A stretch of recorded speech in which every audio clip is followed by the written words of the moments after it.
shotgunjones.com lobby chat.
All right, and welcome to Second Yankee Chat, where the 2/3 of the Yankee Chat, which is good, is in here.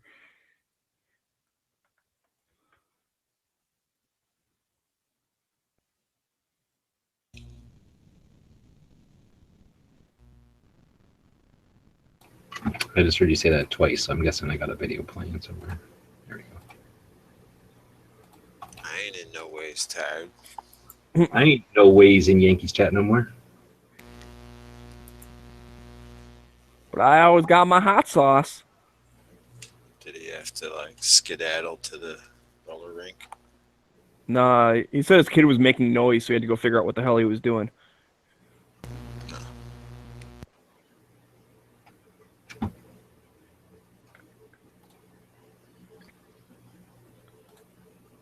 All right, now I got Pink's link. Well, I hope so. You're in the room. No, I mean I have it in my clipboard. I thought I copied it. Normally, before I shut mine down, I copy Pink's, and then I'll post it out there, be like, "All right, everyone, like this is Pink's lobby," and then I'll shut my early lobby down. And then that way, for the rest of the night, if anyone asks, it's like the last thing I copied, so I can just paste it. But when Yoder was talking about it, and he's like, hey, where do you find the links or whatever? I was like, oh, well, I posted. I go, well, this is Pink's. Just click it. And then I was looking at it, going, oh, wait a minute. That's the link to the early lobby, which is shut down. I go, if he actually clicks on it, he's going to be in the middle of nowhere. He's going to be off air, not talking to anybody. Gonna be like, you're the first person here. Yeah. Congratulations. Moon, do you got the Netflix? Yeah. So there's a Netflix movie called Spectral or something like that. Yeah, I tried to watch it, but I was preoccupied. I'm gonna try to watch it again. Dude, that movie's fucking cool. It got good ratings. A high star. Is it new or old? I'm thinking it's new, right? I guess it's new. It's like a Netflix original, right? Right, but I mean, did Anything it that come has out that- recently? Yeah. Okay. Yeah, I watched it the other day. It was pretty cool. I like it. Hope Matt watches it. So he talks about it on Nerd Chat. Basically, this guy makes a new kind of night vision, but now they can see ghosts, and then there just happens to be a bunch of ghosts trying to kill everybody. So it's like SEALs or something, Delta Force going after ghosts. It's kind of cool. Spectral. Super Ghostbusters. Yeah, like Hardcore Ghostbusters was really cool instead of just being funny. Hardcore Ghostbusters.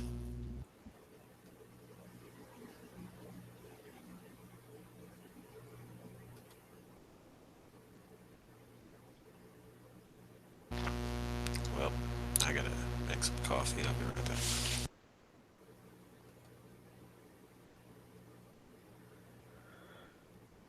Oh, man.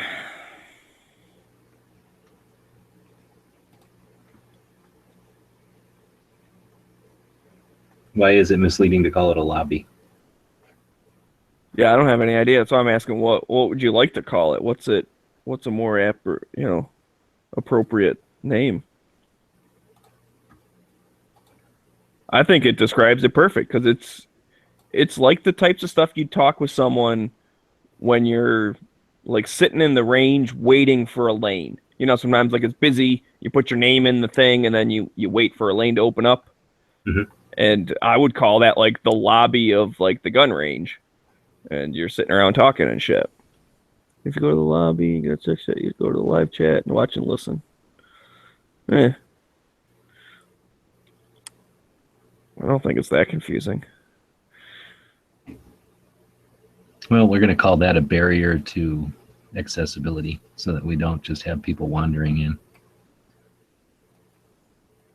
It's like if the doorknob is confusing, then maybe you shouldn't be walking in here.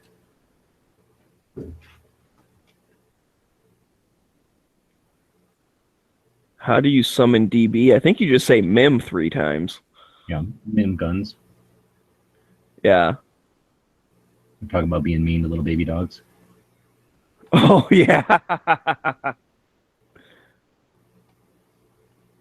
Or if you start saying how you like the car 380, that gets them in pretty quick.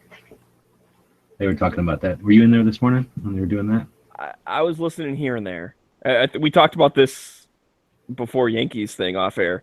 How I was in and out during that part, and you were in and out during that part. Yeah, I heard the part where they were saying something about a freaking car, though. Like, oh, a car is just as good as a Glock. I'm like, Yeah, I don't think so.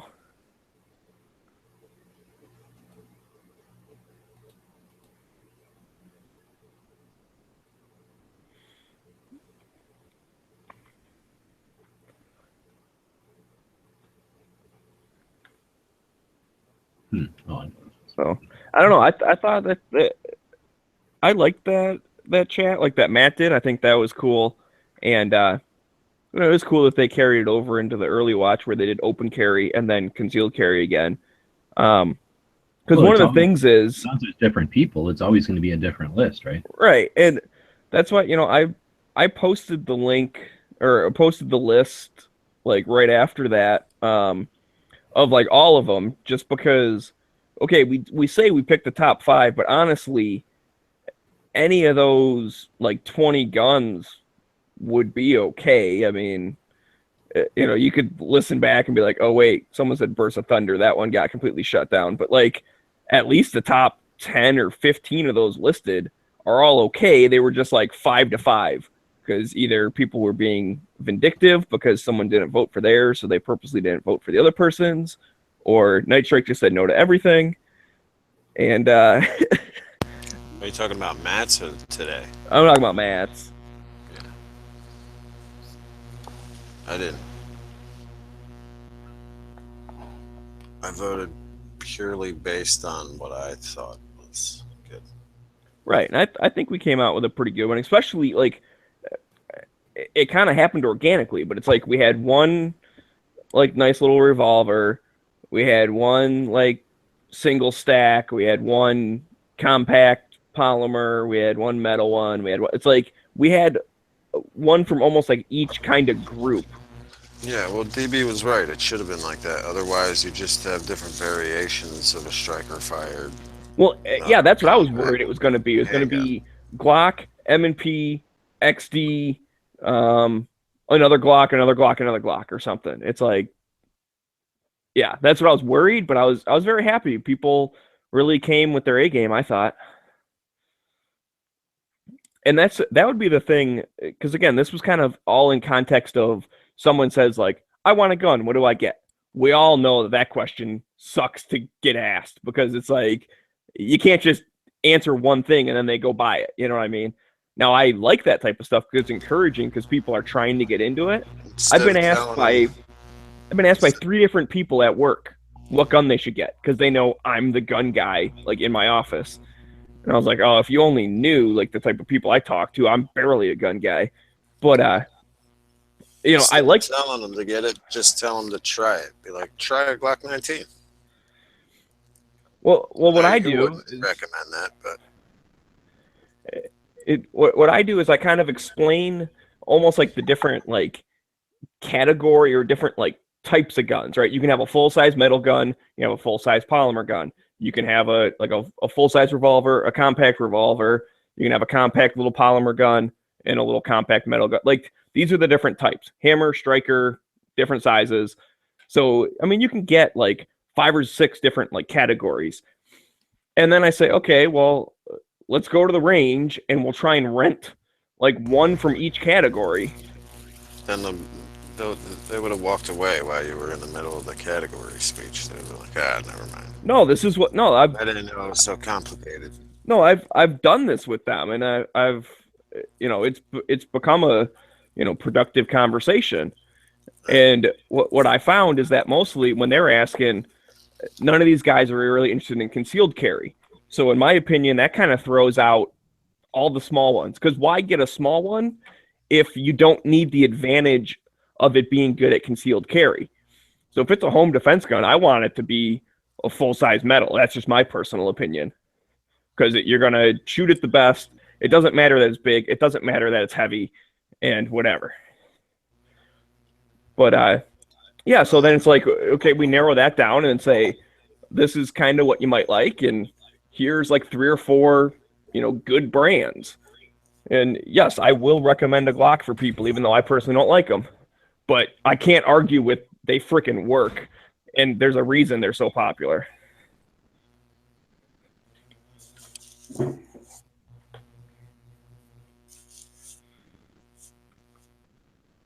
But anyway, so if you were to look at that top 5, it's got a good representation of the different categories, the different types of guns that are good for concealed carry, because some were big, some were smaller.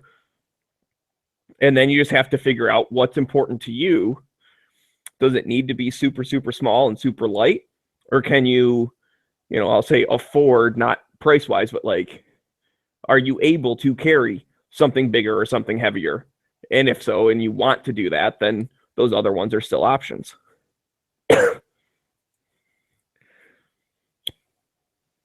I think every self-respecting Gun Channels member should own a Ruger LCR and 38 Special Plus B.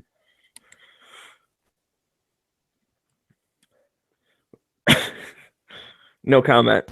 Because I'm not sure if that was really a dig at me, because you like to shame me for not owning a revolver. And maybe Wasn't that your number one pick last night? Wasn't that the one that won you the trophy? I believe so, but that's because I don't get me wrong. I think it does its job great. Isn't that a little hypocritical for a snowman? No. I can say that I know, Ferraris are fast cars and good at racing. It doesn't mean that I want to own one. Snowman, show us one gun. I don't have any. I don't have any target guy. There's already proof of snagging. All the people who count, yeah. Wouldn't even be fun. Well, I don't know. I don't know if it exists. I actually think I have the the Gun Channels punch card filled up the most out of everyone. I think. I don't know. It could be close to some of the people. Maybe some of the Tulsa guys, because they got 4 or 5 people in that group.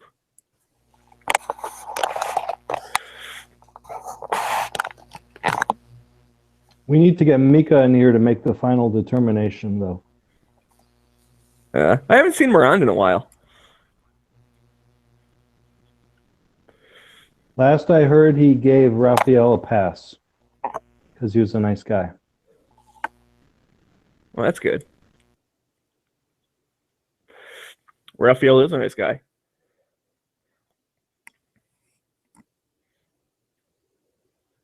He's very loyal to the early chat, the lobby. Which I don't almost know if I should rename it now, because it's been called the early lobby for so long, but it's like we have early watch, and then daily show, and then early lobby, and Pink's late lobby. I guess that's why it's early, is because it's before Pink's late lobby. But I almost wonder if I should call it something in the middle. How about the middle lobby? Well, I was thinking like midday lobby, but then to me, midday is like the daily show. Like that's like the middle of the afternoon to me. So how about the lobby with people who don't own revolvers? or Glocks, for that matter. If Glock made a revolver, that would be the definition of the gun I wouldn't buy.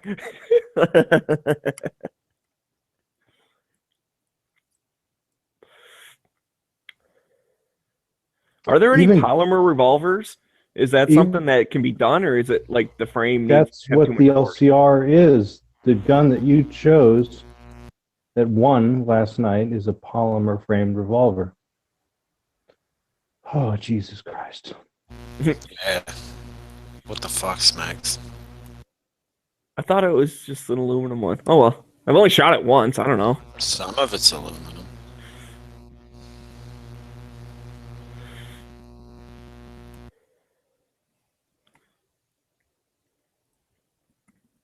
Well, forgive me for asking questions, sir.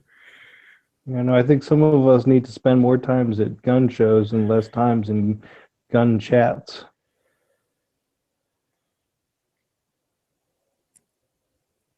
Now you're gun show shaming me also? That hurts my feelings. Why do I need to pay money to wander around a room and look at stuff when I can get all my information for free from people that know more than me?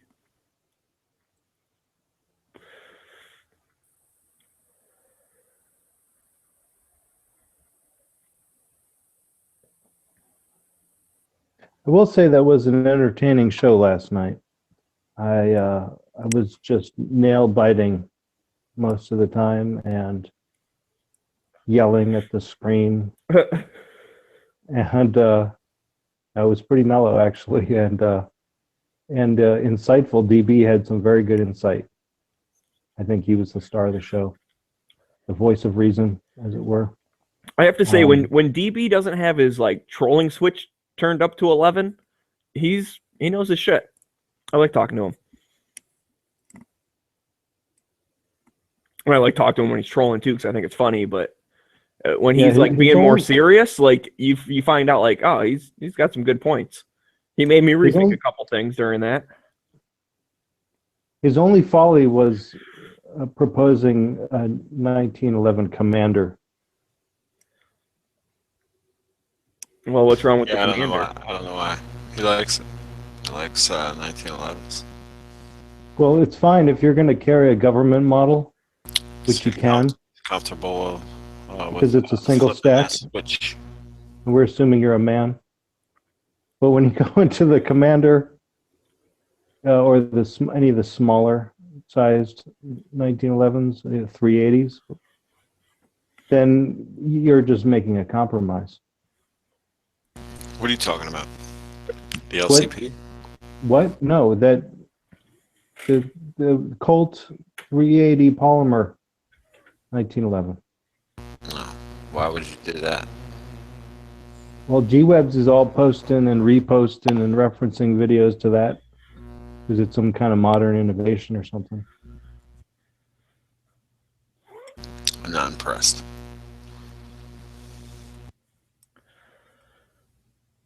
So I think there's a niche that some guns can fill, and some of them fill it better than others.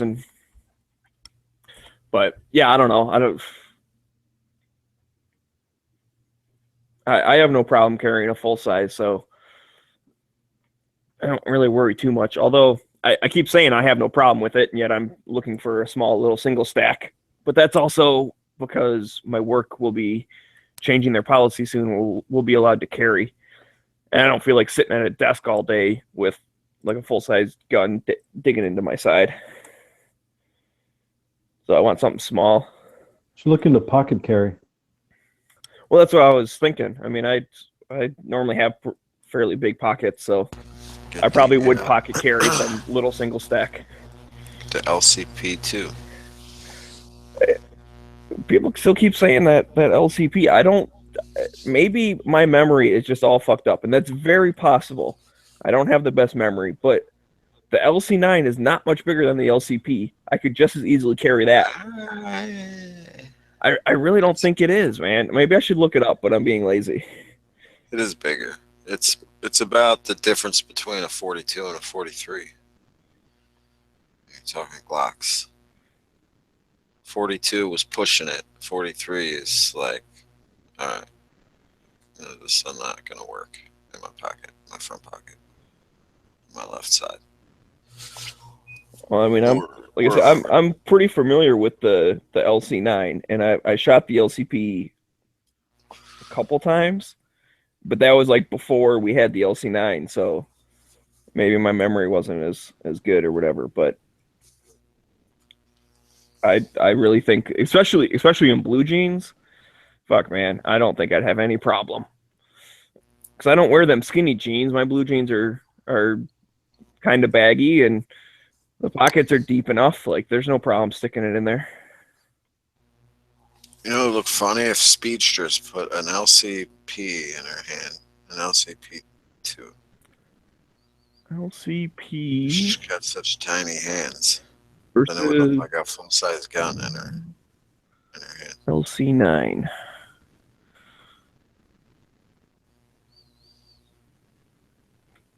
Here's put size. If you're looking to carry on your waistband, there's also the new Ruger American compact pistol that Hickok 45 just recently did a video on. It seems very accurate, very reliable. Oh my. Okay, well.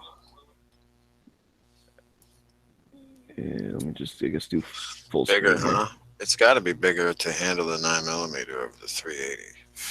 Well, that's what I'm looking. So, And it's not. It's like the grip There's- is just a little bit longer, but yeah, it sticks up more that way, and it's longer this way.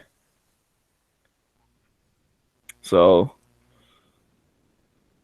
all right, I mean, I'm trying to picture. I wish they would have lined it up like from the top back, so you could see like how much longer the grip was and how much longer the barrel was. But if this picture is accurate, then I do stand corrected.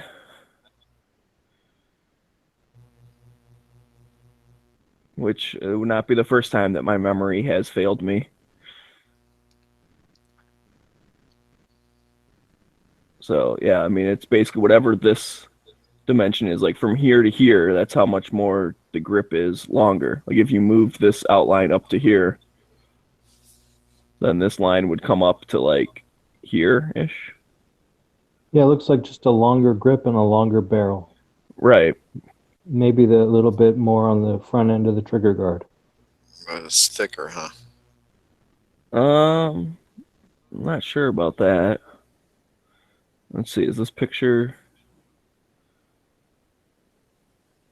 There you go. That gives you how much more. That's a good solid finger more right there. And yeah, I mean this it does you seem could carry that. You could carry that in a little, like tuckable, Kydex holster on your waistband, and it's no big deal. It's easy. It doesn't print. It's easy to conceal, and it's comfortable. So it doesn't have to be in your pocket.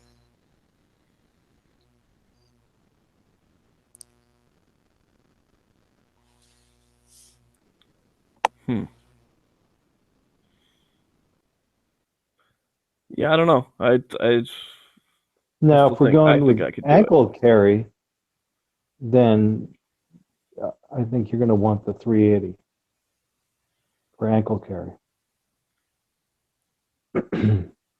Oh, this is an interesting one.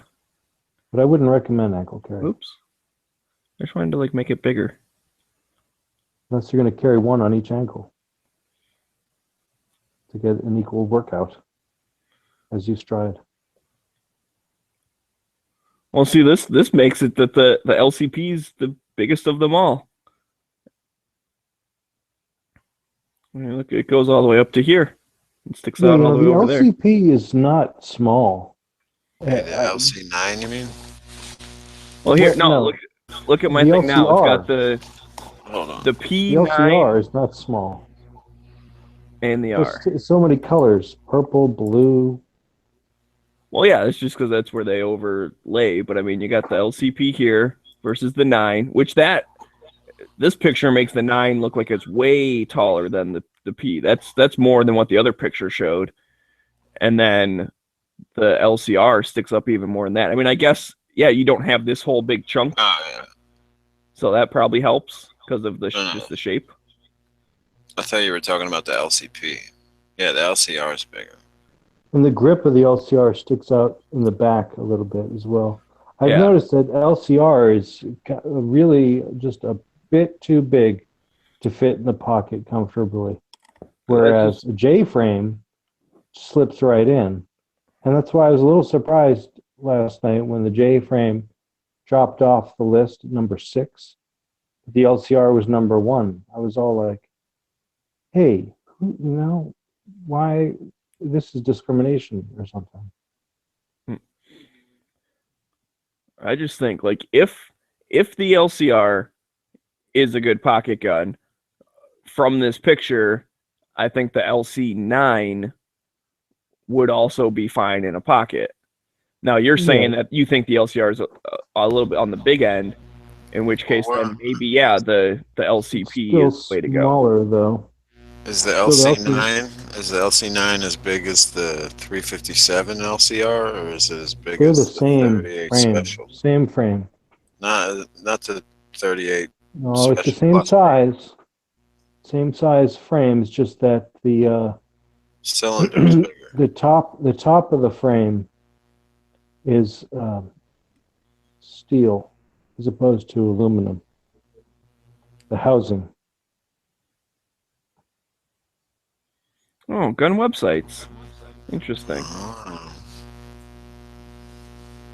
Yeah, I think the polymer frame is the same.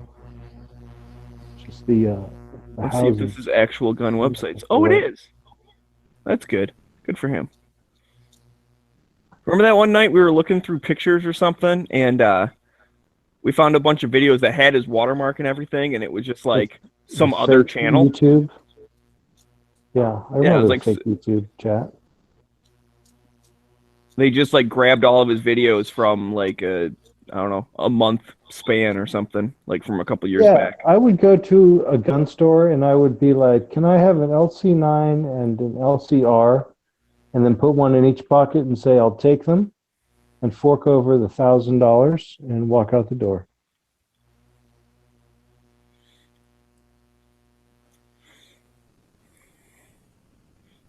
Yeah, I don't know, because I kind of like the Shield better than the LC9. I shot it better, at least.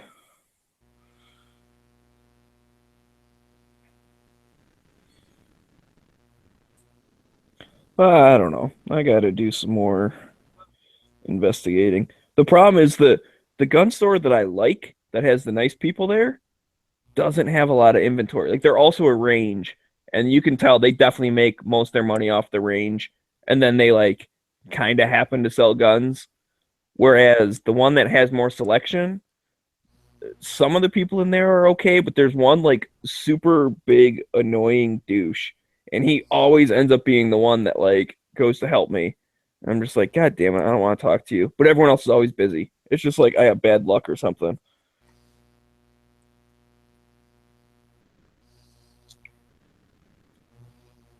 I really hate big annoying douches at the gun shop. Yeah. I don't know why it seems like it's like an industry problem.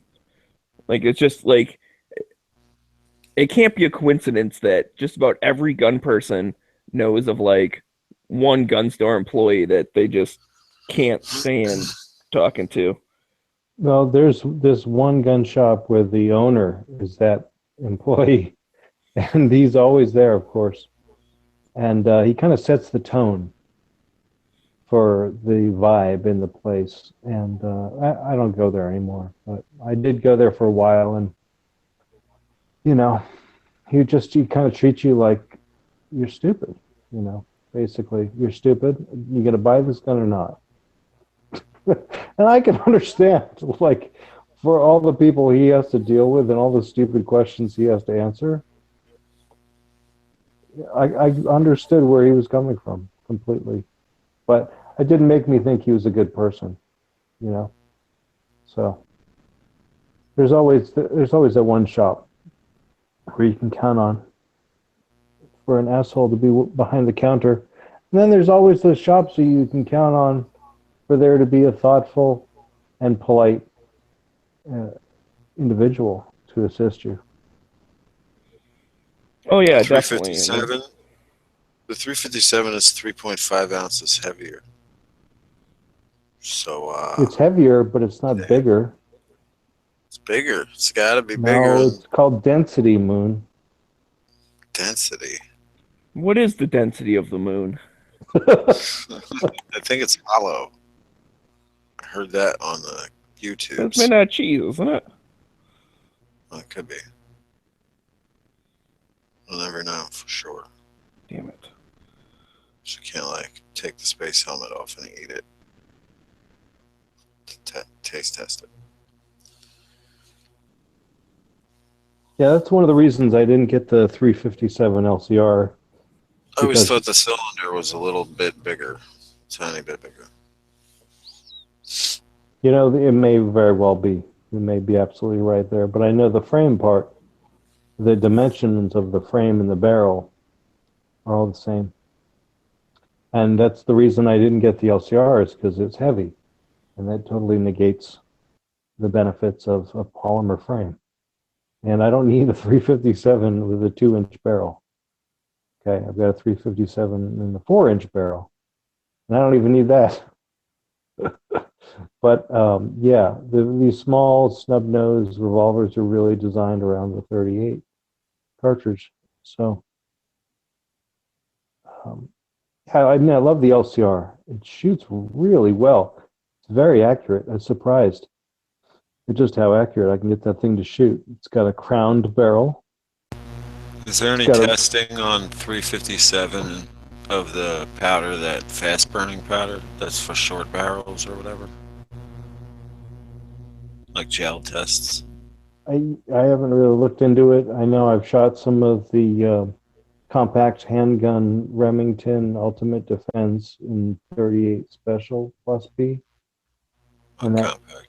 that seems pretty tight, you know. But yeah, I mean, yeah, you're trying to squeeze blood out of a turnip with a barrel that short. So regular 38s are going to be fine. But yeah, the trigger on that thing is really smooth, and you can stage it right up to the last bit, and then just, I mean, the Hogue Tamer grip, it absorbs the recoil beautifully. The sights, the one I got has a white insert in the front sight, and they're as good as any out of the box Glock sights. Very, I find it to be very accurate, and way more so than the J-frame. More ergonomic, more accurate, just much bigger in the pocket. That's all. I had an LCRX and my sight didn't come with that. But I replaced it with a XS standard sized tritium dot. No, that worked pretty good. Yeah, that white insert in the front sight is a relatively new thing. But I shot a couple boxes of ammo through mine, and that white insert just blew off. So I emailed Ruger and I said, hey, this thing blew off. And they just sent me a new one. It's like a $25 sight. Did you have to like did you have to like punch the pin out yourself? Yeah. Replace it? Yeah, I went and I bought the smallest pin, smallest punch that they make. I think it's a 16th inch punch. And the pin came out very quickly. And then the new sight just went on. And I think I reused the pin. I don't remember if they sent a pin or not. They probably didn't. Yeah, I was afraid of breaking off that little blade. No, it's all metal. It's very durable. And getting the new pin in took a while because I didn't want to overstrike or mar the finish. So I just tappy for a few minutes, and then yeah, and I shot another box of ammo through that. And yeah, go watch the Yankee Marshall's video on on-site replacement. Tap it in, tap it in. Now I would put a fiber optic or something on there. I don't like the look of those fiber optics. They're huge and they stick out. And the beauty of a small revolver is that you can get it into and out of the holster quickly. With I don't mind the look of them. I just minded the durability, and they seem to be making more durable ones nowadays. I mean, Encased in acrylic or some shit. that's all fine and good. You can get one of those sights for the LCR. It's easy enough to change out. I think Ruger even offers them. But I mean, the J-frame has fixed sights, and they're very hard to pick up. So if you're working with a J-frame as a baseline, then anything you get on the LCR is going to be a huge improvement over that.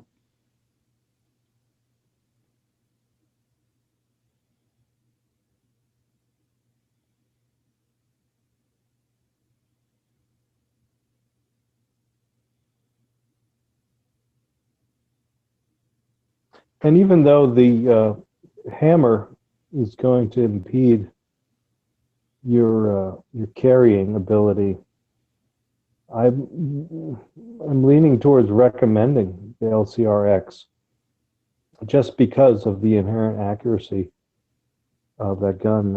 If you can shoot it in single action, then you can really take advantage of the accuracy of that barrel and sights and comfortable grip, good trigger. Yeah. So you must have been able to shoot some pretty good groups with that LCRX move. Yeah, I liked it. I sold it figuring I'd get it again. I just haven't gotten it yet. Picked up another one.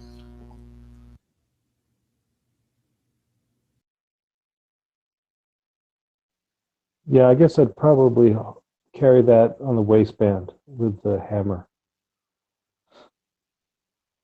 Yeah, I have a little DeSantis Speed scabbard outside the waistband holster for it. Leather. I think that's the only holster I have for it. And I love the DeSantis holsters. I've got 3 of them just for those compact revolvers. One of them specifically for the J-frame. But they're really affordable, really well made, really simple. Yeah. Side of the waistband for the J-frame. It's a hybrid. It's Kydex on the form against the revolver, and then it's leather on the inside where the revolver slides in, and then up against the body it's synthetic material, so it's impervious to sweat and abrasion. But the Intimidator holster, the 3-slot Intimidator, now I think they only make a 2-slot. I just got I like their Kydex holsters too, their newer ones. I got one for the 43 and I just got a new one for the 19. It was a paddle, but it came with the hardware for it to be a belt loop. So it's like one big thick belt loop. But it's like the closest, it holds it closest than I've ever had a outside the waistband hold it before. How's it called? It's entirely Kydex? Yeah. Even the hardware, little belt loop thing, the plate or whatever, that part's Kydex, and then it's screwed onto the back. It's really thin. It looks like it's already cut for like an RMR. You know what? I was looking through Midway for cheap DeSantis holsters, and I found a couple. I think there was a couple. One of them I just put away. I haven't really looked at it, but one of them was a clip that attached to the Picatinny rail. So you put it on the pick rail, and then you just, I guess you would need either a trigger guard holster to go along with it or carry without one in the chamber. But it just clips inside the waistband. And then the other one was like a very simple inside the waistband with a plastic clip and 2 pieces of leather, like trapezoidal pieces of leather. Yeah. Have you seen that? Yeah. I forget what it's called, but it's only like $15 or something. And yeah, I mean, it doesn't hold its form at all when you draw. It just closes. But it's like a universal type holster, ambidextrous and They're it's tuckable, right, or something. tuckable, ambidextrous, universal, and yeah, I mean, you just slap. I have a Glock 36. I just slapped right in there, and you push it forward, and against the forward end of the leather, and the trigger guard just slides in the back. It covers the trigger guard, and it's not very comfortable, but it is minimal. And yeah, I was kind of curious, because they make all these other great holsters that I've bought. Just kind of curious to see what other ideas they've come up with. And they have another one that's similar to that, but I think it's like an inside and outside holster, and it was just looking a little bit too complicated for me for what I was looking for. But yeah, I like the DeSantis, and I don't have any of their like heavy duty leather holsters, but I'd like to try one of those out at one point. I've just been looking for stuff that's simpler. Then the big thing for me is to be able to pull it off and put it back on quickly. If I go into a post office or whatever. So, and that seems to go hand in hand with the inside, the waistband models, not so much the outside. Yeah, this outside, the waistband isn't coming off that quickly. I'd have to undo my belt.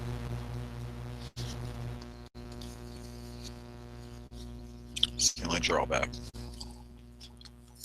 So that's what we need. We need an outside the waistband holster that has quick release clips, maybe just one clip, and it'll be a hit.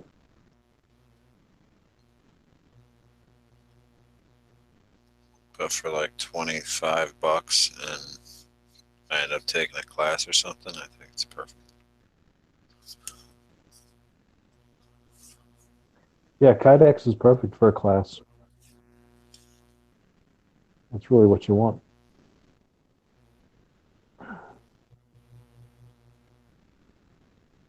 Yeah, I don't know how they do such good prices being made in the U.S.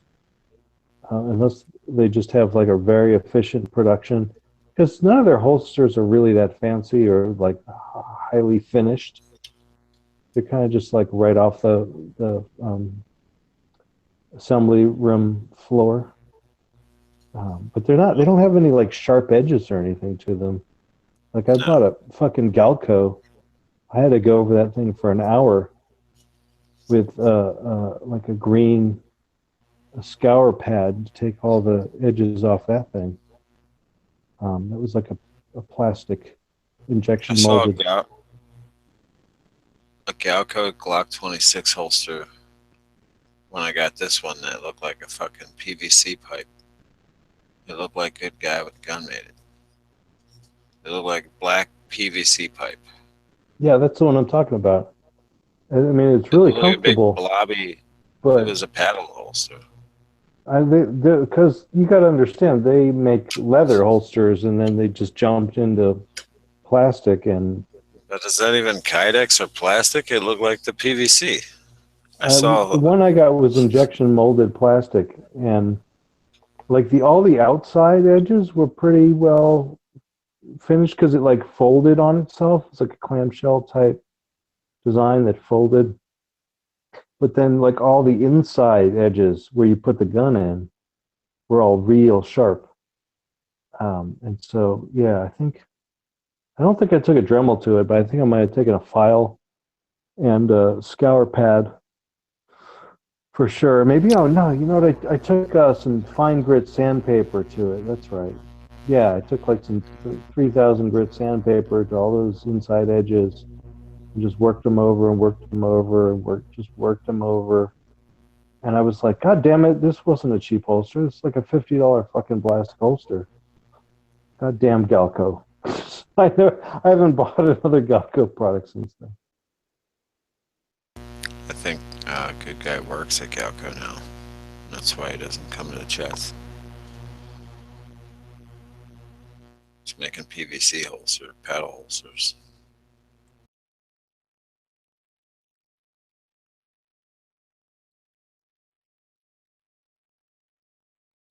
Oh. Yeah, somebody was talking about Good Guy in chats earlier today. I don't remember what that was about.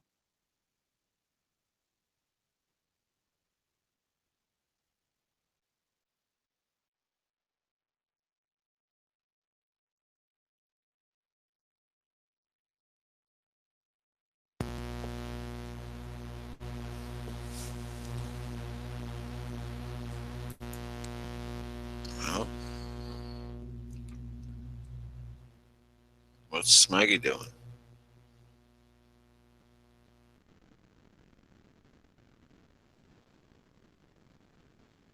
Sleeping?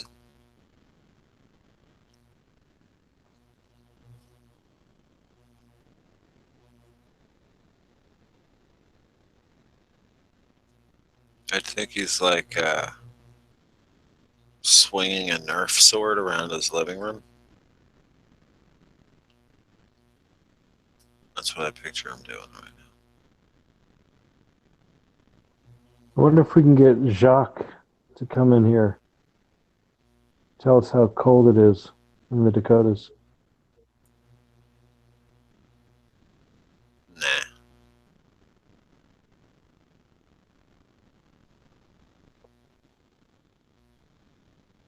No, he's out there.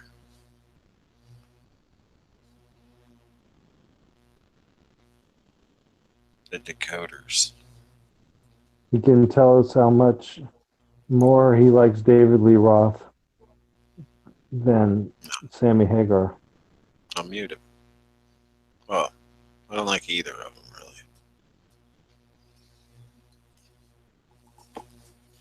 Whatever happened to Tactical Six String? Man, he was a fixture for a while.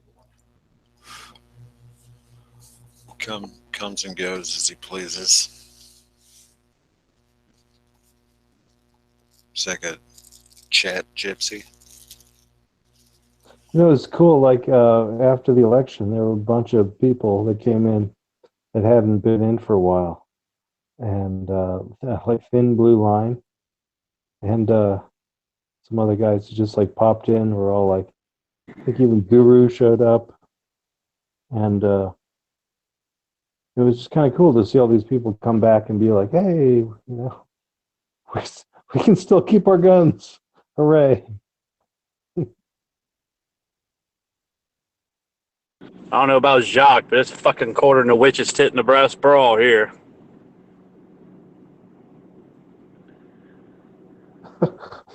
You must, you must be suffering from that polar vortex effect.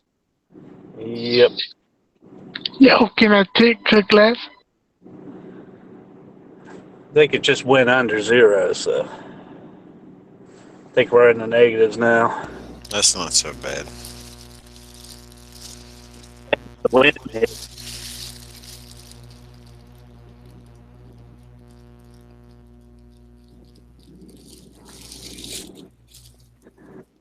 It's like shit. I got 18 degrees here.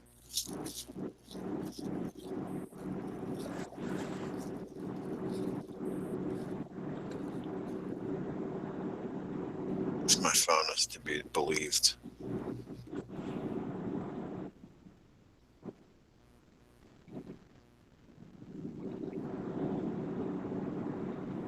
I've had the window open the whole time. I've been chatting. I just closed it.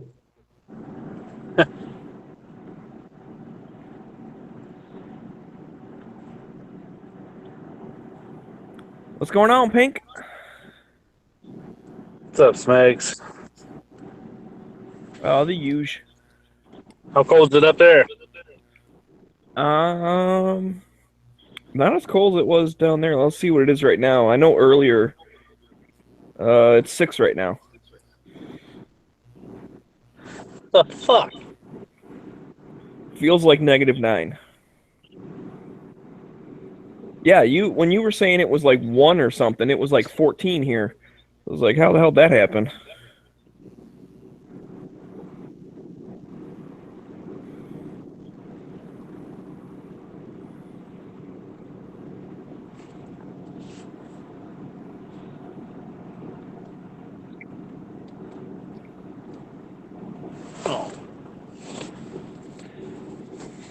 Are you guys in negative yet down there? Yeah. Yeah, we just hit. Cool. And as far as the tap last night, there's my 32 packs of water. And they're still not frozen. That'll show up. I don't see much. It's all just kind of black. Oh, there you go. There's some water. Oh, you're good. It's not frozen. Yeah, they were thinking it was gonna freeze when because I leave my water in the truck. It hasn't frozen yet.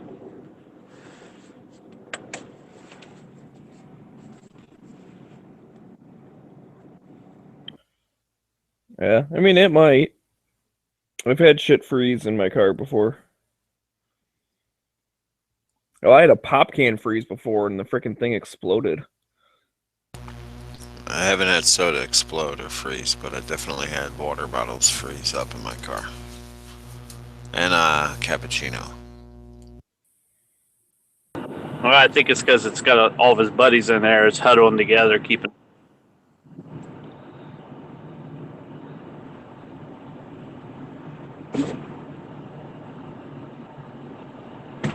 All the bottles are naked, huddled together, sharing their warmth. Or maybe there's just a bunch of like bacteria in it, and so the bacteria is creating heat as it's like, multiplying and stuff. That could be it. It's probably that Michigan water.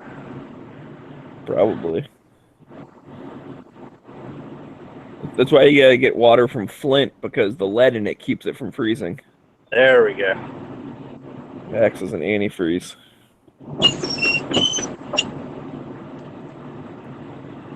I forget what company. There actually is a company that it's like one of the big, water bottle things, but they have a spring up here in Michigan that they fill it from.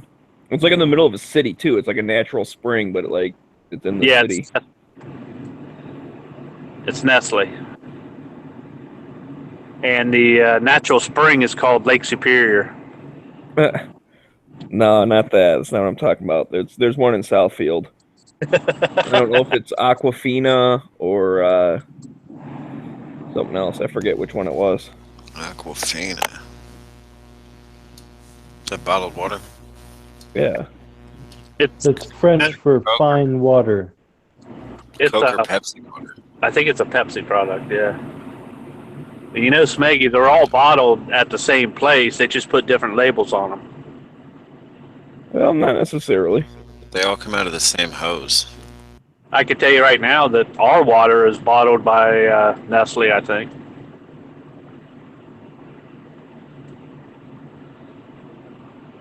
Well, that's good. I mean, well, here's the thing though. Nestle, they have tons of bottling areas. Yeah. It's not like they get all their stuff from one place. And I don't know if they have multiple brands under their name. Have you guys ever tried to brew your own water? Nope. Brew. I don't know what that means. Homebrew water? I open the tap and drink water. Like count? pee and then let it evaporate into a bucket.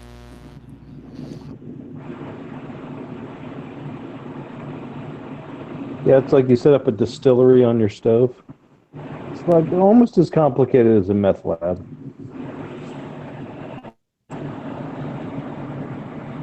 No, like I said, I've always just opened the tap and drank the water. Detroit actually has really good water. And that's what we have as our tap water. It comes from Detroit.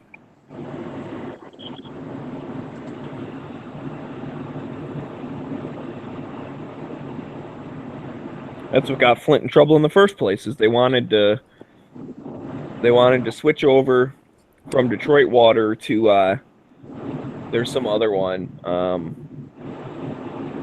my god, I can't remember what it is now. But this other place was building up a new water thing. And, it wasn't going to be available in Flint for another 3 years. Well, Flint wanted, because it was going to be cheaper when they switched over. So Flint wanted Detroit to like match the prices of what it was going to be, and Detroit's like, nah, like you should just like keep paying us the same money you were because that's what you negotiated and that's what your contract's for. And so then they were like, well, fine, then fuck you, we'll get our own water. And Detroit, even like before this all came out, they came down and said like, hey, you guys better make sure you fix that like water softening machine thing because otherwise you guys are going to be screwed if you don't have like the phosphate thing in place. And they're like, nah, we'll be cool. And then obviously you all heard it ate away the protective phosphate layers that were inside the pipes and started leaching out all the lead, and that's where the problem came from.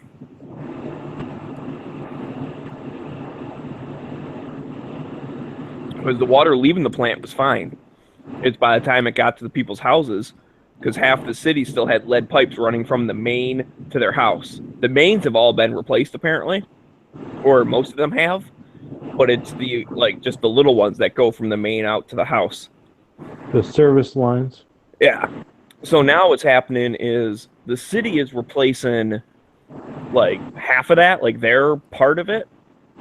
And then what they're doing is if the homeowner has the money, basically it's like, well, this company that like the city hired is already going to come out. They're already going to rip up at least half your lawn. If you can pay for it, they'll rip up like the rest of the half and, you know, replace it all the way to your house.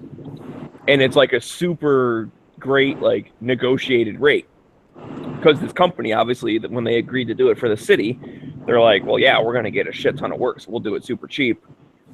And, you know, if the customers also want to have their section done, it's like, okay, well, here's, you know, $100 to do it or whatever. Whereas if it wasn't part of that deal, it'd be, you know, 800 or whatever. Like it's really good price. Heck, they could just hire G-Webs and you could do it for $150. Oh, yeah. I wouldn't be digging in this weather. Yeah, I'm sure they probably stopped for the winter, but either way, the problem comes in is the people. They just replaced my gas meter and like a 8-foot piece of line for my gas like 2 weeks ago. So they're still digging. Yeah, I guess the ground hasn't super froze yet, but they're also probably not digging by hand for any of that stuff, are they? Yeah, they did. Oh, really? That sucks.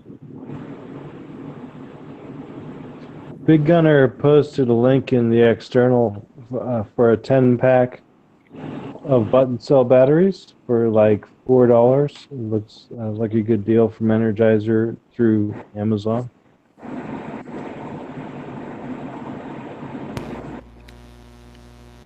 We ain't having no battery chat. I have absolutely no idea what the growing rate for batteries are. What are those batteries good for? Like, what do you use them in? You know, I feel like I've used those for some remote control units.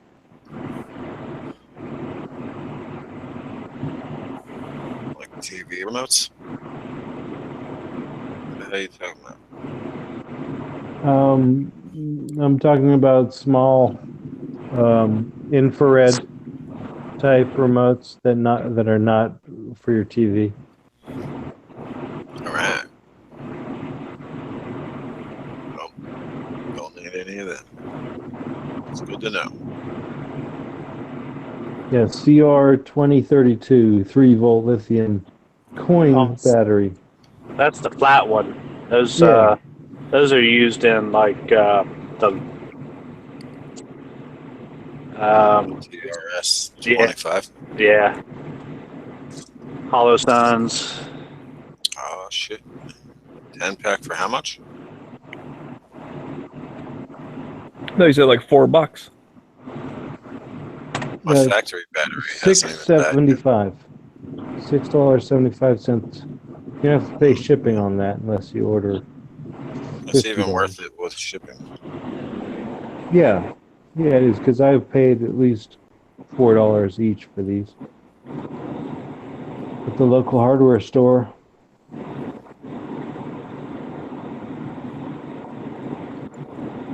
Yeah, I think my personal alarm takes 2 of these. I know the shock collar for our cat took those. Shocked your cat? Yeah. So Inhumane. no, dude, it didn't. It's not like Call him PETA and oh fuck you. So anyways, probably gonna march on your house. we had a problem, which I'm sure anyone who has cats with attacking the Christmas tree. So they sell these things. It's a shock collar, and then you get this little unit, and it's basically like if the cat gets within 3 feet of this unit, it gives them a little shock. So we just put that underneath the Christmas tree, and then the cat wouldn't climb the tree and break all our ornaments. You can't shock the gay out of cats. So she only ever wore it for whatever couple weeks in December, and then we took the thing back off because we only used it to keep her out of the Christmas tree. But Then they put it on Smeggy the rest of the year. You know what Smeggy and Mike Pence have in common? what? They both shock other mammals. Say they don't. They both shock pussies. No, yeah, you're right. That's the rest of the year. It was around my neck, and then my wife just carried around the little controller, so I couldn't get within 3 feet of her. That should have been the telltale sign right there. It was the beginning and the end. Yep. I got to get back to work. I'll talk to you guys later. Later. See, man. Have fun. Don't get hit by the train. Oh, you misunderstand. He's driving the train. Oh.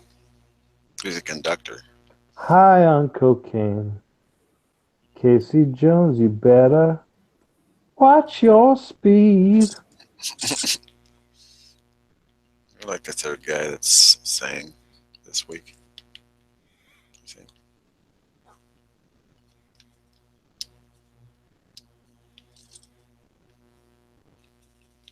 I like to channel Jerry Garcia whenever I have the opportunity. Not every day,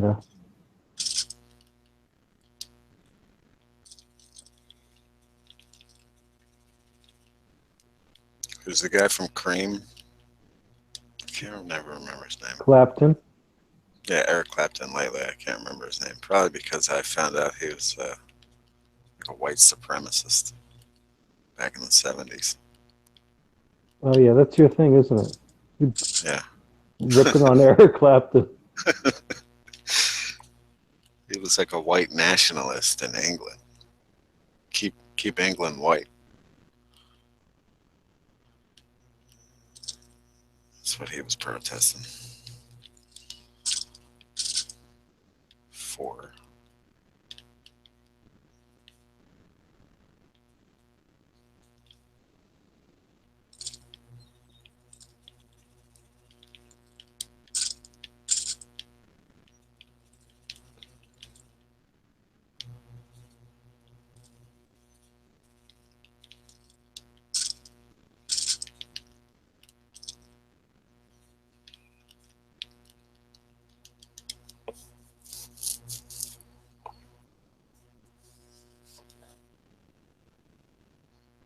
Outing Eric Clapton as a jacular, I guess.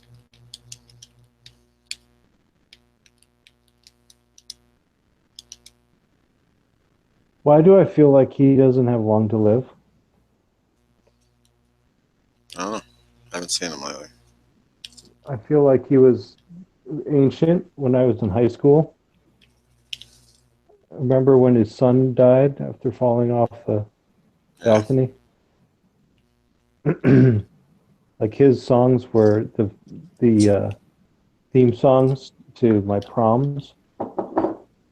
And then I feel like he kind of just got ancient after that.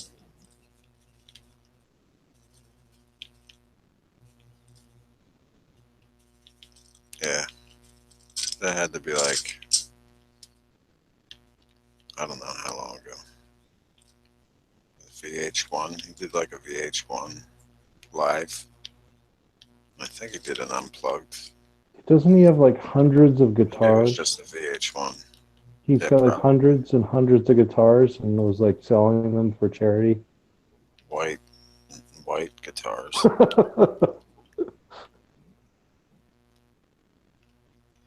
It's like I'm gonna collect all the white guitars. Ibanez, Gibson, Fender. Yeah, I think he's mostly got Fender Stratocasters, I guess. Now I gotta Google it.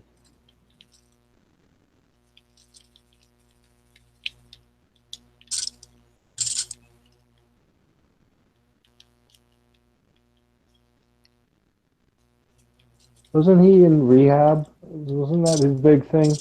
Like the 12-step program? Uh,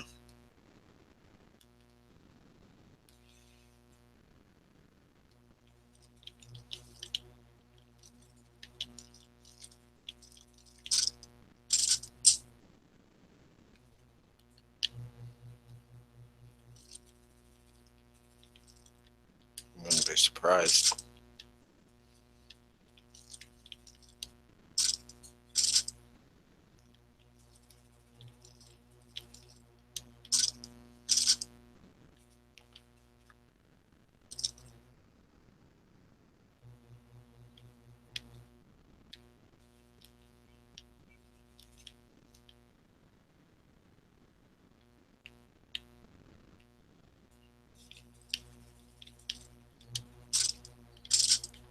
Oh, he's 71.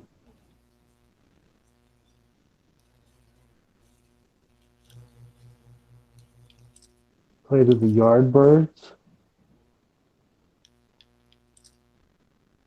Derek and the Dominoes. B.B. King. George Harrison.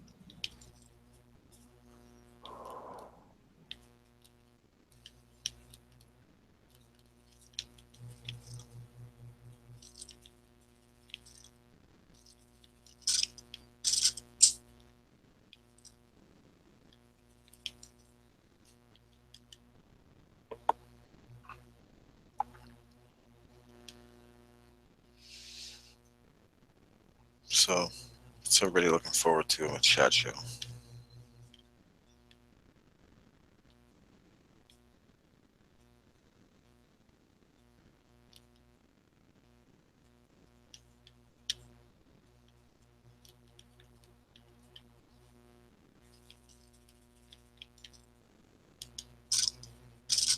In 1969, Clapton made the switch to the Fender Stratocaster.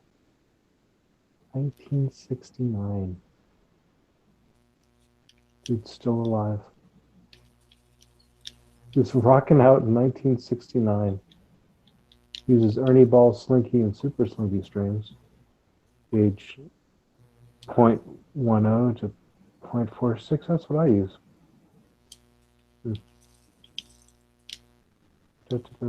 Personal life. I don't know. I'm looking forward to like seeing Yankee and Biker Bob in the same room again. That was entertaining last year. We could probably get Yankee, Haas, Biker Bob, and Marco and Pink. All in the same That's hotel room. Yeah, all in the same room, piled on top of each other. And DB. What we have in the hotel room last year. Yankee and Marco and Bob and me and Joe, I guess, yeah. Was there another person? DB wants to go, but DB. There's no place to put little tiny dogs in Vegas. You'd have to let them wander the streets. The mean streets of Vegas. Yep, the alleyways. They'd have to live out of the garbage cans. He'd get dog napped by those business card flickers.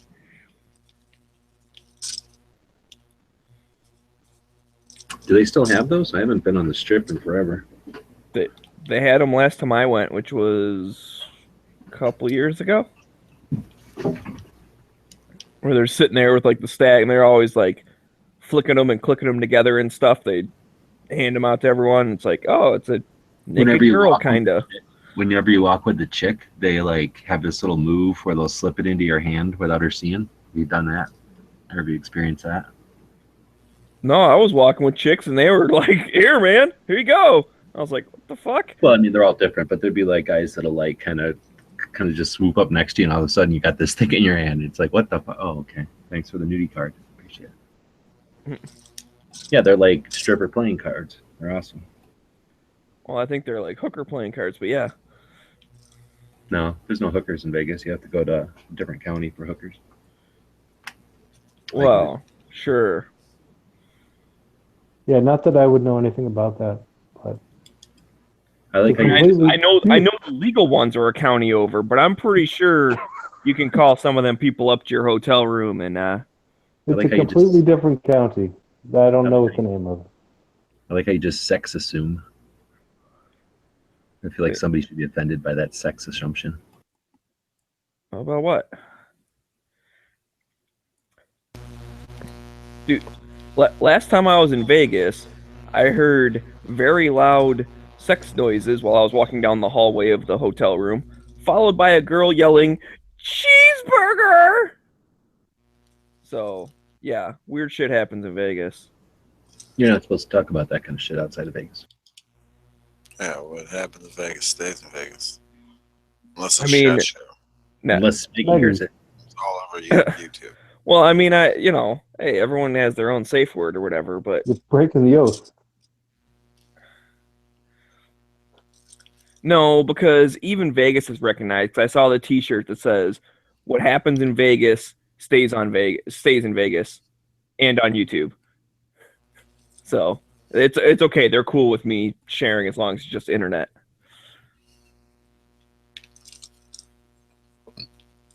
I'm pretty sure they don't like a lot of video camera activity, a lot of videotaping.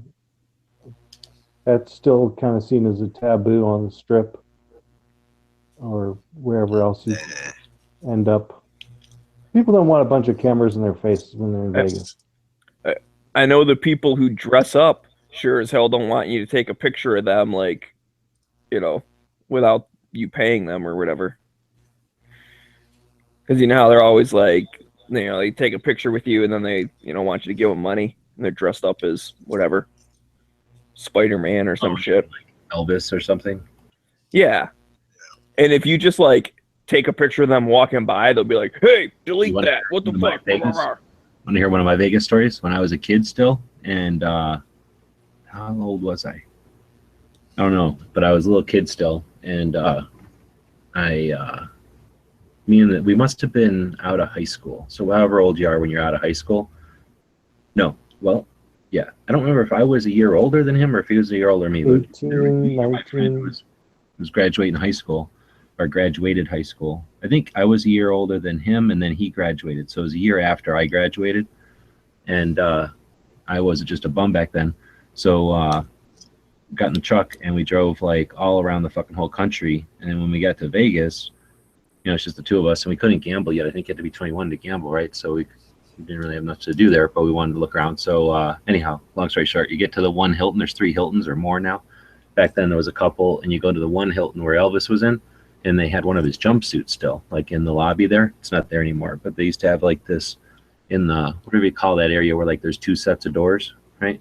Like you go through the one set of doors, and then there's that other set of doors, so like the air conditioning or the heat doesn't leave the building.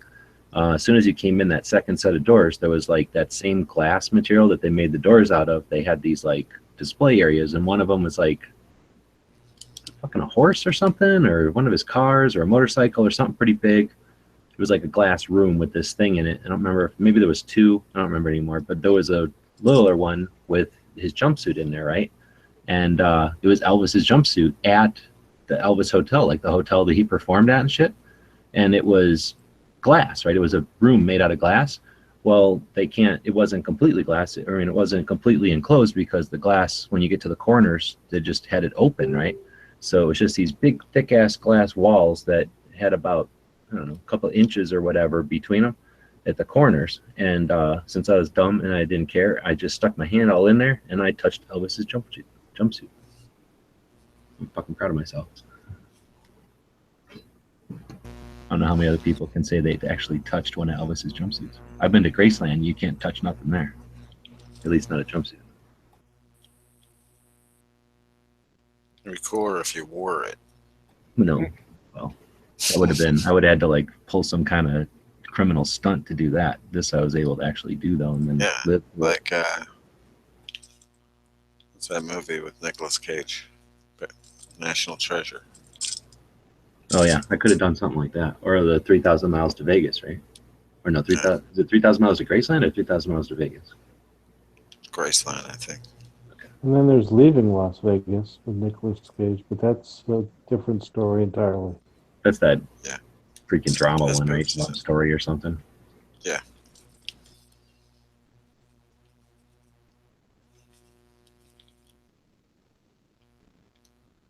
Yeah, you don't want to end up like Nicolas Cage in that movie at SHOT Show. I think it's pretty safe to say with his career, you don't want to end up with like Nicolas Cage in any movie. Or just like him as an actor.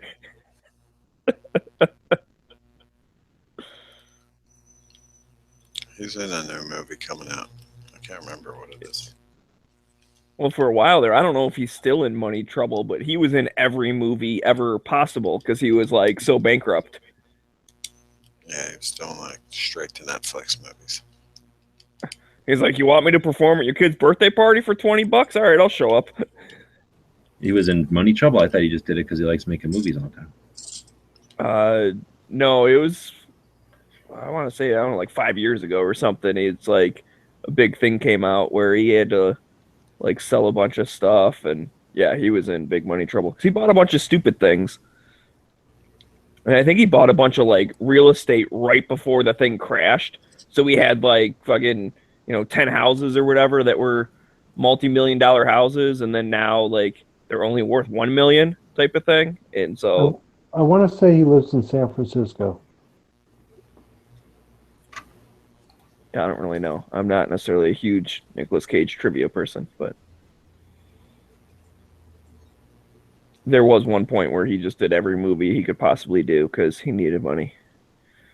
Because he had, I forget what the heck, he had a bunch of like comic books or something he was selling off. There was something like he had like a bunch of rare stuff that was pretty cool, and he had to sell it all.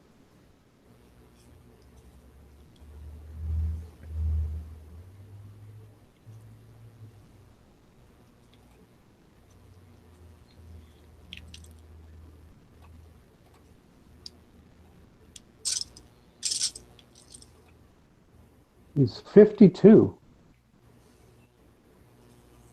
Lives in Las Vegas. Holy shit. You actually might be he able has to a thing see about Nicolas Vegas. Cage when you go to SHOT Show. State.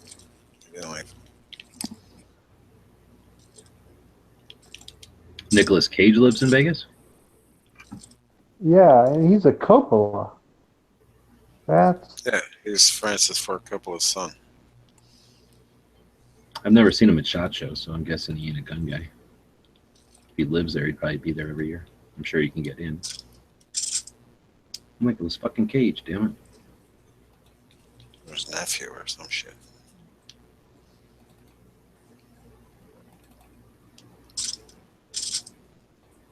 One, two, three.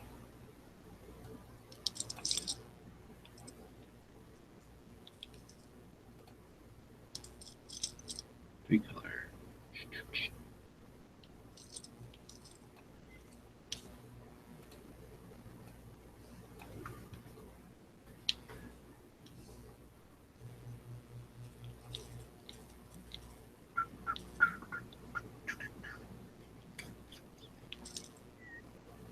he debuted in Fast Times at Ridgemont High. Yeah, he was like a cook at the burger place. That's why I figured he was way older than me, because he's like a high schooler in that, right? And that movie came out later. Well, he's supposed to be in that movie, but they'll make a 30-year-old actor a high But school. when was that movie made? I mean, like in the 70s, right? 84 or 85. 1982. Oh, Oh, shit. shit. It was in the 70s. But still, he's got to be. I thought he was way older than that.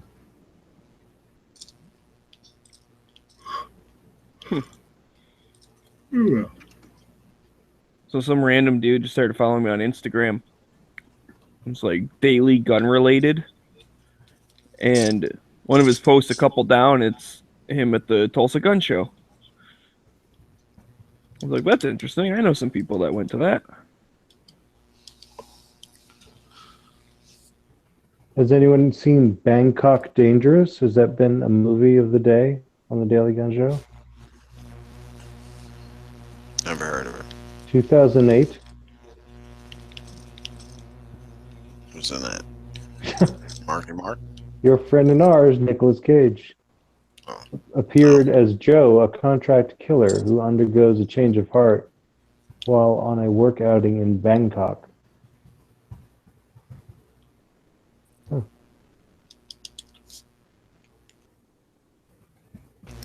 No, I really haven't watched any of those Nicolas Cage movies on Netflix that I know didn't hit the theater. I didn't watch them.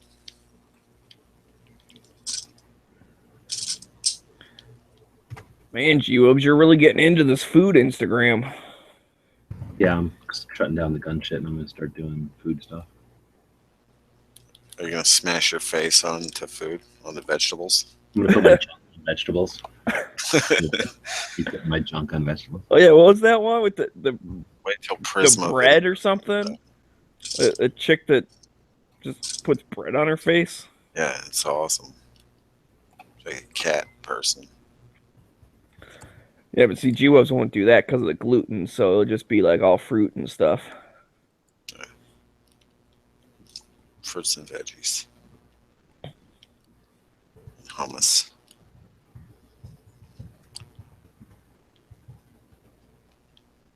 Cage is married to Lisa Marie Presley, daughter of Elvis Presley. She used to be good looking.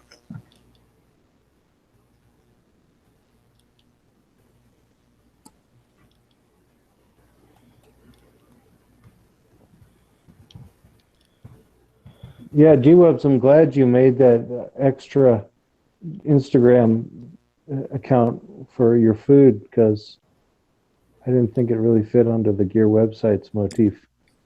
Yeah, I don't care. I'm still gonna put it on the gear one, but I'm gonna do a whole another one for the food. Are you just trying to get like a decent set of stuff so when people see you, they'll be like, oh, I wonder what this kind of stuff posts? No, I'm just sharing that shit. That's what, just like gun people look at guns, food people look at food. I get all kinds of great ideas from people, and I'm hoping to offer them a little bit something different. I go to the dollar store for one, so I'm hopefully letting people know they can do it on the cheap and they don't have to think it's like a big ordeal. I was just watching some show today, and they were kind of, you know how we watch gun stuff and we're like, what are they cocking a Glock for or whatever, right? There was this one show and they were trying to like make fun that making a smoothie or whatever, when you take a salad and you put it in a blender, like if that takes all kinds of effort. And I'm like, dude, if it took effort, I wouldn't be doing it. It takes like as much time as it takes to grab a handful of spinach and throw it in the blender and throw some lemon juice in there and then wait a second for it to mix and then drink it. There's no cleanup or anything. You rinse it out. But so anyway, I just do that kind of, I'm gonna do that kind of thing. A lot of the food stuff is like little yoga girls.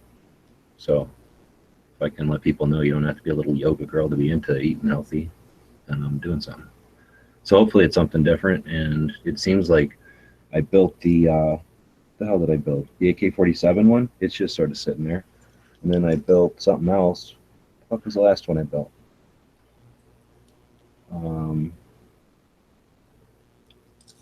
The gear one. Shit, the gear one's sitting at like 1,000. It takes forever to like grow that one. I have to put effort into it. And the food one is just taken off. So I'm going to continue to do that one for a while.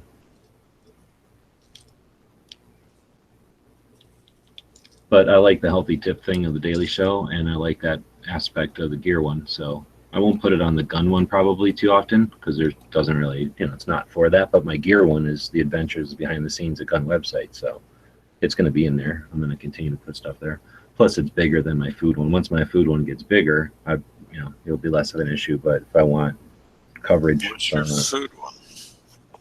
What do you eat I'm then? following that. I just barely made it this afternoon. What do we eat? What do you eat then? Or yeah, what do you eat then? Do I eat what? Like that's the name of it. Is what do you eat then? It's more of a rhetorical question. And then my answer to that was, I eat the food that eats your food. In which you replied like, "Oh yeah, farming's not the same as it used to be," which you're probably right. No, I was going to get way more into it, and on the food one, I can get way more into it. So, yeah, on the gear one, I don't want to freaking bother people about it because that's not my goal. But on the food one, that's where you're not in your own environment anymore. Oh yeah, I mean I was definitely just trolling, but yeah. No, I know you are, but I'm saying if somebody were to come along and say some bullshit like that, I'd be like, oh, seriously, you want to talk about what cows eat? So I won't do that shit around regular people. But if you're somebody's going to try to fucking bully me, and I'm not some little pussy vegan that's going to like cower down and say apologize for shit. I don't do it because I have nothing else to do. I do it for reasons. So I want to be able to have a place where I can do that. Smeggy is kind of a hardcore cyber bully, I've noticed. What? Whatever.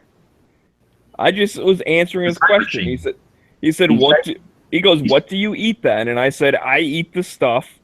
I eat the food that eats your food.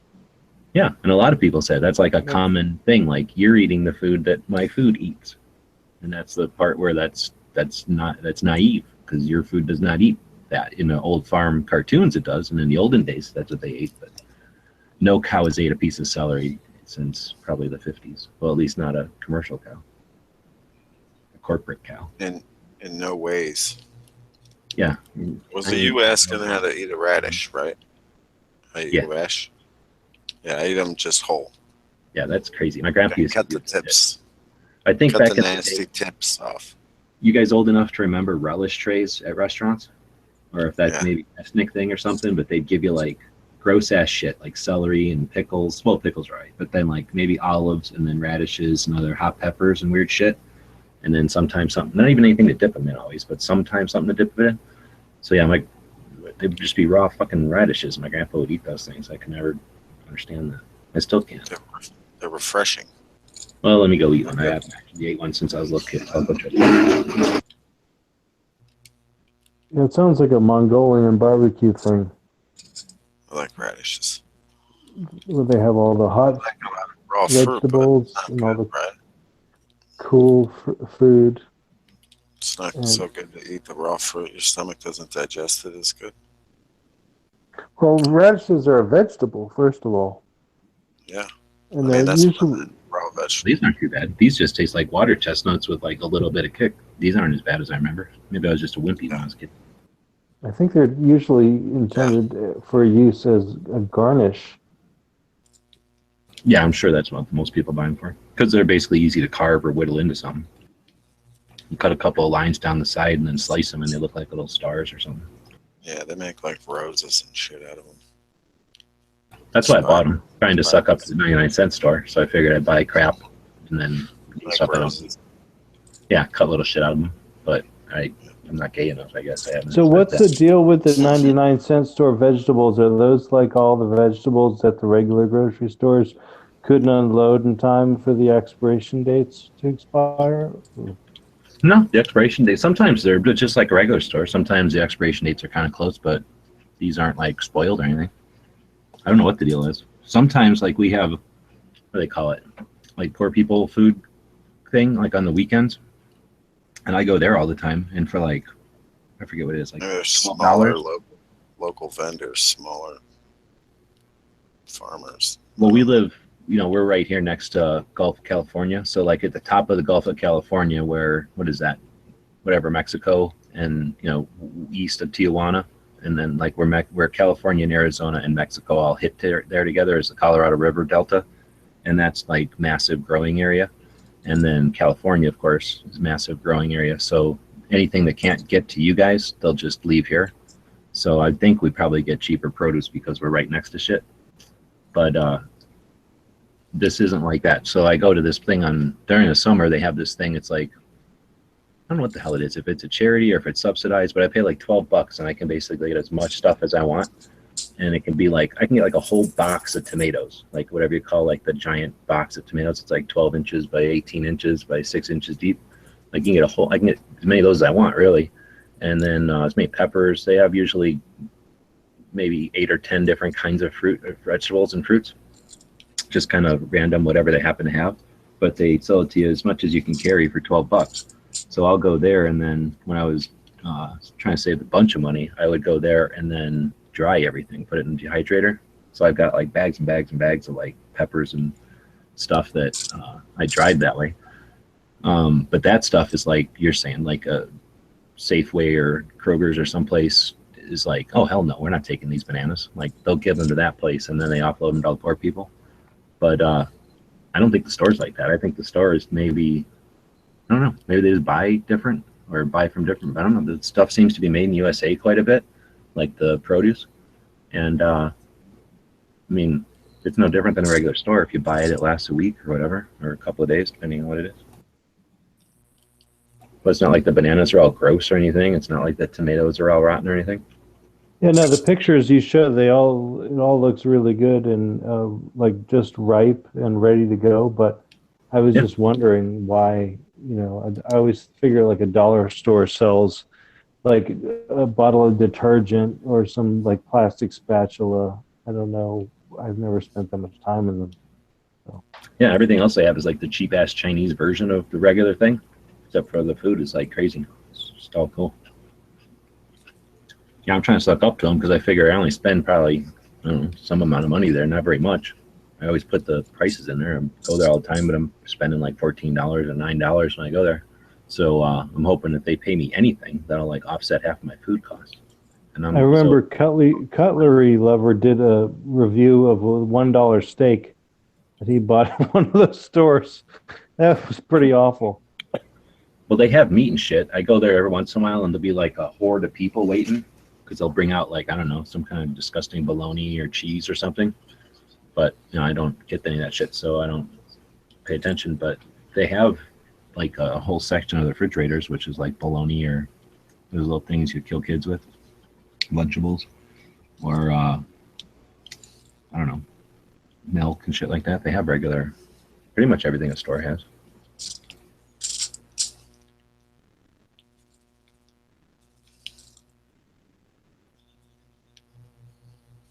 And so the Winco Foods is like a step above the dollar store? Oh, no, that's totally different. They're not actually all that cheap on everything. I went up there, whatever day that was. I was dropping off of somebody at the airport in like the middle of the night, like at 2 a.m. or something stupid.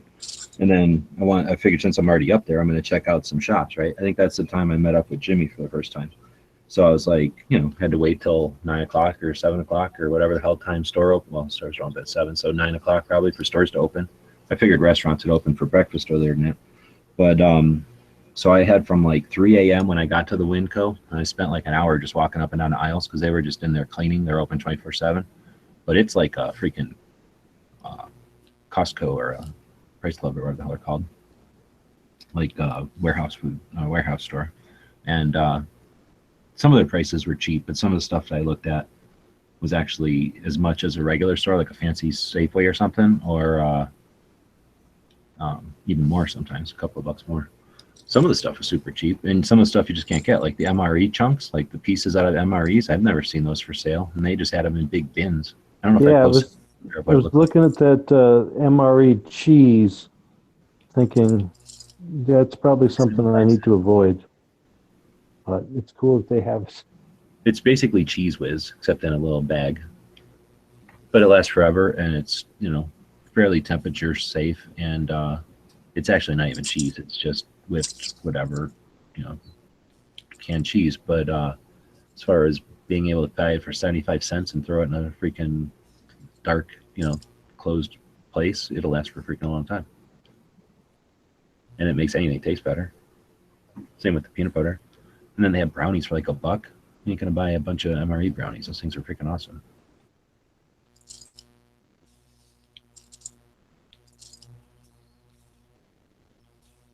If you're asking about you're saying like a produce co-op, that would be like that. I don't know. What's a co-op? That's where everybody buys in and they pool their money and then like that. I don't think that's like this. The thing I'm talking about on the weekends is like subsidized thing. Like it's for like poor people to like subsidize their, or to get them food that's good instead of bologna and peanut butter or whatever they give them at the actual, what do they call that when you, not food stamps, what do they call it, like the community food things? Like a food bank? Food bank, thanks. Yeah, I went to a food bank one time, and I only went there the one time because the prices were fine, but it was all like disgusting. Like the peanut butter wasn't like peanuts and oil, or like peanuts and salt like the peanut butter I like to get. It's like hydrogenated whiz and like corn syrup and peanut flavoring on top. So it was like a bunch of like sugar cereals and about 1 million types of bolognas. Just all this like processed gross shit that I would only eat if I had no choice and was starving to death or something. Like I didn't do it, even though it was cheap. I'm not gonna die just because it's cheap or whatever. So I didn't eat. I never went back. Well, so that's actually one of the things that's like a problem with people of lower income and stuff, is that they tend to have unhealthy options, whether it's just because they like eat fast food or whatever, or just the types of food that are not cheap so much that they have filled with a bunch unhealthy of shit. options.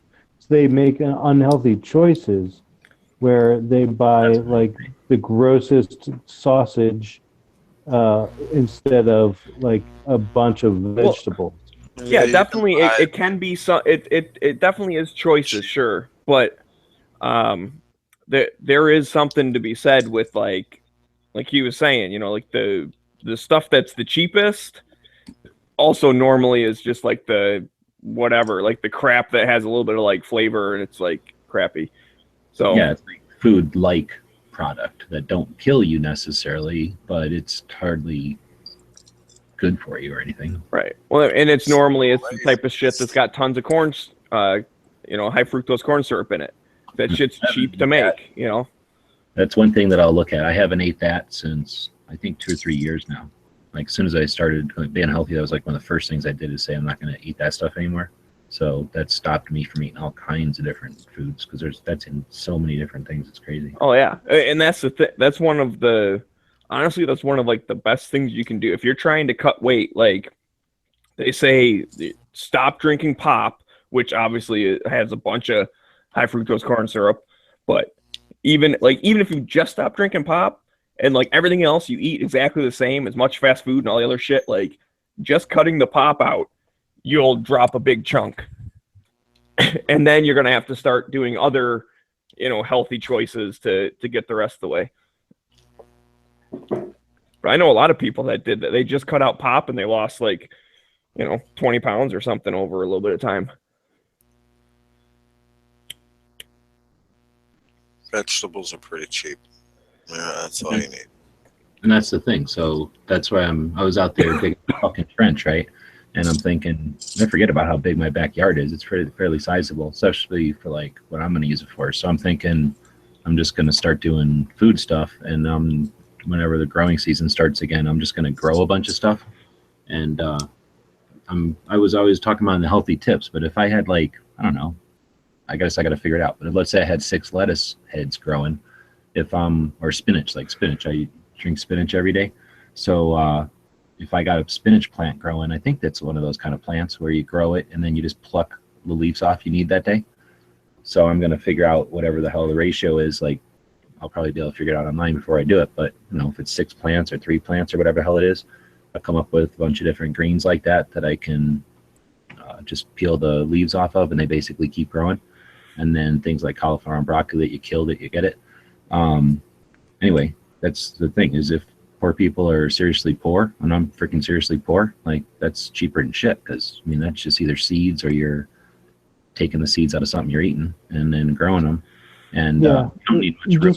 Container gardening, and since I'm in Arizona, it's not like I'm running a rototiller through the ground and planting in the ground anyway. So I'll be container gardening so that one, I'm not going to have to buy my soil or have to make my soil. And then I want to be able to make it usable for somebody who lives like an apartment or someplace without a yard. So I figure if I can offer that, like how to eat healthy inexpensively without stressing out about all the technical details. It's like guns. You can go buy a Glock 19 and be perfectly good to go, or you could get into the minute details and waste your time forever coming up with the perceived perfect solution or something, you know. So I figure if I can offer that to the food thing and it catches on. Yeah, I don't know what exactly you're talking about with container gardening, but hydroponics is approachable for just about anyone if you have some 5-gallon buckets. I don't know how well that'll work out here. I know some people do it, but those are typically people that have like a jungle in their backyard, you know, they got lots of shade. Well, Because we're out here I've done it. I've done it very simply, just with some 5-gallon buckets, and they In an make a area lid. or arid, They so make- they have to deal with. No, they make a evaporation all the listen. time.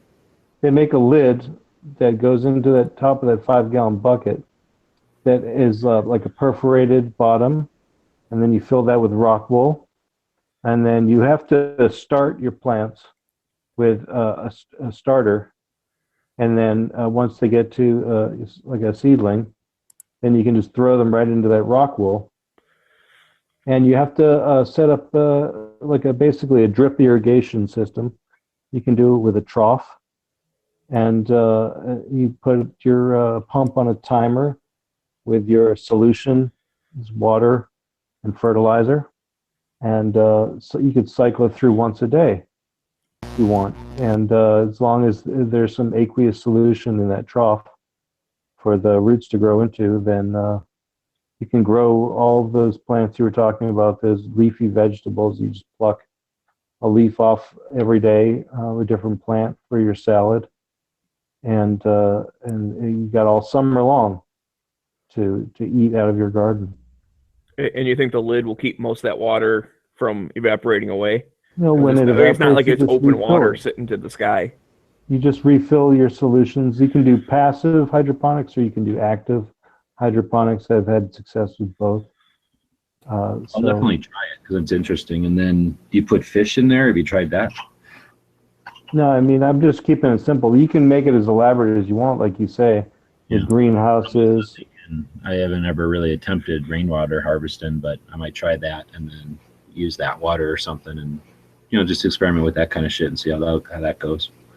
And that way, Rainwater harvesting is very simple. yeah, I know. I just have to put buckets out. I just have never done it. I saw some of Haas USMC's videos where he just uses those big 35 or 55-gallon plastic The canisters. difference is I'm only going to use rain that comes from Mexico. He's stealing U.S. rain, which is criminal.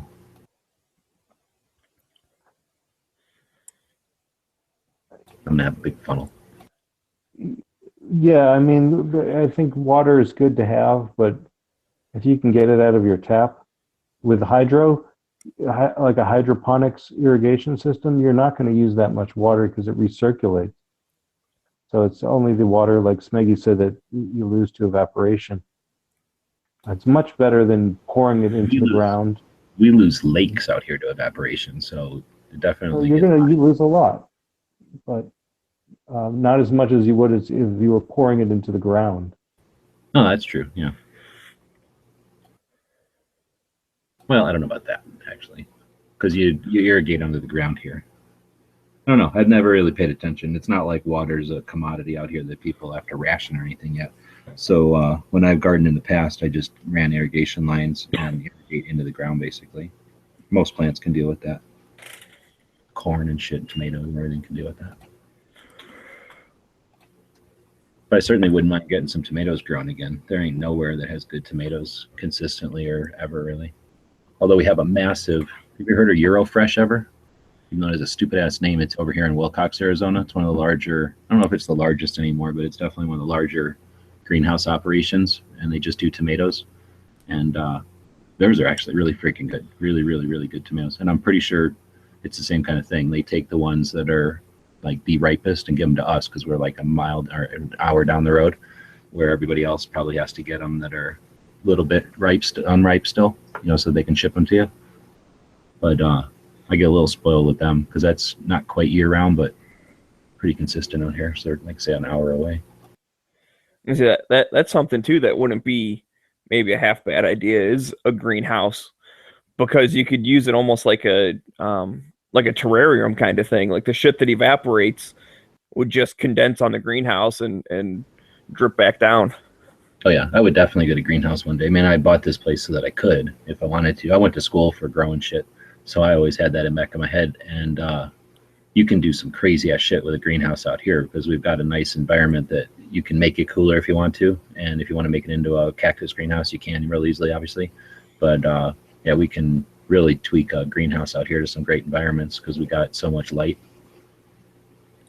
so much And of if it. you would just vote in recreational marijuana, then you could really make a business out of it. I can't. I wouldn't want to, for one, and then two, I wouldn't want to. I'd rather have my guns than a bunch of marijuana plants around.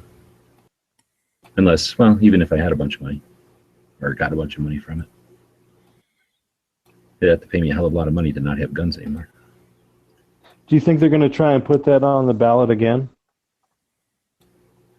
Recreational marijuana in Arizona?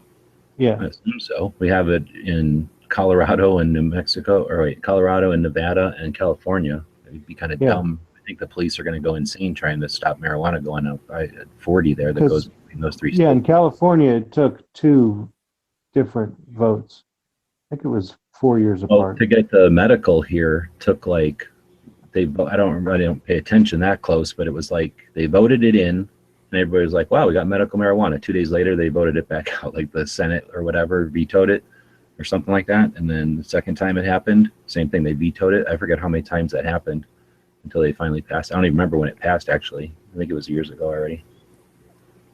But I don't know if there's any difference. I don't really pay attention to that shit, but I mean, I don't know anybody that goes to it or that there's been any issue. Never hear about it on the news or anything. But this past November was the first time they voted on recreational marijuana in Arizona, right? Pretty sure. I mean, they might have voted on it in the past and didn't pass, but this was the first time that they made a big deal about it. And I figured it was going to happen, but it didn't. I mean, it happened in every other freaking state. I kind of figured that's just, with all the young voters and then all the old people that are probably either dead or not voting anymore or using the medical marijuana for their ailments, right?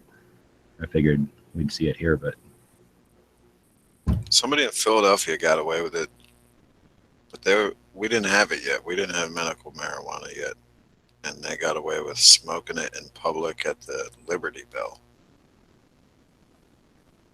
Maybe they had it out of state. it would have been like freedom. They're so close to the Freedom Bell.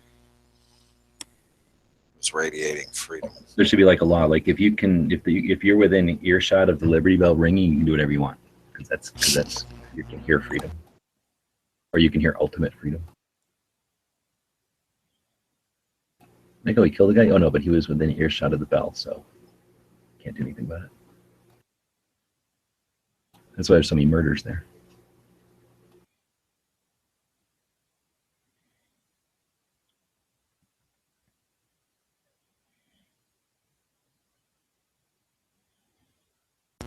Yeah. I'll try to Google it.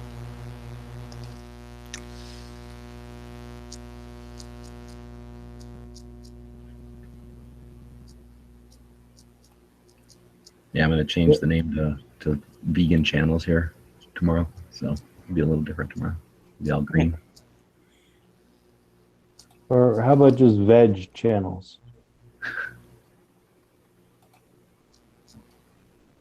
That way, when people come into the chats, they don't have too high of expectation.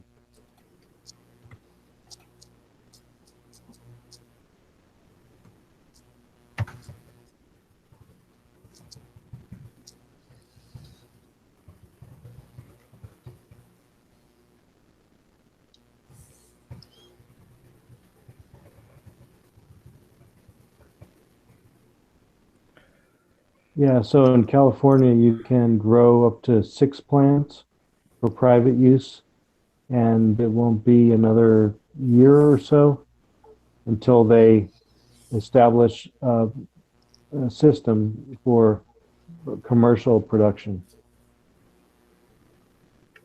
I heard something on the radio yesterday that Massachusetts it happened at like midnight or something, and they were like interviewing people, and they're like, "Oh, is it? Oh, is it?" And like, "Oh, I didn't know. Like, I don't care." Like nobody. It was like a bunch of people who were like, "Don't bother me. I don't really care." Like nobody cares. Don't worry about it. So it's not like it's a. I don't know. It's not like if they gave us constitutional carrier. Yeah, I don't know why Massachusetts had it on the ballot, because it's always seemed like a very conservative state to me, other than UMass Amherst, which is a liberal bastion in the western part of the state. But I think the organization Normal was founded. Correct me if I'm wrong. Yeah, I mean, there's definitely a lot of liberal people in Massachusetts, but I never thought of it as the place where people wanted to smoke weed all the time. Definitely not. It's just a different world. Are there states that have bigger, like more school, like more colleges in them? I wonder if that's a factor. Massachusetts is the birthplace state. of public education in the United States. So if you get a bunch of teachers and students voting, I bet you that makes a difference. We have 2 schools out here, but I don't know if they're that big an influence on the thing. But I don't know. Do students? They don't always vote where they go to school, do they? They vote at their home or their home state. I don't remember anymore.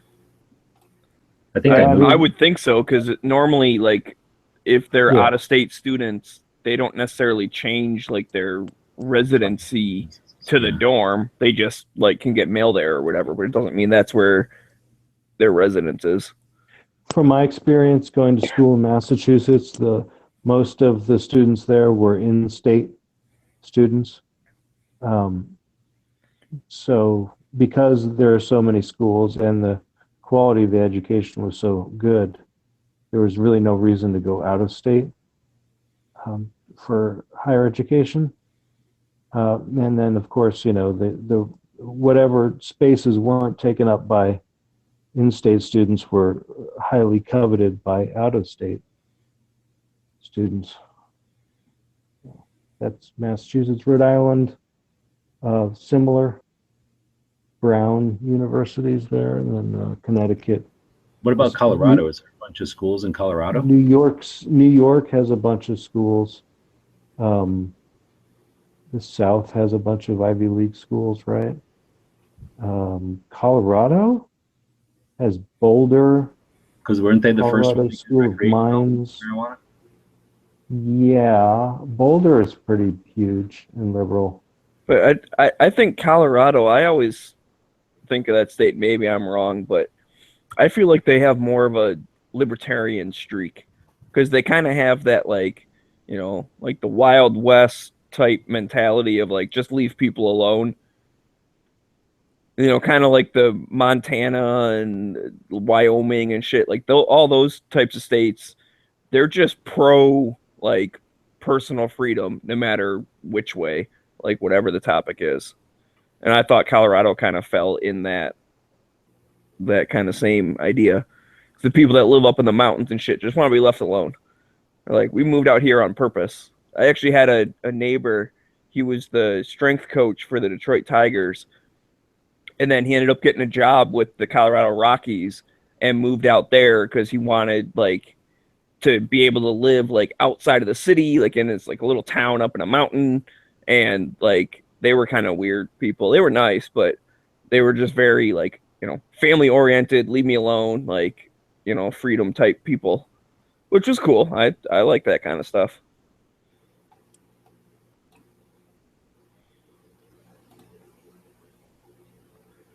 University of Colorado Boulder has 32,000 students. That's undergraduates and postgraduates. Fall of 2015. Is that a lot or something? I mean, I have no idea. 32,000. That's about as big as they get. Yeah, that's a lot of students. Yeah. I don't really know. I went to a small private school that basically only had engineering and architect. Like they didn't have any other majors. So if you went there, like, you got really good schooling for the thing you were going for. And so part of the thing I like about it is then I didn't have that usual college experience of all of the like liberal art degrees and stuff. Like, I've never met those types of people in college. I was just hanging around with a bunch of other nerds just like me. So it worked out fine. I had a similar experience.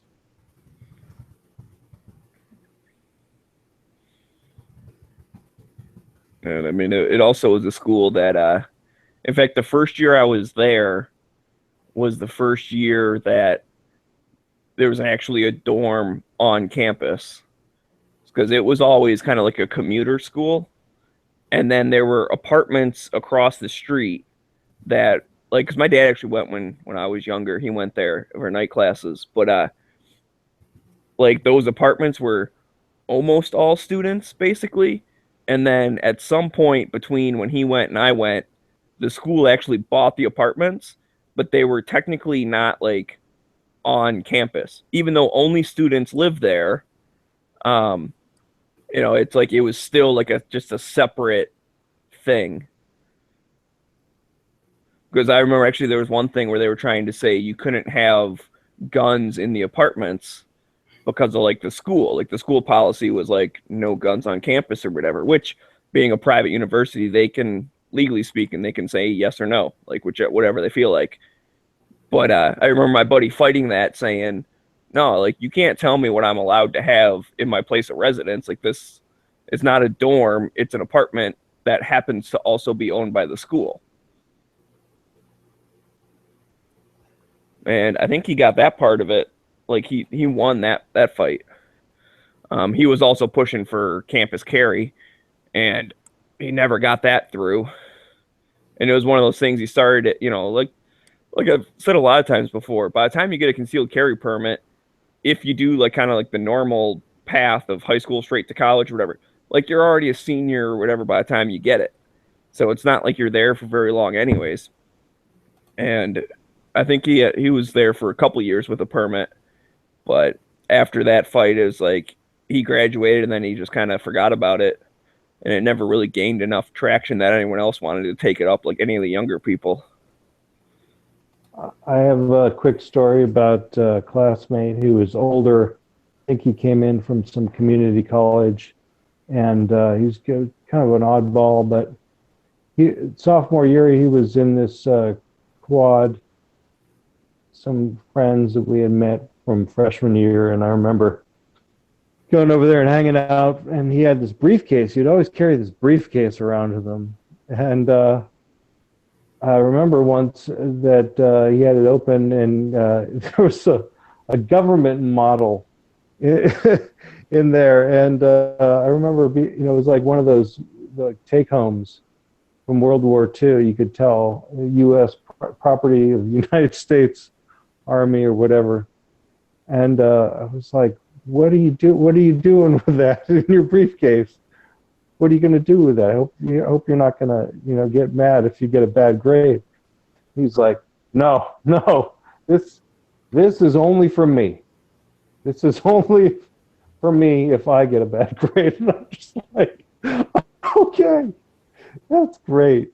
We'll see you later. I don't think I ever talked to him again after that. He was a weirdo. But yeah, that's one of those stories that sticks in my mind of people in campus carry. If someone wants to carry a gun around, they're going to do it. And it doesn't matter what the fucking law was.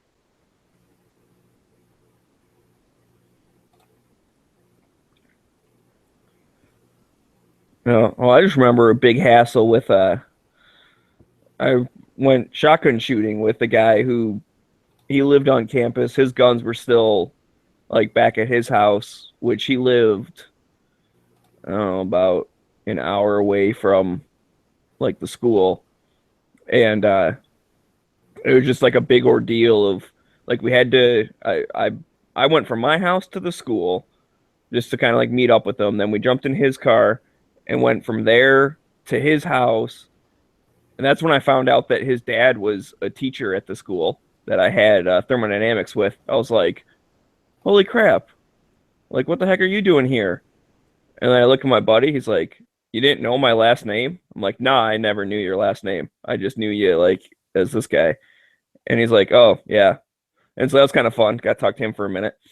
And then we went to the range, but then it's like we were closer to school, so it would have been nice to like just go back to school, but he can't have the guns at school, so like we had to go back out to his house, then back to school, and then I could, all this time I still had my gun with me.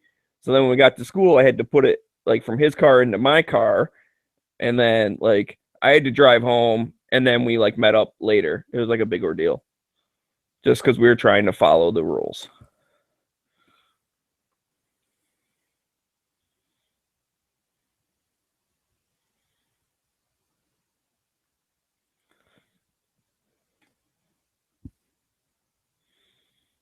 Yeah, I finished up school before Columbine, so there was never any like worry or stigma or anything like that. It was just like if I ever saw a gun or, if I had a gun or whatever, like I had no reason to bring it to class, or I had no worry of anything like that. And man, it was just weird when Columbine happened. It was just like, somebody flipped the switch.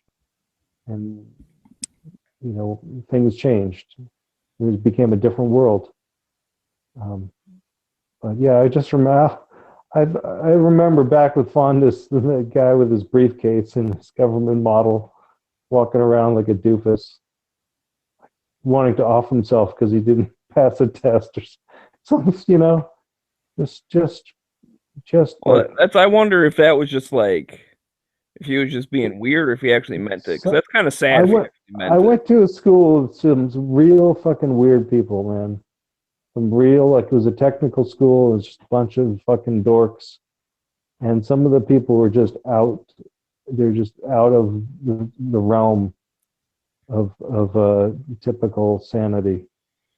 So I remember there was a guy that I went to school with that, this is just kind of speaking, just kind of being weird or whatever. But he was actually in that thermal class that I was talking about what my friend's dad taught. But basically, like everyone does bad on the first test for whatever reason. The teacher even said, he's like, everyone does bad on the first test. Don't worry, you'll do fine on the rest of them. Like it's weird. And he's one of those people, like he would give like last year's tests like a couple weeks before. He's like, there's no tricks on here. This is just kind of hard stuff. So, like, I'm going to tell you exactly what's going to be on it. So just learn how to do this and you'll be fine. It's just different numbers when, your test comes around. But anyways, I just remember this guy, like, he came in, he, like, wrote his name on the top of the test. He looked at it for a while and was like, you could hear him huffing and puffing and shit, like, all, like, stressed out. And then he, like, got up and turned his test in. And I was like, wow, that was really fast. And, I was one of the first ones done. I turned mine in like 10 minutes after him. And I went and I saw him. I was like, wow, dude, like you did that pretty damn fast. Like I'm normally a fast test taker. I'm almost always like the first one done. It's just how I've been. And I'm like, what the heck? He's like, oh, I didn't know any of it. So I just turned it in blank. I was like, what the fuck is wrong with you? This guy, like, this teacher gave out so much partial credit. If you just like did the first step, like wrote the equation down and then stopped, you'd get 2 points. If you like did some stuff and messed up the numbers, but like you got the right answer with your messed up number from like step 2, you'd still get full credit for having the answer. You'd just lose a point for like messing up step 2. But like 3, 4, and 5 step would you'd still get full credit and shit. I'm like, he's like, what the fuck, man? Like, just try a little bit. You would have got like 50%. And in that class, like every point counted. It didn't really matter what the total was. Like, just every point counts. And by the end of the year, however many you have is what your grade is. But yeah, I remember that, man. When I got my test back, I had like a freaking, oh my God, what did I have? It was a 70 something, like a 78. And I was like, holy shit, I got a 78 on a test. That was weird for me. And then the dude started writing like numbers up on the board, and it was like 92, 84, 78, and then like a bunch of other ones. He was writing everybody's score, not who had what, but just the numbers. And I realized that like I was the third highest in the class. And then there, right at the bottom, there was 7. He literally gave that dude 7 points for writing his name on the top of the test and turning it in, because it had to have been him. It was the lowest one. Well, I mean, I can understand his frustration. I took a class, it was macroeconomics, and I was in there the first couple classes. I was like, I don't understand this shit at all. And then like the first quiz, it was a 7-week term. So the first quiz was like at the end of the first week, and I was like, I'm probably got a 60 or something. And I was like, shit, I'm in the hole. And then by the end of the third or fourth week, like I missed a few classes, and I just failed a couple more quizzes, and it was hopeless. Like I wasn't going to pass that class, so I just stopped going. And I just quit the class. And I was able to take some other class the next semester, double up to get the credits I needed. But yeah, I mean, you reach a point where it's just not worth it unless it's multiple choice and you can guess. It's just not worth it to put in the effort. I mean, I wouldn't have pushed it all the way to the final exam to figure out that it wasn't worth it. But, right. Well, yeah, and this was the first test. This was the class was set up like there was 4 tests, a midterm, and a final. And so like, the midterm was worth 25% of your grade. The finals were 25% of your grade. And then the 4 tests added up were worth like the other 50%. But I don't know, actually what the guy ended up doing, which was super nice, like after the final. So basically after you turned in your final, he asked if you wanted to like do an extra problem, which was like it was only one question, but it was like 17 steps to end up finding the answer. But whatever you got on that one question, if it was higher than your first test, it replaced that number. And if it was lower, then no harm, no foul. You kept the grade that you already had going into it. And one of the things was, it was one of those things, like the first test, like it seemed super hard, but by the end, you were doing that kind of shit all the time. It was like looking up stuff on Steam tables and converting entropy, and like it's all the stuff that by the end you had to have known how to do it if you were still in the class. And so yeah, I redid that and I got like a 90 something on that one question, and so that replaced my 78. And it's like I think that kid actually he stuck it out. I'm sure he redid it and probably replaced his first test score.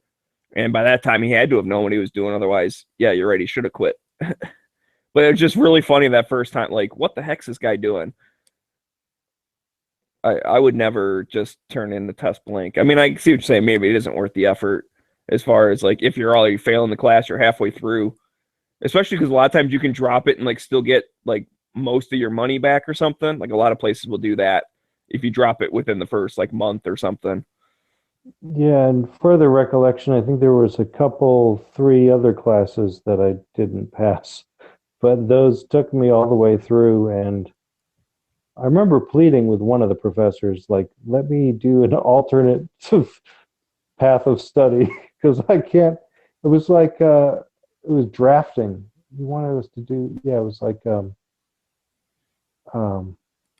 architectural drafting, and I just started learning AutoCAD, which was like AutoCAD 10, and I was like trying to print out these assignments from AutoCAD on 8.5 by 11, and the scale was coming out all wrong. And I was like, oh shit, I haven't learned how to do hand drafting. I haven't learned how to do AutoCAD. I'm totally useless. But yeah, I did eventually learn how to do AutoCAD and hand drafting, not necessarily in that order. So yeah, I think college is great, but I also think it's just like a lot of requirements and a lot of expectations crammed into a very short amount of time. And yeah, I mean, I was just, when I was graduating, like the internet was really just coming online. And so the amount of technology that I've absorbed since graduating was many folds more than I was able to pick up when I was in school. I can't even imagine what kids are learning these days in school if it's not just all computers.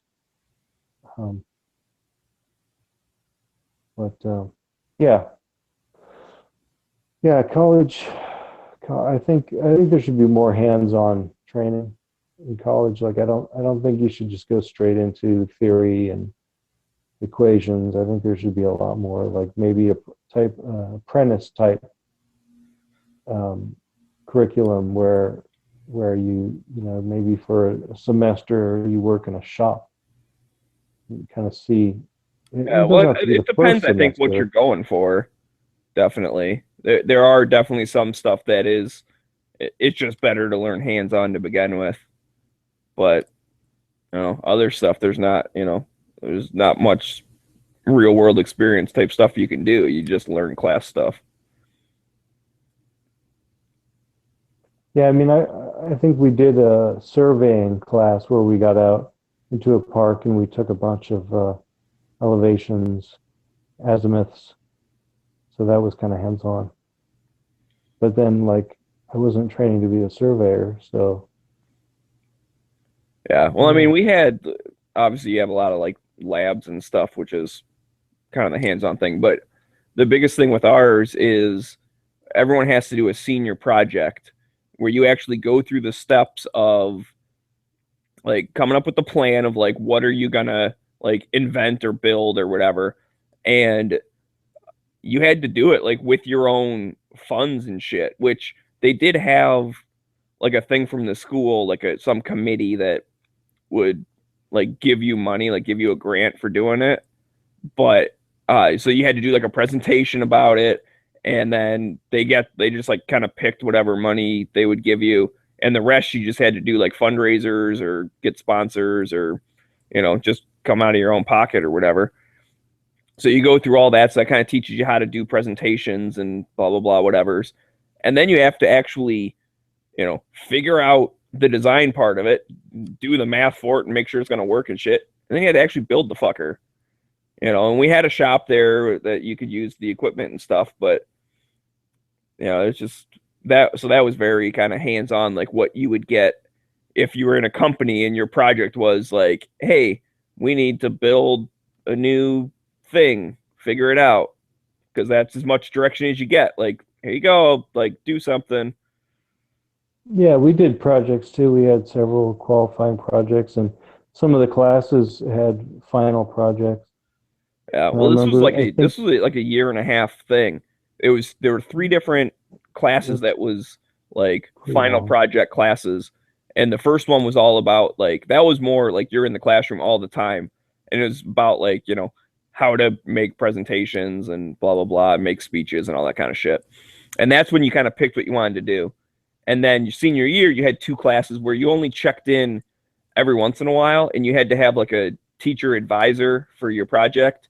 And so you had to keep a logbook and all this shit. And then they would sign off on it like once a month saying like, okay, you did all the work you were supposed to, or you're behind schedule or blah, blah, blah, whatever. And I actually had to switch my project between junior year and senior year. Because originally me and this other guy, we were going to do this thing for the company he worked for, which they make a bunch of like pipes and shit. And we basically were going to design this different type of pipe jig for bending like some pipes into like weird things. And, you know, it was something that basically his company was going to pay for, because when we were done, they were going to keep it and use it. So it was just like a regular like work project kind of thing. Well, they decided between the years that they didn't need that anymore. Like they weren't going to get into that space. So they're like, well, we're not going to fucking pay you to build something we're not going to use. So then we had to switch over, and we ended up going on to like this robotics team thing, which was pretty cool. It was basically How long ago was that? How many years ago was that? 10 years ago, 11 years ago, something like that. So the robots were probably pretty crude. Oh no, the robots were fucking amazing, dude. We had it was a fully autonomous vehicle, right? So it used a camera, a LiDAR system, and a GPS to like move around. Basically, you hit the go button and then it just goes. And it was a competition that's sponsored by the Department of Defense. We went up to like this fucking Air Force base for the competition where they set up like an obstacle course, and then it's got to like it has to stay between the white lines. That's what the camera was for. And then they have like barrels and cones and ramps and shit that it can't hit. If it hits it, like you get points knocked off or whatever. And so that's what the LiDAR system was for. And then the GPS actually was for a different course, which is an open field, and you download 5 GPS coordinates, and the computer or the robot has to go to like each one and sit there for like 10 seconds and then go to the next one. And so, I mean, it was the kind of shit that like, DARPA's working on for full-size trucks where like they'll have like a convoy and maybe like the first truck is actually driven by a person, but all the other ones are just like robot trucks and they know to follow the leader. So they get like the truck in front of them on their radar, and then whenever the one turns, the other ones turn. And so they'll do that for convoys because then if it gets hit, there's less like loss of life because most of them are robots. Or you can even have the first one, like a remote control or a person's telling it where to go, and all the other ones will just follow them. So then there's no human life out in the middle of the desert driving a convoy. So it was pretty cool. And ours had a hydrogen fuel cell, which was like kind of new, like, like alternate fuels and stuff. So that I think we got bonus points for using a hydrogen fuel cell. And you could swap out between batteries and the fuel cell, because when we did all our testing, we just had like a rack that had 2 deep cell batteries on it, because like we didn't want to waste all the hydrogen just for like driving around the field at school, testing the sensors and shit.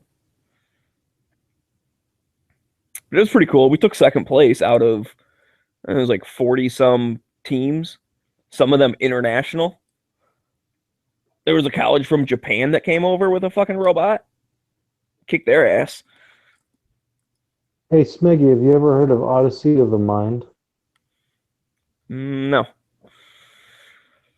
Okay. Bob is in the external chat, and I just dropped a link out there. You think he's going to jump in and say hi? I don't know. The consensus is that you are Skynet. I don't think I'm I Skynet. didn't know that Skynet was a Zionist.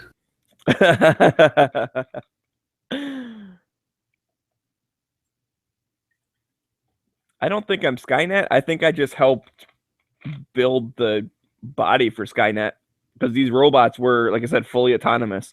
You hit the go button and walk away, and they figure out not to run into shit. Like a Roomba? Yeah, kinda.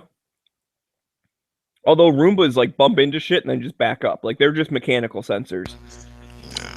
So whenever it bumps in, like that the little skirt around the Roomba is like a little spring-loaded button or whatever. But Don't they have one now that like maps out your house and knows where to go without bumping into shit? I actually saw an infomercial for that the other day. Because they were talking about, like, they showed a map of like a Roomba moving around the room and how it was a bunch of like random shit, and there was like a big triangle in the middle that it never actually went in, like that time. Yeah. And then they showed this other one that just like goes, back and forth and back and forth. So it does get like every inch of the room, and it does it faster than the Roomba does it without leaving a big ass triangle in the middle that it never got to. But yeah, it was pretty cool, man. Although our second run sucked. The first run, you get 3 chances at the obstacle course. Our first run, we were doing fine, but it just, the speed was turned way down. So like we only got about halfway through the course, because there's like a 10-minute limit or something. And so we timed out. We were like halfway through the course. Even though we didn't hit anything, we did everything perfect. It was strong enough to get up over the ramps and climb over the logs and shit that were in the way that it was supposed to climb over. But we just were going too slow. So then we're like, well, we just need to turn up like the decision-making speed or whatever, right?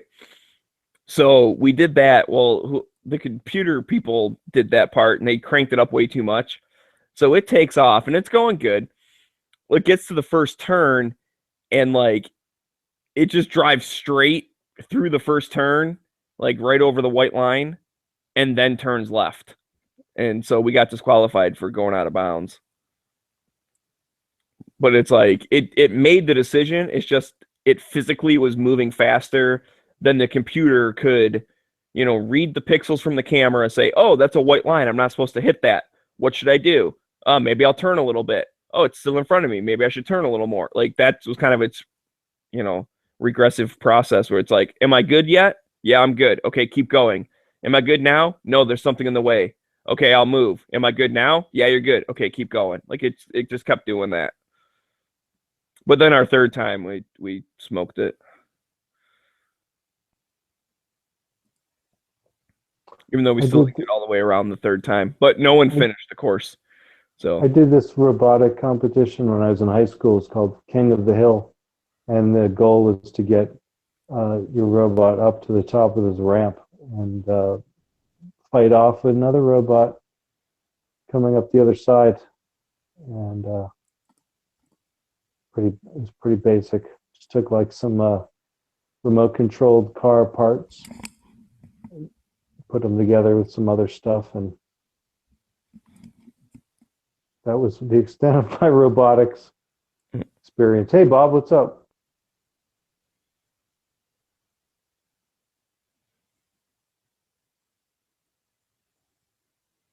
I'm just trying to be a presence. He didn't really want to say anything. yeah, he's scared of the Skynet, apparently. Skynet's evil, and it looks like a snowman. I'm not Skynet. Where's this coming from? When Smeggy do this, there was Skynet. Hey, he helped design the robot bodies. Bot that can think for itself now. All of a sudden, I'm Skynet. Oh, okay. I didn't realize that he was helping. That was 10 years ago.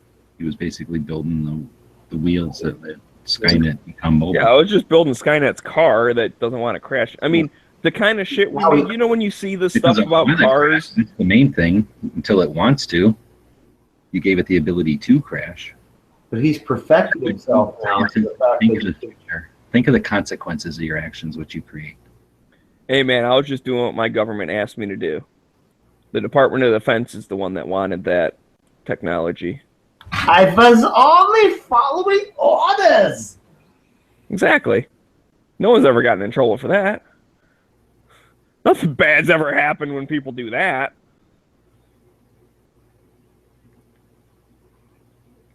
The president told me to follow the orders, and I follow the orders. Yes, I'm not sure how I can be a Nazi and a Zionist and Skynet all at the same time, but apparently I am. So how come you're not making drones instead of paint booths? Well, I don't know. This seemed more fun. I always liked fluid dynamics more than just actual structural engineering stuff anyways. So that led me more towards my industry now. Basically, you developed a conscience. You enjoy? I wouldn't say that. You enjoy that Instagram app? What Instagram app? There's this Instagram where you look at people's pictures and share them and stuff. Okay. Is that something that you enjoy? I enjoy Instagram, yes. So I will click on this one and tag you on it. And you might like this channel. They got some really cool shit. I've been posting my plumbing shit, and then they must have found me. But aw, poor little hippo. What? Oh, there's this little fucking hippo, and it got its side cut, and these birds are pecking at it, and it's just laying there. Well, that's not the link I sent you. No, it's on TV. That's Water sad. application to eliminate spills when removing toilets. Huh. I was just thinking about that. Ooh, that's horrible. What the fuck is this? Oh, that's fucking horrible. Anyway, so I'm watching a couple of plumbing Instagram channels now.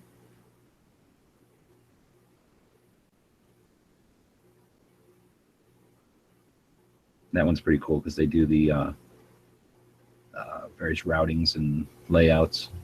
They take pictures of shit that's like super cool. Wow. Have you ever? I never knew that there was gun bunnies like in every single industry. Have you ever wondered yourself, G-Webs, if maybe the excitement could be just too much for you if you keep up with this wild lifestyle? What are you talking about? Well, I mean, now you're involved in plumbing videos. I mean, what's next, right? Whatever will fucking keep the roof over my head and dog fed. Just thinking, it's such excitement. Did you see that on that one you sent me? Like their like fourth post from the bottom On that channel, whatever, local Yeah. fitting. It's like some Oh. chick like underneath the sink or whatever. Oh, Plumbing, snap. brother. Plumbing babe. I didn't know. Yeah. What do you know?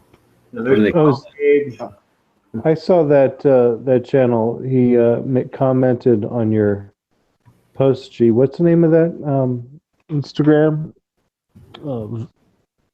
It's local fittings. Local Yeah, yeah. I was trying to figure out what. I didn't click on his website, but I was trying to figure out what he did. You just post cool plumbing pictures. I don't know. Maybe you just got to be a plumber or something. But I freaking am fascinated by some of the routes they've got here. I don't know what the fuck Well, they're even plumbing. It seems like the thing that was particular to his photos were like the rubber insulators on the clamps, on the pipe clamps. Do you see that? No, that's not Check that out. common. All of them. Those black rubber insulators on the pipe clamps. You're saying that's what's consistent through all of them? For a number of them that I've never seen anywhere else. The black rubber. I'm looking. Oh, you mean that like nylon little strappy thing that's holding their Like plumbing? It's like a grommet that's lining the pipe clamps. Yeah. That's normal. That's everywhere. The one in the picture, his fourth picture, the one that's just a bunch of, it's got like 4 gauges at the top and some sort of like 8 nipples pointing out and a bunch of elbows that don't go to anything. And then a bunch of ends that don't go to 2-inch pipes. It's like half complete. It's like some sort of, I don't know what the fuck you call that thing. But anyway, those hangers I haven't seen before. They're almost like zip tie material going into metal. But there's those ones that you're looking like a hose clamp with rubber. They've always been around for vibration and pipes. That's just how they are. I've been using those for a long, long time. But when I used to build restaurants, that would be the kind of shit that I'd sit there and be all fucking proud of myself after rerouting something. And I mean, I didn't think anywhere near as complicated as what the fuck these people are doing.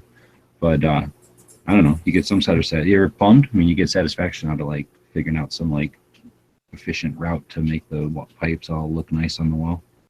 Nobody ever cares, but I always enjoyed it. I think those, I think they're just common because they're common. And having them on those adjustable rack, what do you call those, like brackets or whatever that are on the wall, that's kind of what we always used. I like that Jack Daniels thing. I wonder if that works or if that's a special threaded thing. But that'd be an easy gift you could make for people that were into booze. Out of like 4 pieces of pipe and a valve.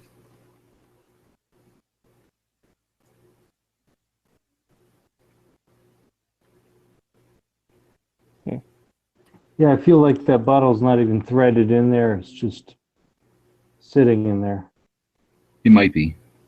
Because, yeah, I can't imagine. There's no way that there's a pipe made with that weird-ass bottle thread. Unless they remilled out that little brass piece there. they may have taken it to a mill and made that compatible with the bottle. What does this say? I don't know. I don't go to enough bars, but that would be the kind of thing that would look cool in a bar, having a bunch of those different brands or something. Except that in a bar, I think you'd want like a more of a push button type, like a drinking fountain type of button instead of a valve.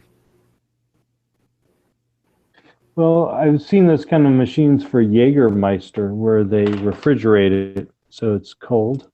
I think I've seen that, yeah. So you don't have to like touch the bottle. It just is kind of permanently mounted in the refrigerator. It's almost like a keg or something, except it's just a bottle. And there's like 7 of those bottles sitting there. No, it's been a while since I've been at a bar with Jägermeister, but that's would be a proprietary type tap, and I don't think I've seen that for any other booze. Because you always want to serve Jägermeister cold, ice cold. I don't even remember drinking it. I know it was gross. Bah. Remember the last time I drank it? Probably when I was a little kid still.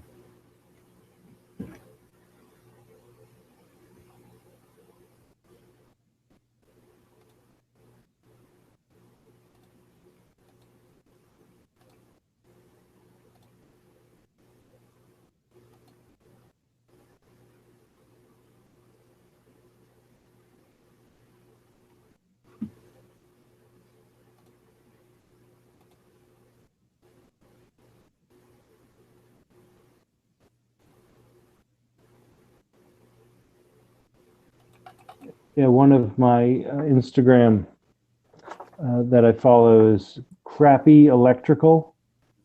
It's pretty funny. They post all kinds of photos of like really sketchy electrical installations and dead rats and circuit breaker boxes. I wonder if there's any health inspectors that run Instagram pages, because that would be incredibly disgusting, I bet. Or on the other side, they could do just the like spectacular restaurants. I've been in some kitchens before that were like pristine, like laboratories, you know, like there wasn't a freaking piece of dirt out of place anywhere, even underneath the machines, and just, you know, like they spent a lot of time cleaning.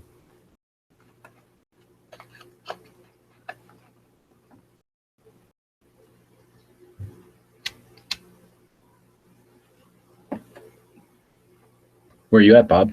You still up there, or are you down where your sisters? I'm in Winnipeg. I don't know what that means. That means up there? Yeah. Okay. That's what, like, that. Those words mean nothing to me. Yeah. Like saying, yeah. Oh, I'm in Saskatchewan and Saskatoon, and people are like, "What?" I know where that one was. Yeah. But where was your sister at? Brandon. So right above Minot. And then Winnipeg. Now it makes sense. Okay. Winnipeg's a little bit further north than that. Another couple hundred kilometers. Well, east. Yeah, northeast. Mostly east. Mostly east. For Brandon, it's all the straight east. I went to Brandon one too many times. Yeah, closer to Ontario. Fuck, that's all. I mean, Winnipeg? In Winnipeg. So, did you guys hear that the fucking, I don't know, I forget which one this douchebag is, but one of the shooting dudes, like the one that got caught or whatever, is found guilty on all charges? I think that's the church one. The church shooting, yeah, good. He was a nutcase. Can I just kill myself and pay my own bounty? Well, he was acting as his own attorney, so that's not difficult. Right? Anybody? I've always heard that the person who acts as their own attorney has an idiot as a client. And a really bad attorney.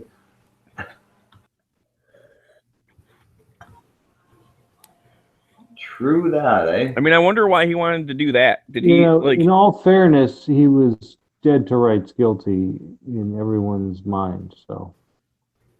Well, yeah, he did. I mean, there was no contradiction that it was him who went in there and shot a bunch of people because he was crazy. excuses.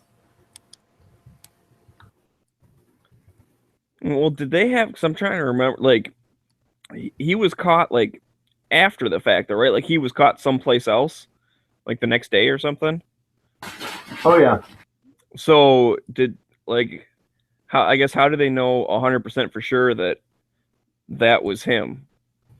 I mean, I'm not saying it wasn't. I'm just saying like, did they have video of the whole thing happening or something? And or were there witnesses that knew exactly who he was beforehand and like said, "Oh yeah, it's this guy. Like, go get him at his house. He lives here."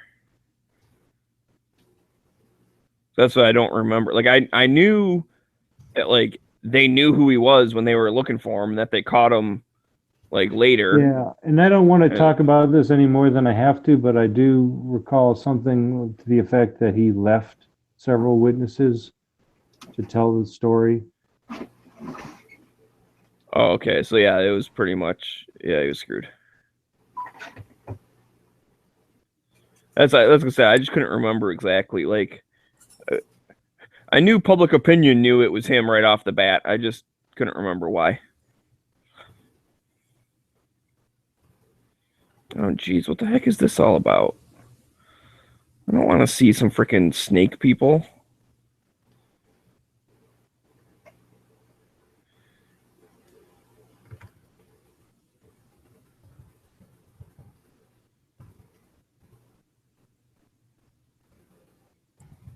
I hate when the nature stuff gets dumb. Cobra Mafia? I don't want to watch that either. What the shit?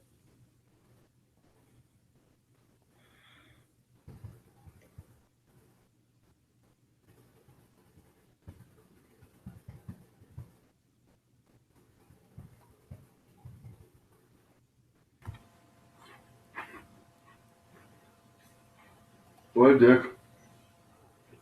Oh, I think I figured out what these rubber grommets on the pipe clamps are. They're electrical isolator, because the clamps are steel and the pipe is copper. No, you can't put metal. You can't put zinc and copper rubbing together. The water pipes move, so you're going to get the metal on metal issue, and then they move. So that's why you want that. I mean, I guess there might be some electrical isolation, but you don't have electricity running through pipes ideally. It's like a dielectric isolator, so you don't Yeah, get. I was gonna say copper and galvanized, like they start eating each other or whatever. Mm-hmm.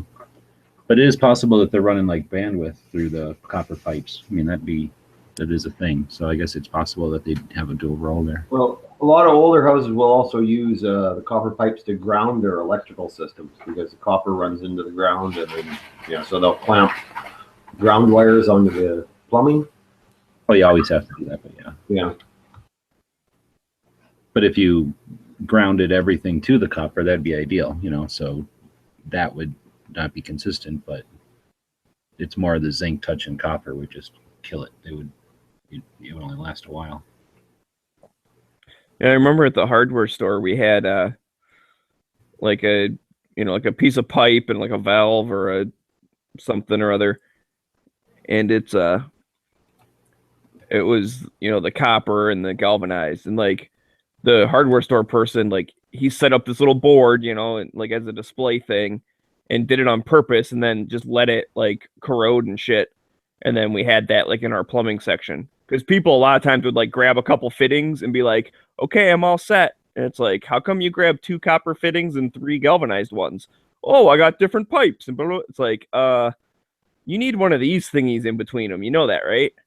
And like, why do I need that? And then you just point at the wall and say, that's why. And they go, oh, I'll get one of those thingies. It's called galvanic corrosion or bimetallic corrosion. The same thing that happens if you put 9 millimeters in a drawer of 45s. The 9 millimeters will eventually get eaten. Yeah, right. And the 9 millimeters will just outbreed the 45s, and eventually you'll just have a drawer full of 9 mils. Just like ISIS. That's right, Bob. 9 millimeter, just like ISIS. So, Bob, when you become an American citizen and you join AARP, you're going to have to start carrying 45 ACP. Well, that's okay because I already I'm working on a deal on a Colt. What the hell is that thing? Delta Elite. Buddy mine's selling one, so I've They're told. like a 10 millimeter. Hey, 45 Delta Elite. What? That's not a Delta Elite then. The Delta Elite means 10 millimeter. Oh no, this is an old one though. The old one is 10 millimeter. What are you talking about? It's not a Delta Elite if it ain't 10 Oh, then millimeter. what is it then? It's some kind of Elite thing. I'm sure he said it was Delta Elite. Maybe it is 10 mil. I'm googling it right now. He can't give up that metric system. I mean, Well, actually, I don't know. I do like the 10 millimeter round. I think it's nice. It's Yep, I it's just not. looked at Wikipedia. It says the cartridge is 10 millimeter. Nothing about 45 in there. Huh. Well, I'll have to check. I thought my brother said it was a 45, but hey, if it's a 10 mil, I'm happy with that. no, we're not going to let you get away with it. Like shit.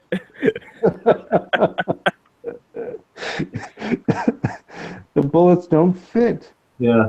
Damn, these 45s don't fit. So, yeah, I mean, here in America, you understand we use the English system, and you should be familiar with that. But Well, yeah, we didn't go metric until I was just graduating high school, and that's when they switched over. My last year in high school, they went from inches to centimeters. It really sucked.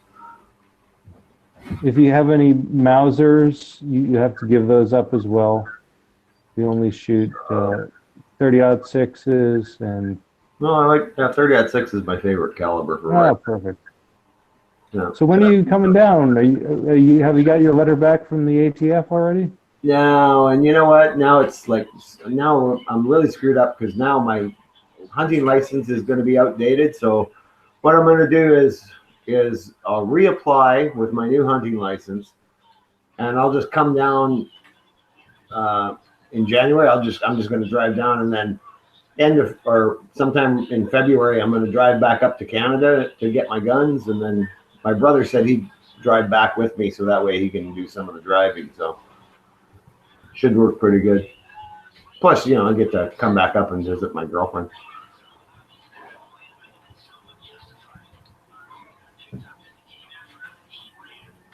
Oh, that works. Oh yeah, well I'll be down. Like I say, I'm probably just going to go straight to Vegas. Around the 5th or 6th or whatever, I'll get to Vegas and then hang out there until SHOT Show, and then after SHOT Show, I'll go back to Tucson, and then we'll start heading back and checking out gun shops and stuff.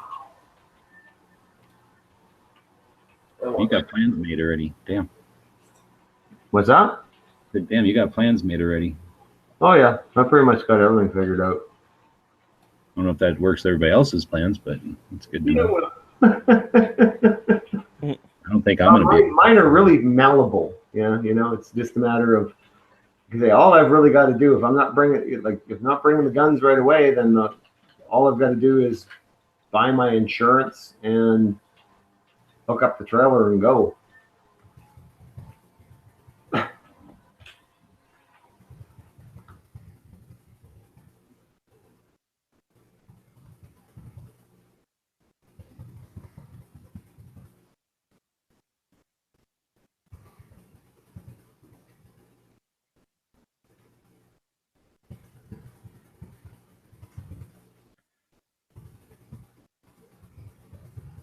I don't think I like how easy it is for Canadians to come into this country.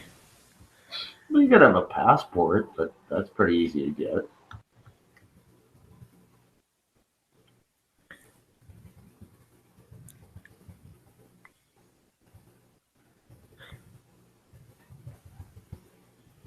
So I went to school with a kid who lived in Canada, and he crossed the border every day. I was like, what the hell's this shit? Well, you do know for a while there was fucking Canadians stealing our knowledge, taking it back to their homeland.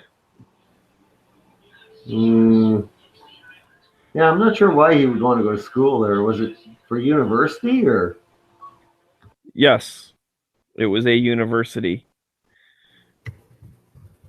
Maybe he was just learning how to be a snowflake.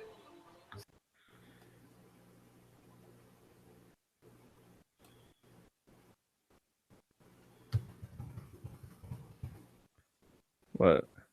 Yeah, for a long time, all you needed, you didn't even need a passport. You No, just needed to, driver's license. yeah. And then now they have like the advanced driver's license, so then you don't need a passport. But I don't like that one. There's some type of weird computer chip they put in your driver's license. I'm like, I don't know what's on that thing, so no thanks. That's scary. Yeah, exactly. Well, it's not expensive to get a 10-year passport, and then you got a passport, then you can pretty much go anywhere in the world, really. Well, with a Canadian passport. Yeah. Yeah, I could probably get a Canadian passport here, I would think. Oh yeah, they're probably not that expensive. I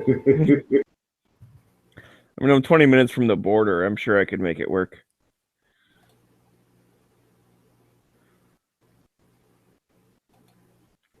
Fucking South Canada. Bunch of bastards.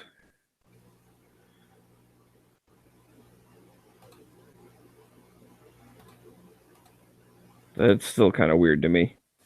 It's the border crossing where you go from America, drive due south, and you end up in Canada.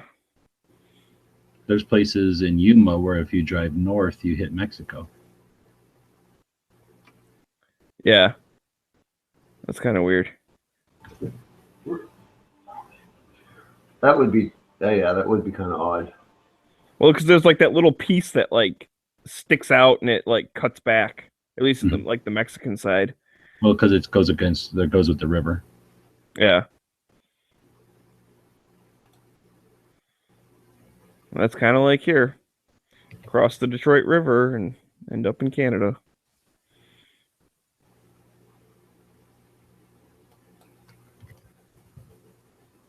What's annoying is being on a boat in the Detroit River, because Border Patrol will like stop you every once in a while, even if they haven't even like seen you like hit either of the shores. We were doing a sailboat race down the Detroit River, and luckily they didn't get us, but they actually stopped like one of the other sailboats, and it's like you're on the clock no matter what, and it's like you can't tell the guy like, no, I'm just racing, see ya. So that dude got totally fucked. His time was way off.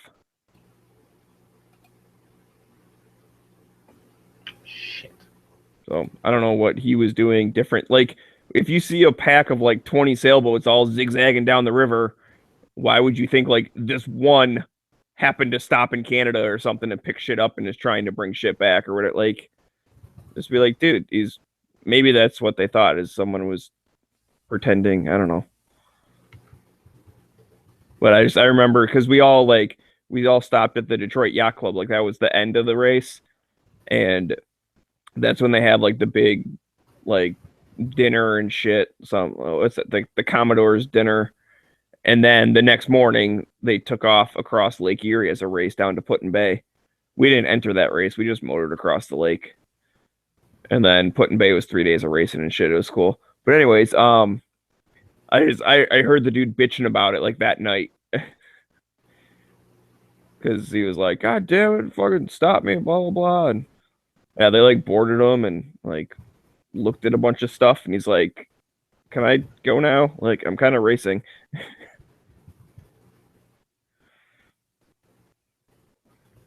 It'd be like if a rally car got pulled over or some shit. Like, dude, I'm like trying to get like across the country in 3 days. Like, what the fuck? Why are you stopping me?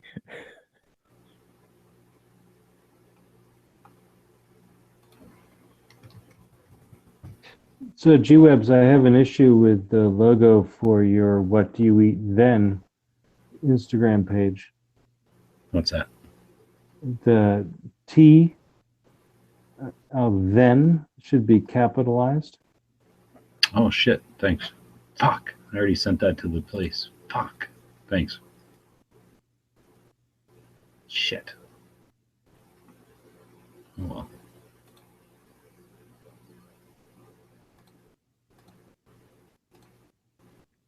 Oh, were you going to get like patches and shit made? Yeah, I got the file being made. It's no big deal. Just change You it might up. also consider changing the name to What Do You Eat Now? No. This is a website I've owned since a long time, so it's mine. I like this one. Plus, I have it on pretty much everything. The only thing I couldn't get it on is stupid-ass Twitter, which I don't care about.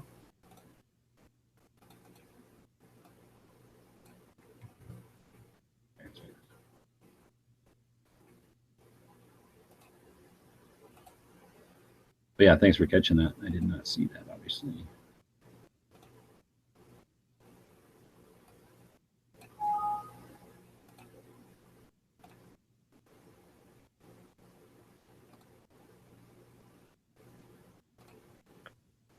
Well, then how come you have a link to Twitter on your website?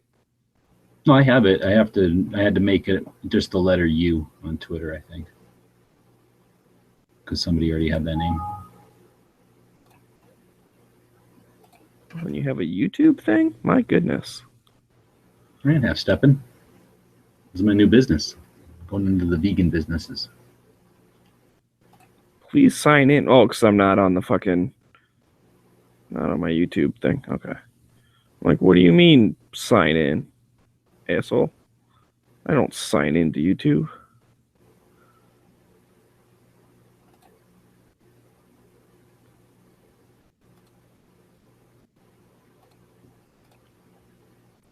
I only barely placed the order, so I might be able to catch it before they even do any work, I'm thinking. Never actually had to do this.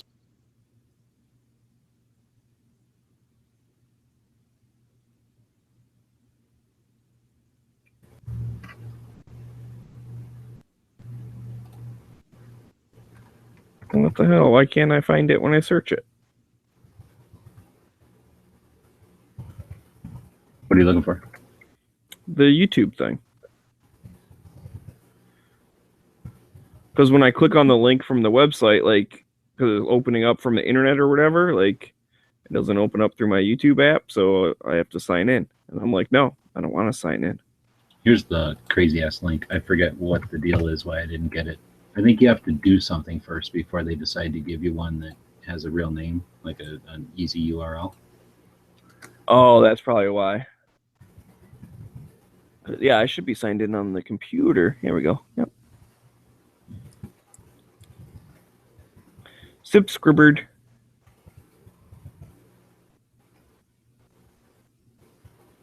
There you go. Now you have a subscribed.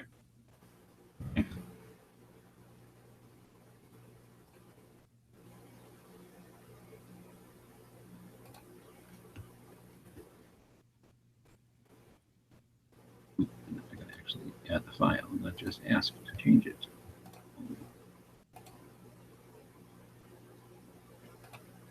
Yeah, thanks for catching that. Like I say, I just sent that order in, so I think I still caught it before they did anything. Yeah, no problem.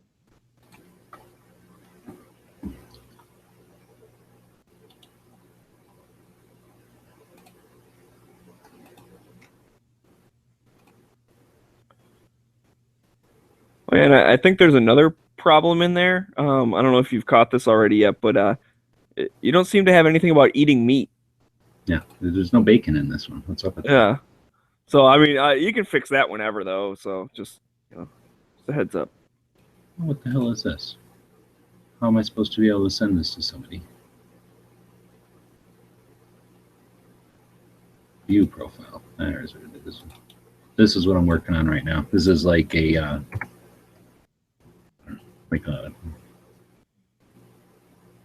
what the hell would this be? Anyway, a place you can do reviews. It's like a Yelp, or is that what it's called?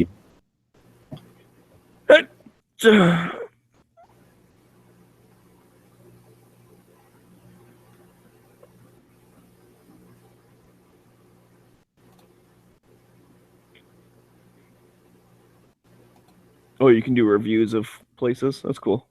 Yeah, this app or whatever, Happy Cow, is what I've been using when I go places. I end up searching just off of Google, and then almost always they take me to this Happy Cow place, and it's like, is that Yelp? No, not like a Google Maps or something for restaurants. Anyway, it's been pretty good to me. Shows me the places. It just, so anyway, yeah. Put it in there.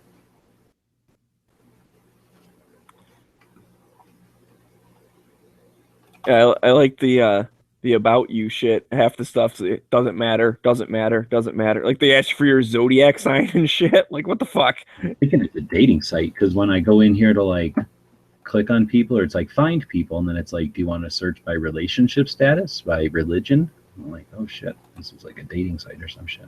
Oh, is it to like so people can? It's probably for foodies or something, right? Like you can like hook up with someone to like check out that new restaurant downtown. Oh snap! You have a friend or a fan. Yeah, it's some dude though, right? Yeah, Eric. He's following 108,000 things. It's like at this point, it's like a vegan sausage fest over there. So let's see if that changes. Hopefully. Hi, I'm Eric, a 25+ year vegan. Oh, and Happy Cow founder. Okay, that's why. So it's like the Facebook thing where the dude like, what was that Tom or whatever? Like he's automatically your friend. So that makes sense. I created Happy Cow in 1999 to make finding veg food easier. Always looking to connect with other veg heads. So please say hello. Plus, I figure I can be the lord of all vegans because I just push them all over. Yeah. Oh my. So, whatever. It's fine. Never mind. That's a pleasant side effect or whatever. Pleasant benefit.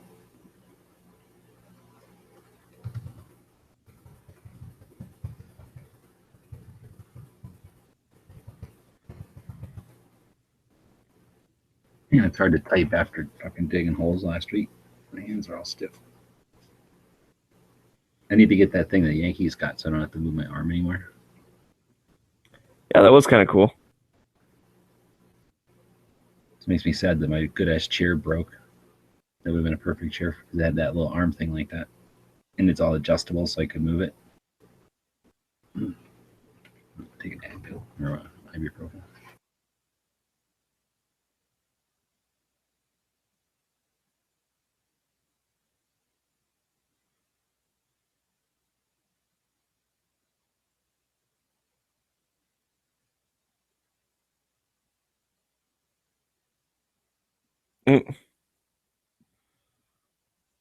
Speaking of sickly Canadians, I would recommend drinking a bunch of orange juice starting now, Bob. Start taking like vitamins or something. Get your systems all good to go. For when you get SHOT Show, so you don't get fucking SHOT Show plague. Oh yeah, you're right. Yeah. Well, actually, I got a really bad cold now, so I'll be spreading it. Well, hopefully that'll be over, and then right, don't you get like immune after having a cold or whatever? Yeah, you do. I don't think it's a cold. I think it's just all those freaking foreigners putting their germs everywhere and breathing. That could be because there sure was a lot of foreigners there last year. Oh Christ, yeah.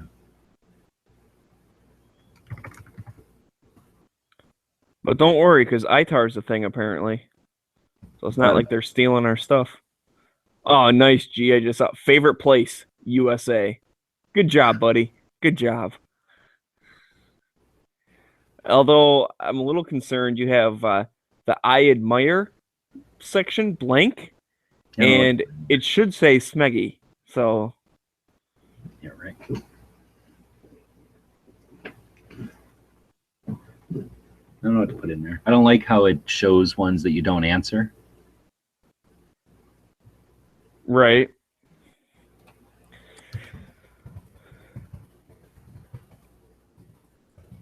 It's shaming you into like, hey, look, everyone, he didn't answer this question. What?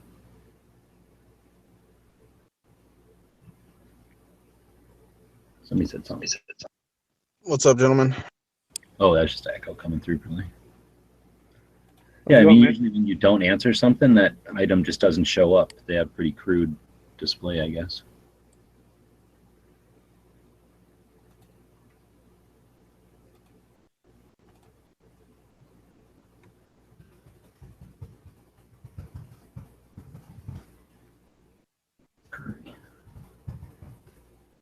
How's everybody doing tonight? Heard the Midland? Hanging in there.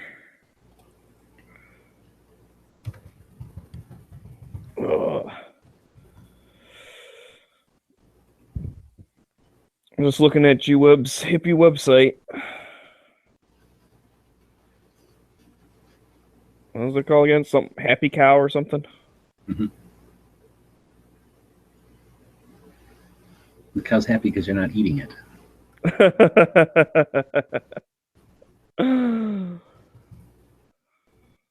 If you say so.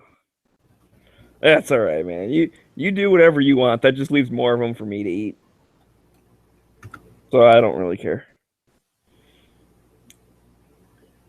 And you're one of the cool ones about it because you don't fucking like give me lectures about being evil or some shit. Hunting is bad. You're a murderer. I like that you do you and everyone else does whatever they do and you're cool with it. I like that. Yeah, he's not preachy. I didn't even know he was vegan until maybe. Well, I have to say mostly because I still eat bacon once in a while. Right, I think that's what threw me off. But I mean, I swear I didn't know you were vegan until you started doing the Daily Gun Show and talking about the healthy tip. And, you know, I started following your Instagram and you're posting all these vegetables and stuff. And I've been watching gun channels and watching the chats before gun channels. And yeah, I did remember seeing some of your YouTube videos about tactical bacon, whatever it was, bacon in a can or whatever it was. And I never would have guessed that you were vegan, and technically you're not if you're eating bacon, but you do classify it as mostly vegan, so. Yeah, they only give you mostly vegetarian as an option on here, but then they give you less like points, and you have to have points to get something, to get little badges or whatever. So I lied and said I'm a vegan for the badge. I did it for the badge.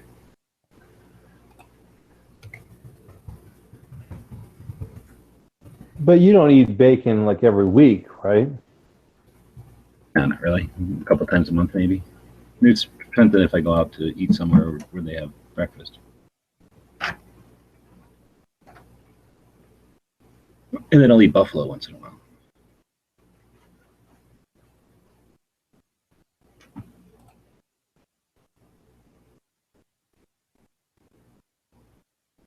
See, I could probably do that. I could probably be a vegan if I could eat buffalo and pork. You know, steak is great and chicken's great and fish is great and all the rest is great. But yeah, I basically just need like some source of protein, and buffalo is great. I don't see it all that often, but a few times I have had ground buffalo. It's been really delicious. You got to seek it out, really. Is buffalo, is that the same thing as bison? Yeah, I think so. There might be. Oh, okay, yeah, I love that shit. See, I think if I don't know, if we were picking, like, you can only have a couple types of meat or whatever, I would think I'd have to go with venison. And I don't know if that would include like elk and stuff, or is venison like just deer? But yes, So it's just deer.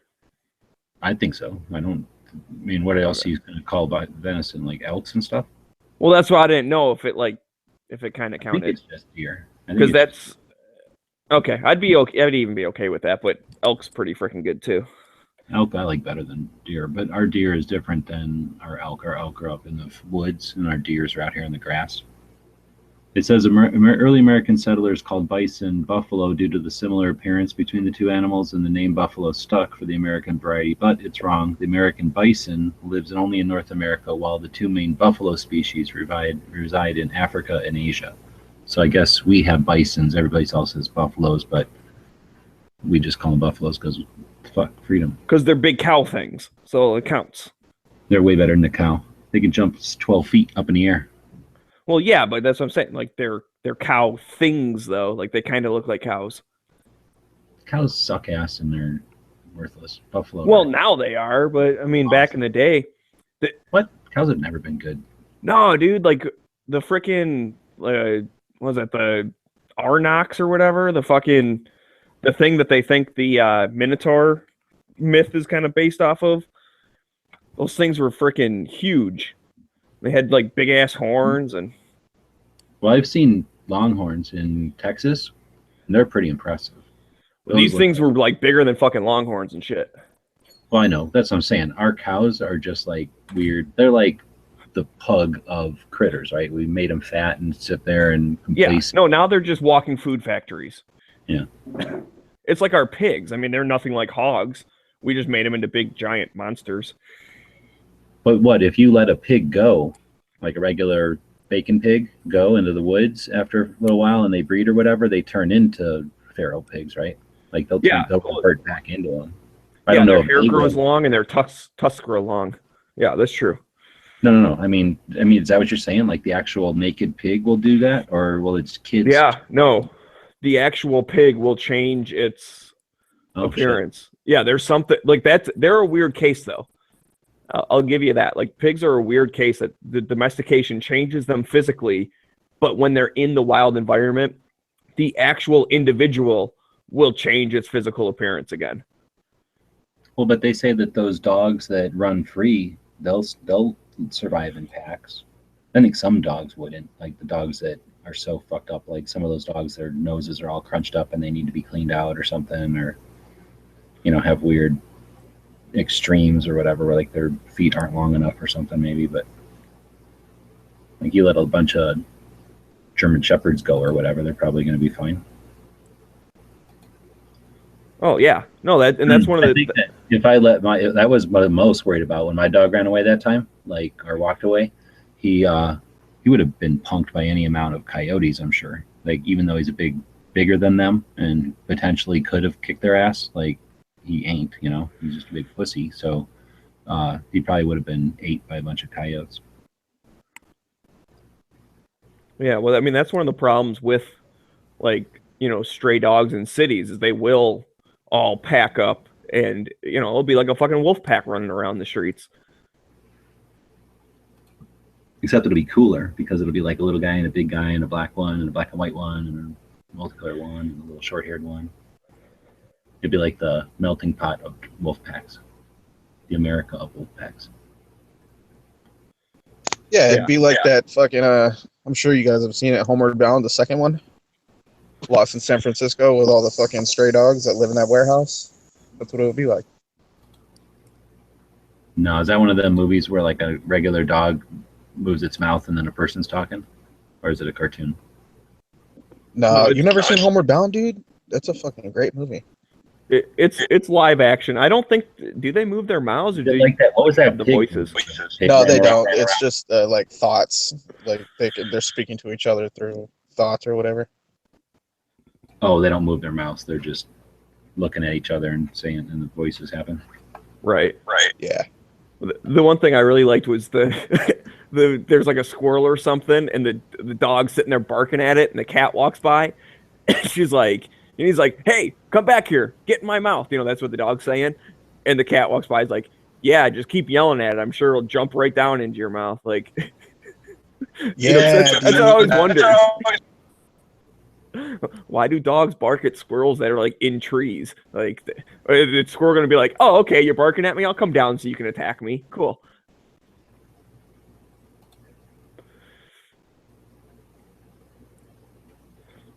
I never saw the second one. What was the pit bull's name? I know Chance was the golden retriever, and then Lassie was the cat. What the fuck was the? Oh my god, what was it? I don't remember. It's been a long time. A good movie, though. Yeah, it is. I like it. That's one of those kids' movies that never get old.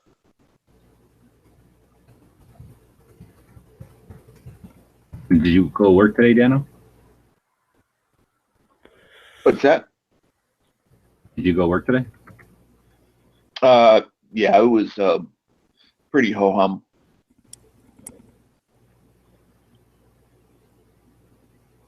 slow.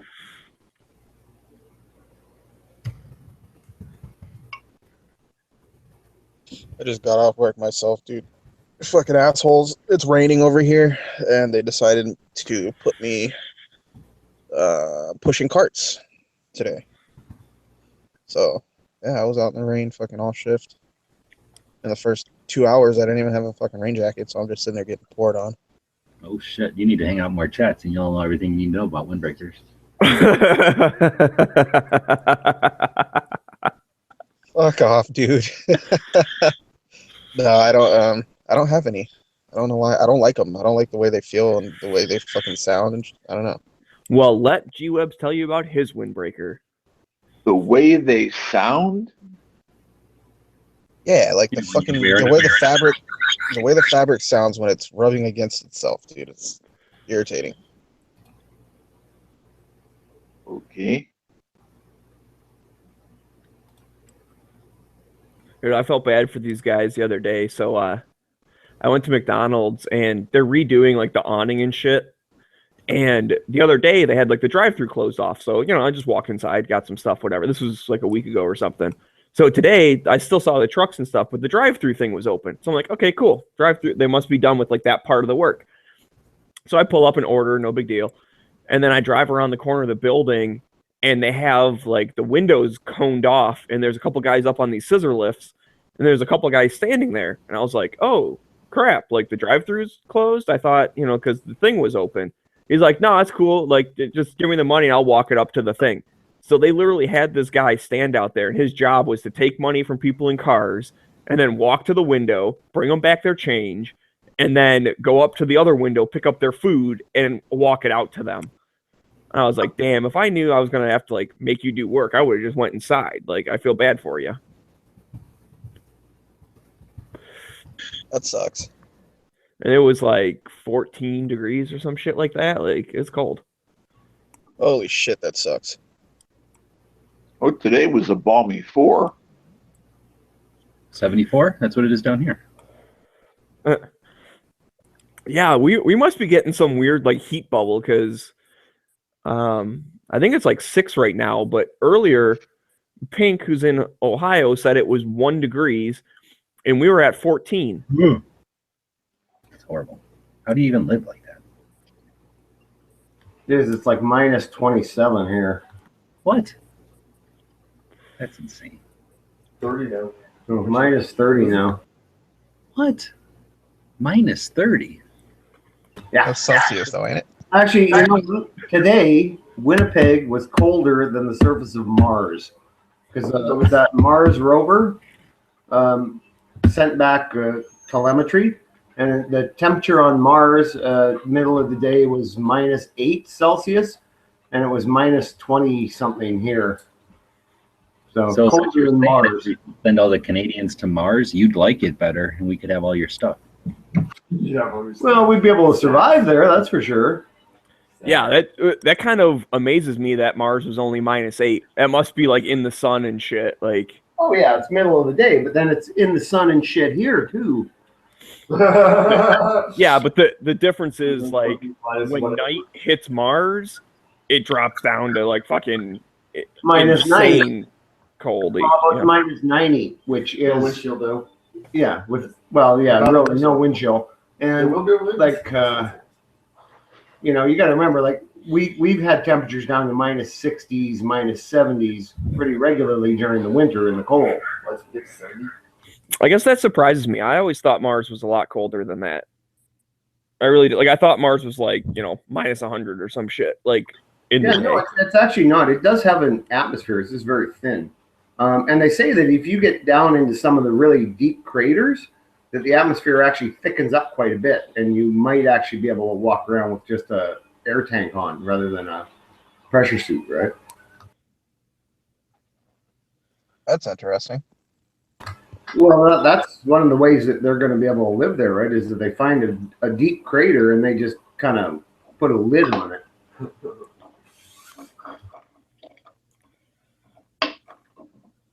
So the first thing they do when they get there is they start altering the natural landscape. Well, of course. That's what they have to do if they want to terraform the planet. Oh, now they're going to terraform it. That's what humans do best. We move into an area and we're like, oh, nature, you have a bunch of like swamps and trees and shit. Well, we want to fill that in, cut the trees down, and grow corn here. Like that's just what we do. Yeah, you also got to realize like Mars does not really have a lot of nature on it. It may have, if we're lucky, it may have some simple, 1 or 2 cell organisms, but that's about it. Why am I lost? Bob, whatever's there is nature, is natural to Mars. Yeah, I'm not saying it's got fucking creatures running around in it or nothing. Yeah. No, I meant to use our own. I mean, we probably already have when you think of all the space probes we've sent there. No, they are super careful when they build space stuff to like make sure nothing's alive on it. Like they sterilize the shit out of it. People are careful about everything, but you know what? Shit happens.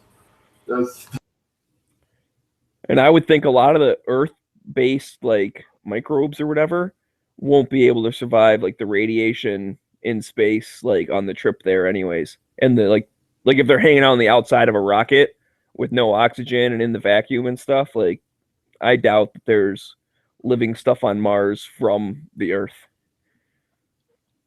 It's possible, but I doubt it. Yeah, you can think that, but think of some of the earlier probes that were sent. They probably weren't nearly as careful. What about the crater that made the Gulf of Mexico? Weren't there life not then? And then that thing probably threw a bunch of debris up there. And then some of that debris probably hit Mars. No? I doubt it. We know a lot of the meteors that hit the Earth actually originated on Mars. Right, and that's from some big thing hitting Mars and splattering a bunch of debris off of Mars, and then eventually got here.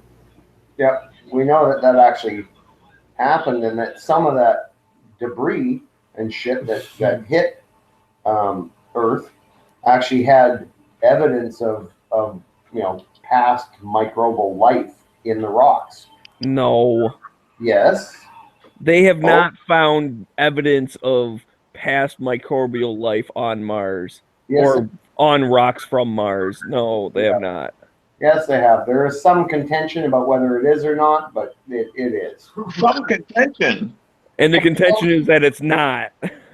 Yeah, there's some people, but then those are the unbelievers, right? So, Unbelievable. It has nothing to do with believing anything or not. It's based on the evidence. Is this like Scientology and believing in the big wheel in the sky? It's not a big wheel, it's a big tricycle, I heard. With turtles all the way down. Well, except for where the aliens are.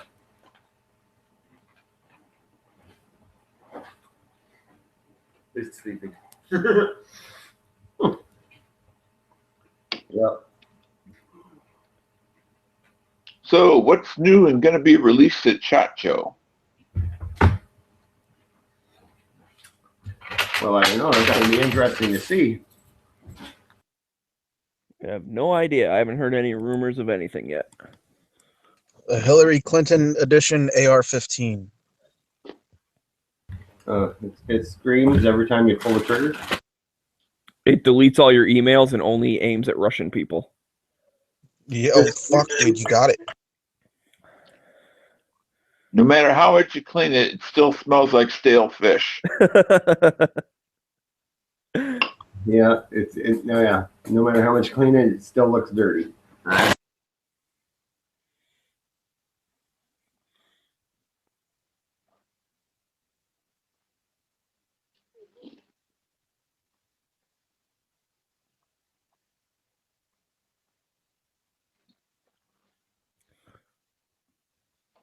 Oh, fucking A, dude. I think I'm gonna clean all my guns tomorrow.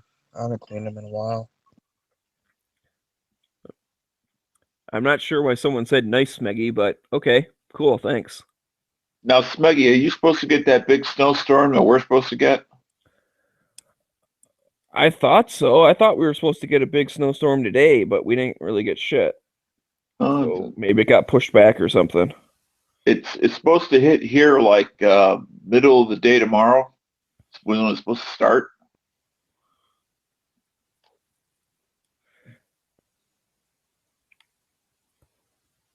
So it probably won't hit until like Sunday or Monday? No, we're normally like a day behind them. Yeah. So if they get theirs middle of the day tomorrow, it'll probably be Saturday night or something. It could be 12 to 24 hours, depending on the angle of the dangle. No, I'm saying it probably won't hit Dano until Sunday or Monday. Unless you guys actually have good fucking weathermen.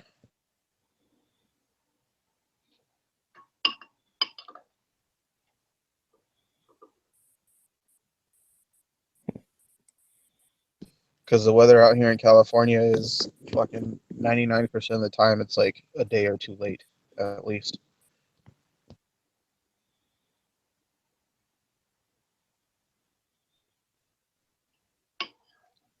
Unless it's the summer. When it's the summertime, dude, they're fucking spot on. Like if they say it's gonna be 110 tomorrow, it's gonna be fucking 115.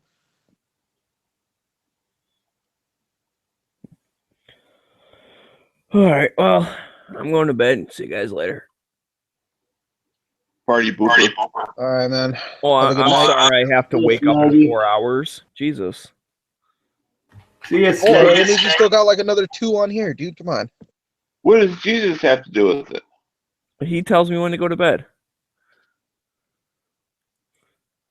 You know the whole Jesus take the wheel? I go, Jesus take the alarm clock. He handles it for me. Have a good one, brother. Well, see you guys. All right. Sweet. Oh shit, he already left.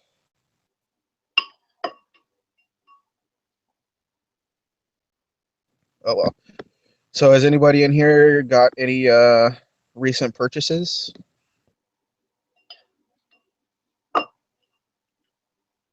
Nope. Bought some plastic bullet trays. Isn't that exciting? What was that? Bought some plastic bullet trays. Oh, What? all right. Well, fuck it. That's a purchase, dude. It's a gun-related purchase. That's cool.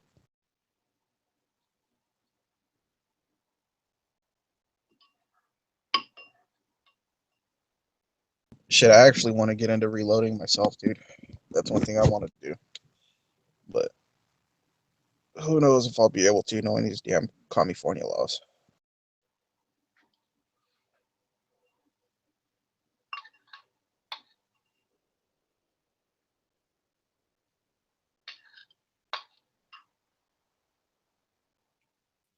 I was just reading an article written by a guy who lives in Los Angeles about all of the new laws that were passed, and just getting to the point of ammunition background checks. I'll drop the link in the external chat.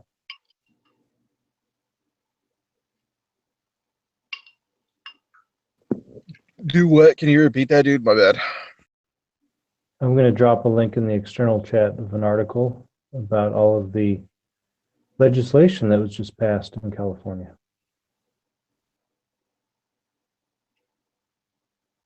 Oh, God. Yeah.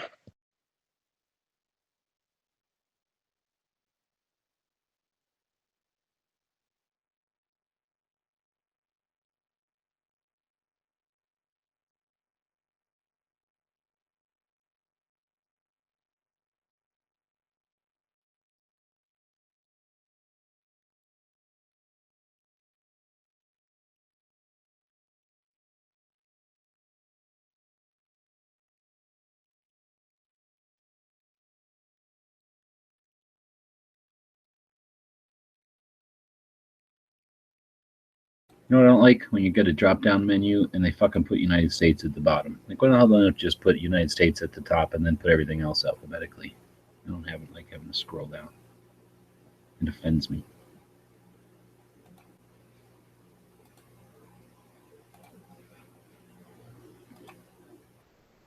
Yeah, they have to override the phonetic alphabetization of the country names in order to do that. Yeah, And I used that- to do it all the time. Like, you'd always put, like, United States, Canada at the top and then go alphabetically after. It wasn't that hard. That would be considered statist, Yeah, hell yeah, United Statist. It's politically incorrect. But morally correct. That's more important.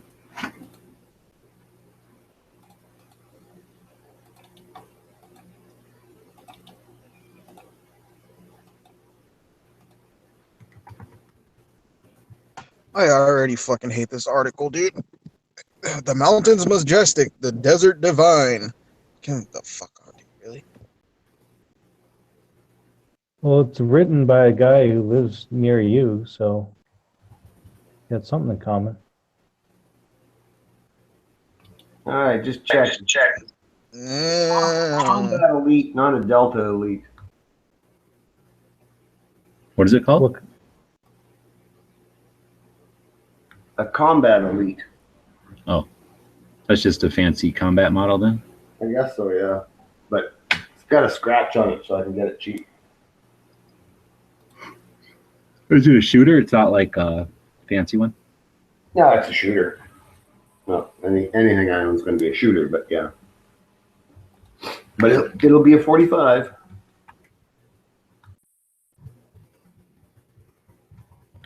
My brother insists that I have to own a 45 because, everyone should own a 45 according to him. He owns like 9 or 10. Good brother then.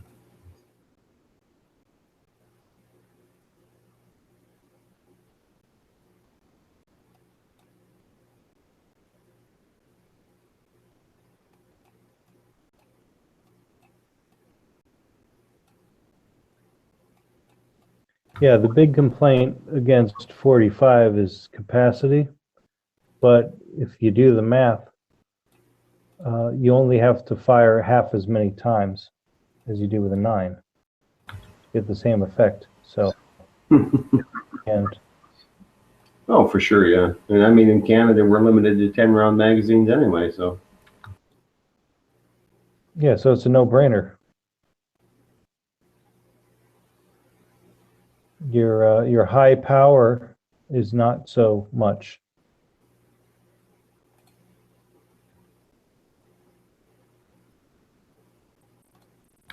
That's why it's, my carry gun when I'm in the States. And then, if I ever got to carry in Canada, I'd carry the 45, right? What, 10 mil or something. Yeah, 10 mil's all right. You don't want to go to that 40 Smith & Wesson. That's a stupid round. Yeah, I don't. Only gangsters use that. Exactly. I mean, that's a baggy pant round.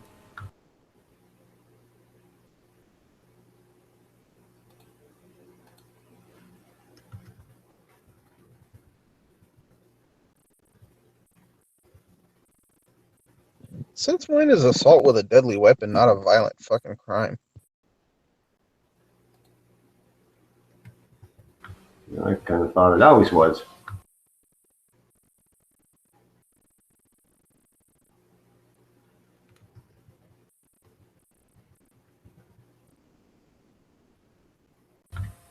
Who says assault with a deadly weapon isn't a violent crime?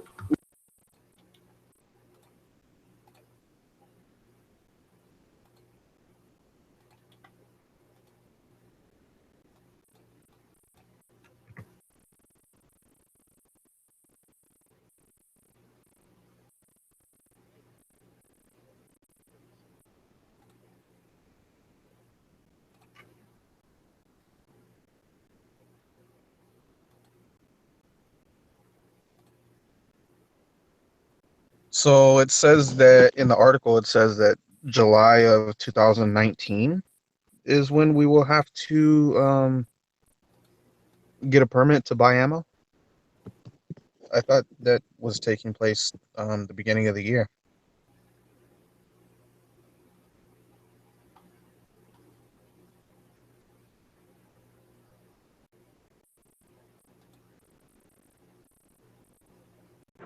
Yeah, it's not the beginning of the year. I had thought it was 2018, but regardless, it's not for at least a year. So nothing for me to worry about. Unless, of course, this idea catches on with other states. But I don't see it really becoming a thing because it's so far out of the realm of regulation that, I mean, it's so far beyond what everything that California is doing is so far beyond what any other state has attempted with the micro stamping requirements, the ammunition, if background check. It's they've just gone so far past what is really reasonable. Any other state would have a long way to go to catch up.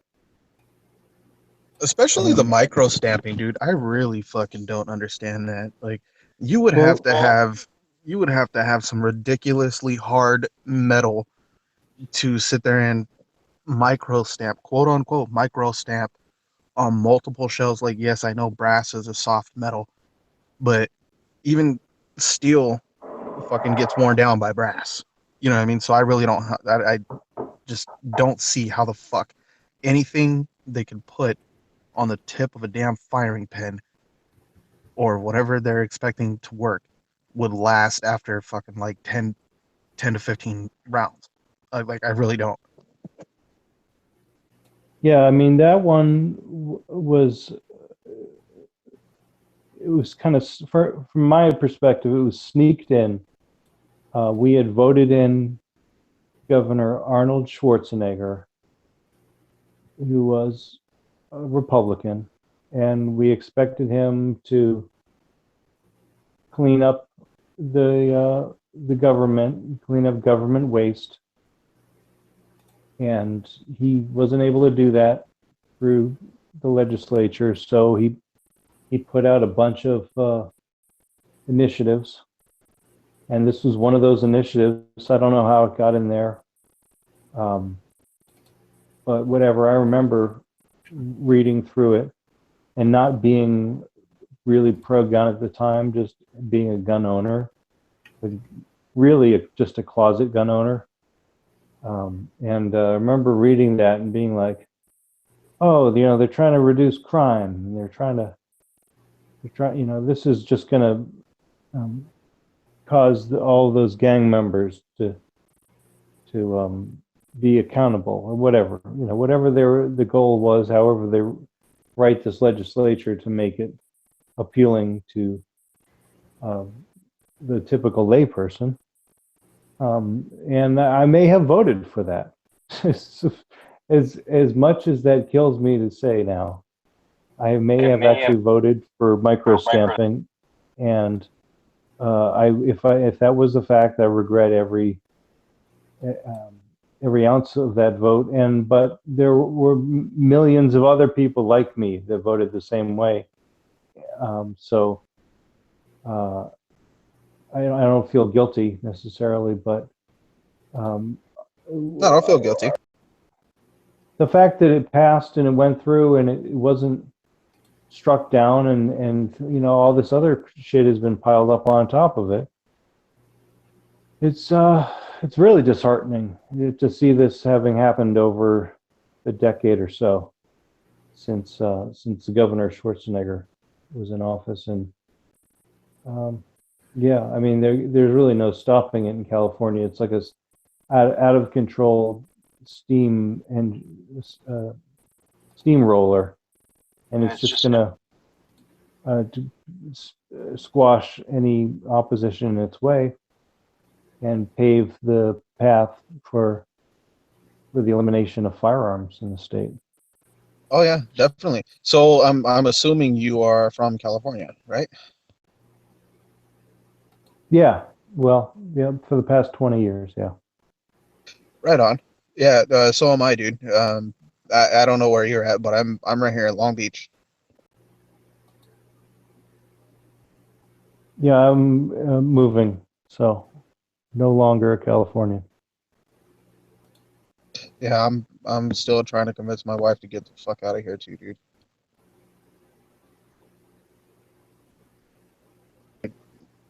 because I really don't want to be part of the state anymore. Like when I was growing up, and I've even admitted it to a majority of the guys in here before that. Like I won't lie, I voted for Obama, because I was fucking stupid and just ignorant, and yeah. But no, I finally woke up and realized that what I was doing was fucking not right. So yeah, don't worry about voting for micro stamping or anything like that. It is what it is. That technology is fucking never gonna be available as far as I'm concerned. They're gonna have to find some really, really hard metal before that's available.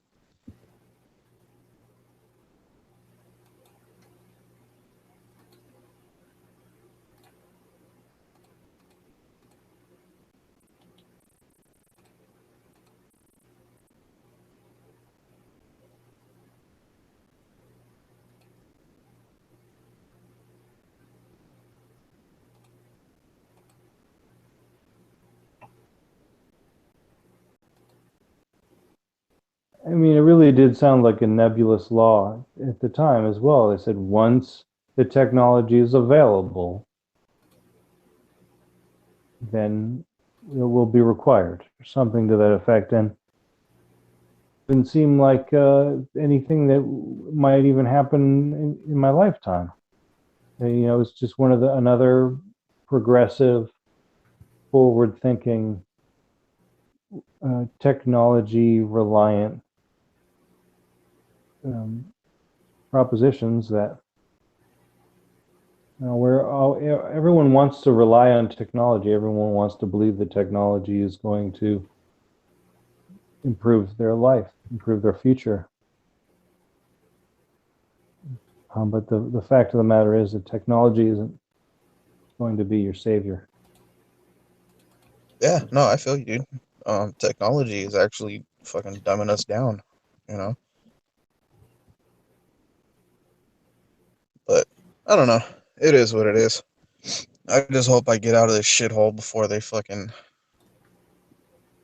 somehow manage to secede from the United States. Which I hope it does, dude. I hope California gets the fuck out of the United States, man. But I just want to be out of here first.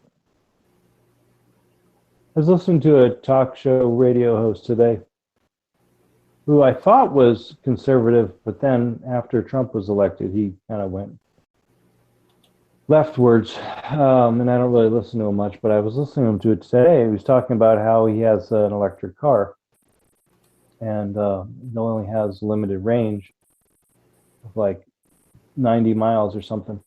And anyways, he was saying that when he parks his car in his garage at night and charges it, his electricity bill for the month is over $200, and that puts him in the third tier for billing.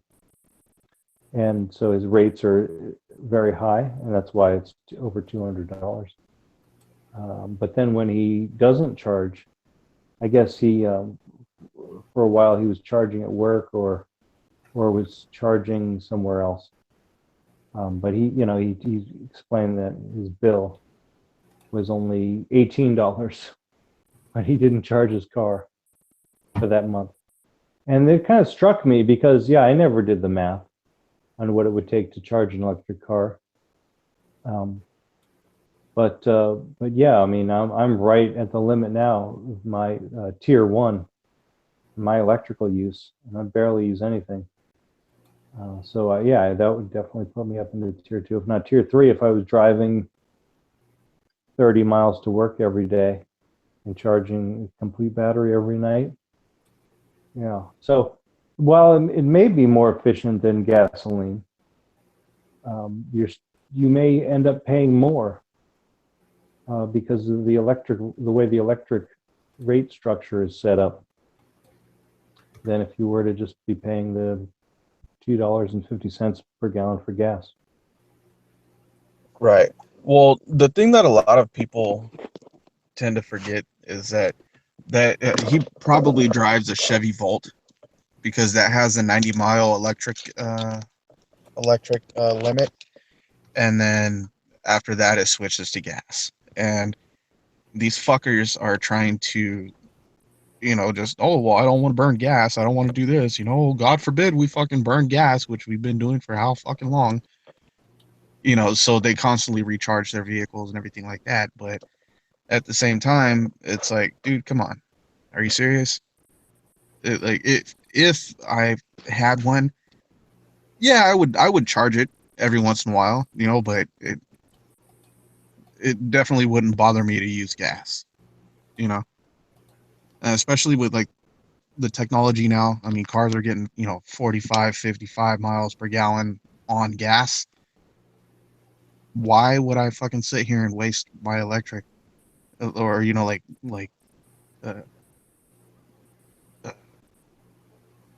charge it to and make my electric bill higher when I could just run it on fucking gas for a week or two out of the month and then charge it and possibly save some money? Not really. I don't know. I think it's a gimmick. I really do. I honestly think hybrid cars are a gimmick, because you're going to end up paying the extra money somewhere. Yeah, I mean, it seems like the hybrid is very popular now, and that's like not the plug-in hybrid, but just the regular hybrid that has the regenerative braking and the electric motor when you come to a stop and it idle and those types of innovations. But yeah, he was saying, this talk show radio host was saying that electric cars are for the wealthy, and you definitely see that with the Teslas. And those guys, they don't drive the full 200 miles and then charge it. They drive like half that range and then do an intermediate charge. And I've heard about this and read about it before, and it has to do with just maximizing the efficiency of the batteries. That you don't want to completely drain them, because of course you could be like 5 miles from your destination and run out of juice, I guess. But yeah, it's a good thing. I think electric cars are great for short trips and for people who drive a lot and want to utilize the electric grid. Maybe they have wind power or solar power or hydropower that makes that electricity greener than fossil fuels. So I think it's all fine and good, but you're right. I mean, you have initial capital outlay, and then you have continual maintenance, and you have a reliance on the electrical grid.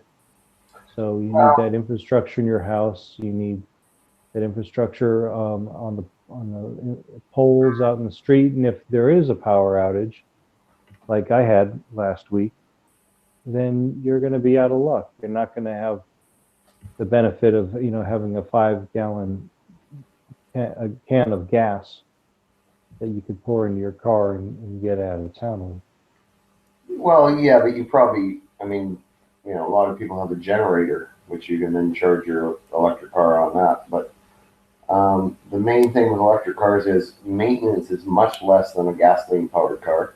Basically, an electric-powered car, there's nothing to go wrong with that motor except for the set of brushes, and they tend to last forever. So maintenance is much cheaper on a pure electric car.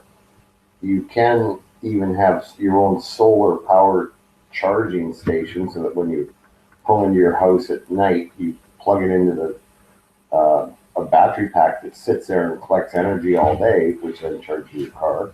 Or maybe you've got 2 battery packs, one that you swap out. You can also have solar panels on the car. And there's so many ways to get away from having to pay on the grid. There's charging stations in cities now. Yeah, no, you're right. The maintenance is less. I think you have to replace the batteries after a few years. Yes, and that's going to batteries are your biggest cost. that's going to be Yeah, a that's fairly what I was gonna say, sizable dude. What happens chunk of when the money. battery cells die? What happens when the battery cells die, especially on like a fully electric vehicle like a Tesla? What happens when the fucking battery cells die and they're no longer usable? Because batteries, even rechargeable batteries, they can only last for so long. Right. So what happens when they go? What happens when they take a shit? You're fucking sitting there spending, you know, I don't know, $2,000, $3,000 replacing all the batteries. The difference between your engine deciding to throw a rod is nothing, right? That's just something that happens with vehicles, whether it's a catastrophic engine failure, transmission failure, or a catastrophic battery failure after so many years. But it's a big cost, and like I say, it's equivalent to replacing the motor in your car, and you're going to have to do that after about 4 or 5 years. So that's a downside with batteries. Yeah, exactly. Yeah, whereas with a gas motor, you keep up the maintenance and you do everything that you have to do. They That don't fucker will last forever. No, they don't. Gas motor will not. Dude, my wife's truck it's a 99 Silverado V6. It has, which I know it's not really high mileage, but it has 233,000 and some change on it right now, and she's always kept up the maintenance on it and everything, and I can honestly say that we could drive that truck across the United States and not have an issue with it. Whereas if you don't, I mean, yeah, there's no real maintenance with an electric car, but as soon as the batteries decide, oh yeah, hey, I've had enough, what are they gonna do? They're gonna fucking die. And just like a regular car battery. Yeah. You have an alternator that charges the car battery as you're driving, but what happens after, fucking 5 or 6 years? It decides it's had enough and it just gives out. It won't charge anymore. It doesn't hold the power. So the same thing is going to happen with these all electric vehicles. Yeah, That's just how it is. Yeah, the thing is, you have to look at that V6 that's in your white Silverado. I mean, it could spit off a timing belt or timing chain. It could. There's all kinds of little things that could go wrong that could just like kill that engine right there, and you're sitting at the side of the road. And yeah, but the motor itself would still be okay. The motor itself would still be okay. You could replace that. You could spend, the $1,200 to get it fixed. Whereas with an all-electric vehicle, when everything goes bad, it just goes bad. Right, but I mean, like here we're just going off on like I said, the timing belt could slip, and you could punch a hole through a piston that could tear up the cylinder wall. So I mean, there's all kinds of ways that engine could catastrophically fail. But you just don't know, and that's the thing with a gasoline engine is you might have one that fails at 100,000 miles. You might have another one that goes to 500,000 miles. There's no guarantee. It depends upon maintenance, lots of other stuff. With an electric vehicle, you don't really have that issue. You know that at such and such time, that battery is going to just have had so many service, because there's only so many times you can charge them and discharge them, right? They have a finite limit. But I mean, that's like the finite limit on a engine, right?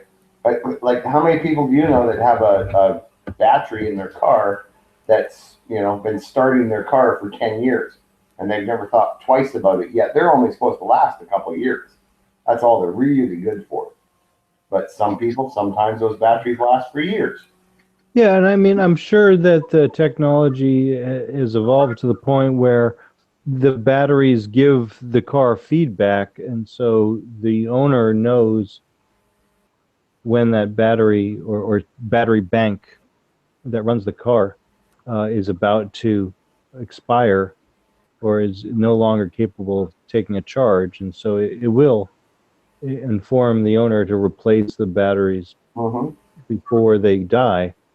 I'm sure that there's some type of early warning. Oh yeah, there definitely will. But how much is it going to cost you to get all the batteries in the car replaced? Because it's not just one battery. it's multiple batteries. You know, It's a luxury thing for sure. That's Yeah. what I was saying. So But the point I'm trying to make is that it's equivalent to having a catastrophic engine failure, which you're going to have with a car if you just expect it to last forever. So like the thing is with the batteries, you have a finite, exactly how many charge cycles and discharge cycles it should go through, and sometimes it will go through more, but not by many. So it gives you a more exact idea when it's going to fail.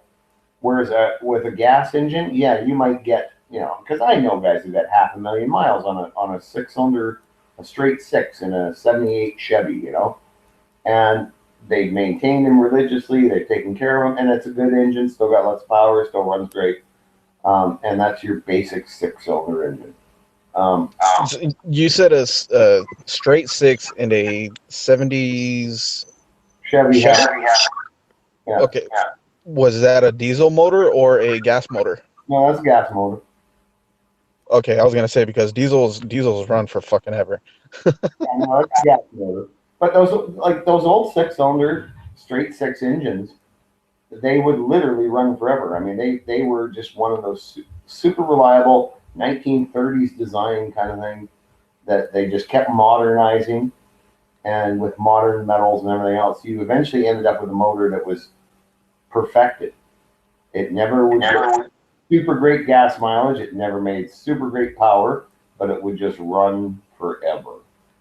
Well, it's interesting. You think about motors these days and how the Japanese really pioneered the four-cylinder engine in all those cars, like the Corolla, the Tercel, and all those really efficient cars. And now every European company or every Asian manufacturer has a four-cylinder engine in their car that's super efficient, super reliable, but it seems like they've gone past the point of maximum efficiency from what I know in the Subaru engines, in order to get their partial zero emissions rating, that the engines actually burn oil in order to be so efficient.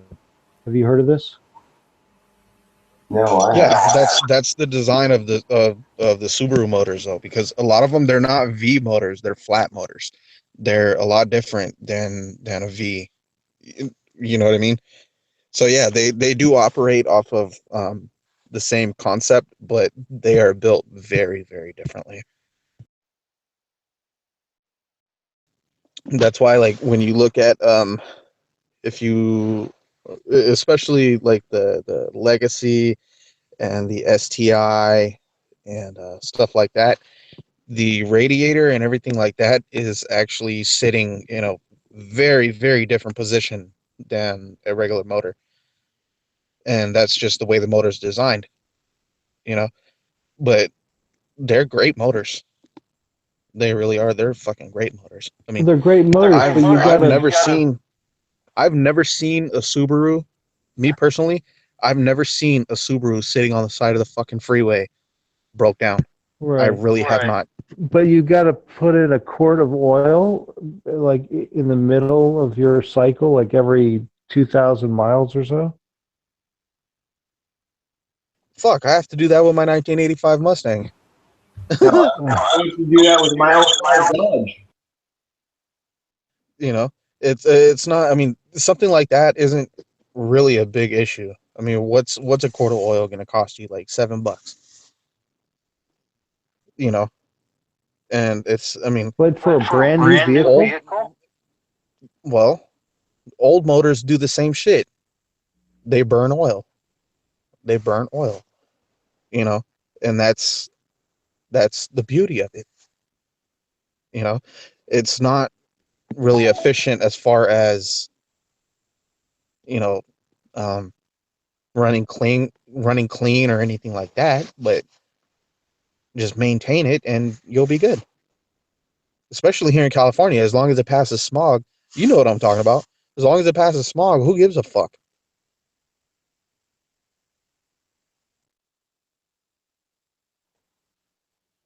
Well, yeah, smog is a requirement in a number of states, not just California. Oh. No, I know. Well, I know it's in different states, but they don't have the same requirements that we do.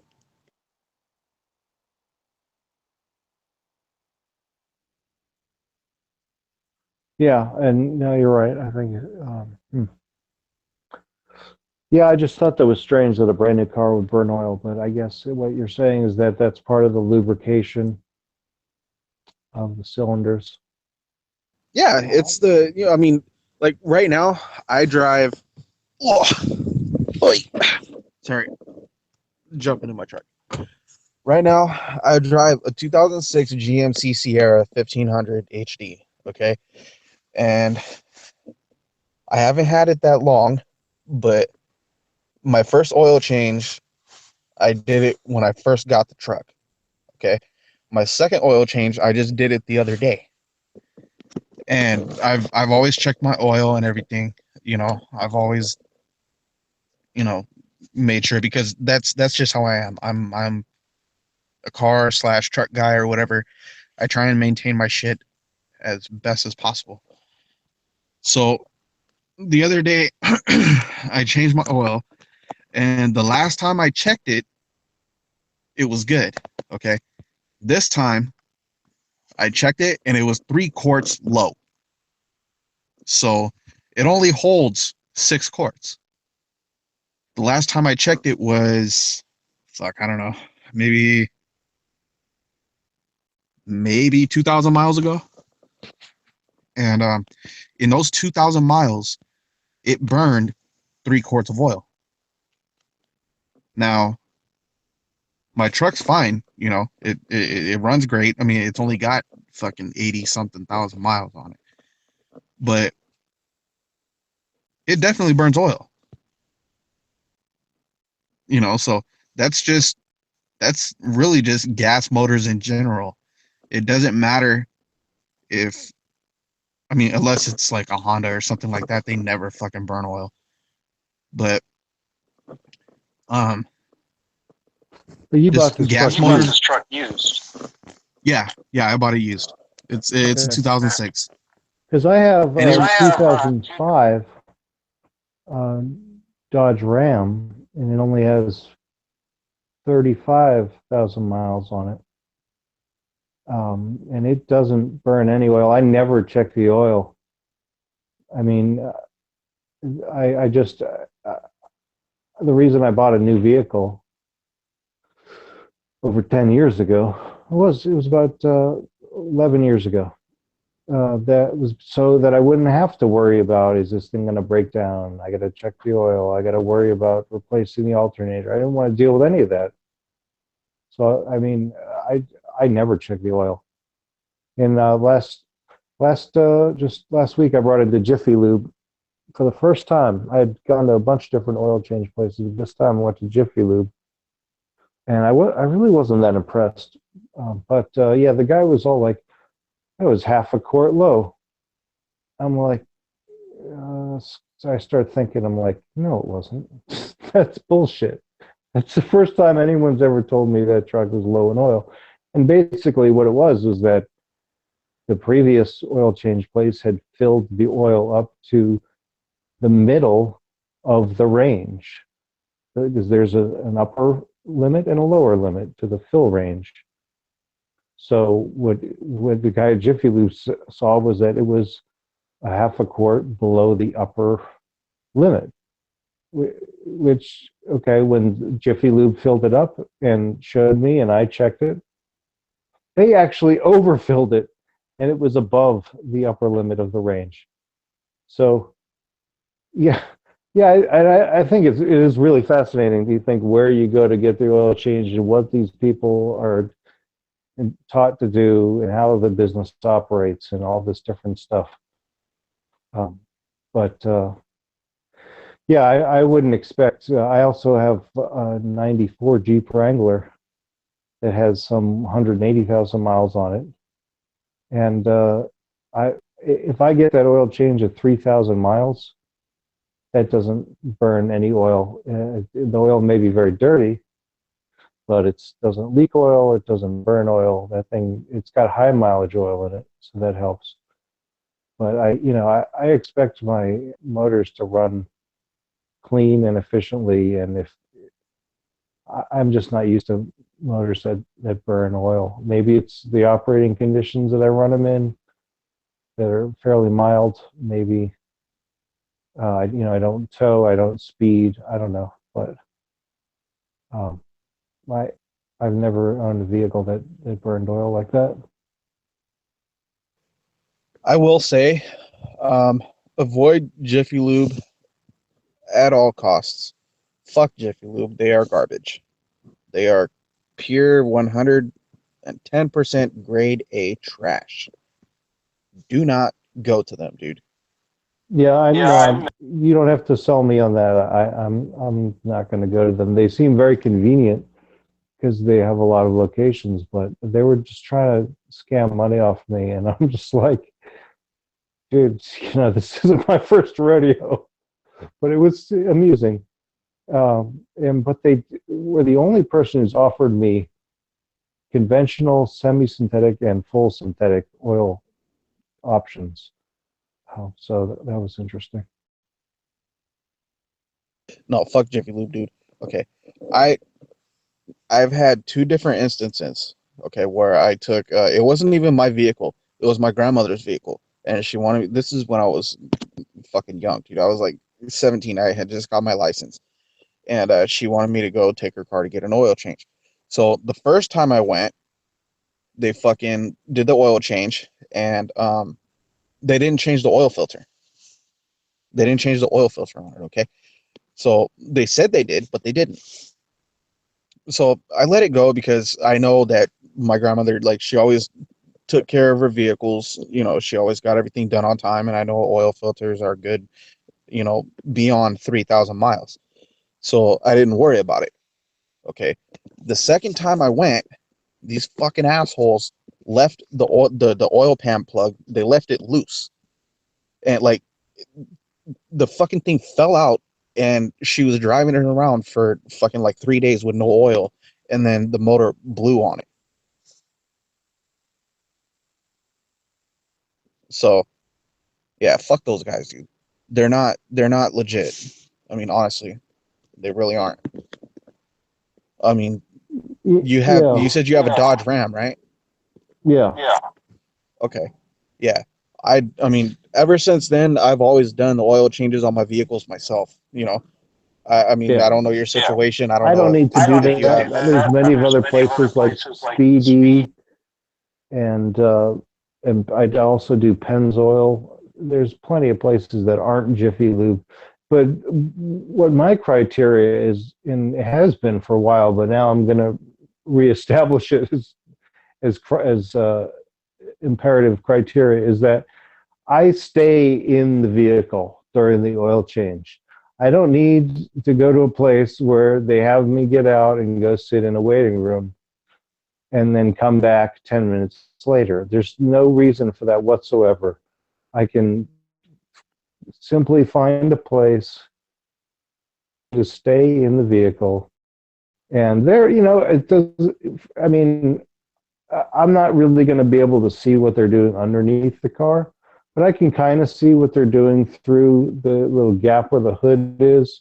And it's not even just seeing what they're doing, but hearing what they're doing when they call out to each other, check, check, check, check, check. And you're assuming that they're torquing the fill plug, and they're replacing the filter, and they call out this filter number, and you kind of hear that they're going through the motions, and then they show, it's just much more convenient also that you don't have to actually get out of the car, that you just stay there and listen to the radio or whatever. So I think that's just one of those things, like, there's something about a company that makes you get out of the car and go sit in the waiting room for 10 minutes.